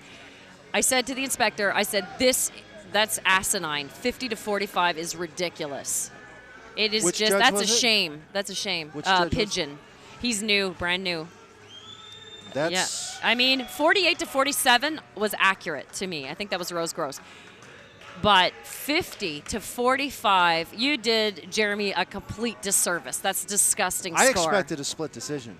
I thought, you know what? That's really exactly what Cody was going to lose. I thought a split decision was coming as well. And, you know, I would have liked to do a little bit more of an interview, but Cody was, you know, he wasn't able to hold it together. And as he said, he had a chest cold. That wasn't him, and that's what we've been saying the entire fight, that just wasn't the Cody that we're used to seeing. And I'm sure it was very frustrating from the sidelines, you know, his Michigan top team watching. And I'm sure Murcielago wanted to throw up when they heard those scores. Oh, absolutely. Like, are you kidding me right now? You couldn't have scripted a better ending for a rematch, though. You know, at this point, if I'm there has either of to those be. guys, I don't even know if I'd want one. But because, like, Well, you know, I it's kept not like saying it's that the if amateur ranks and they're like, okay, we'll see you in the pros. No, I mean, if you're going to fight, exactly. if you're going to continue to fight in the Michigan circuit, they got to fight again. They have to. You ready to put a bow on this? Yeah, for sure. All right, submission of the night. What do you think? Submission of the night. What did we have?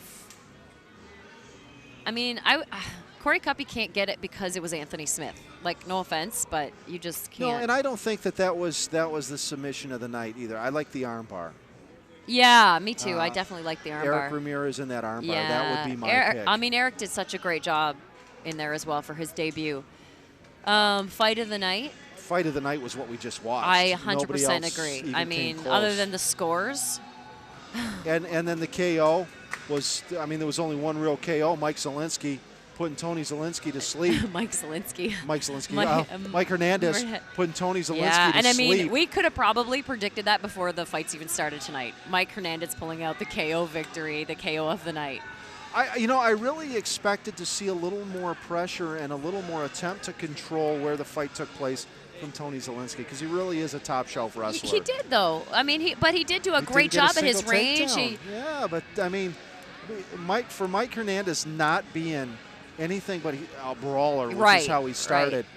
His learning curve has been so short to be able to defend takedowns against a guy like Tony Zielinski. I mean, where does this guy stop? Well, Tony wasn't even able to. I mean, he kept looking for his range, you know, staying out of Steven, your face.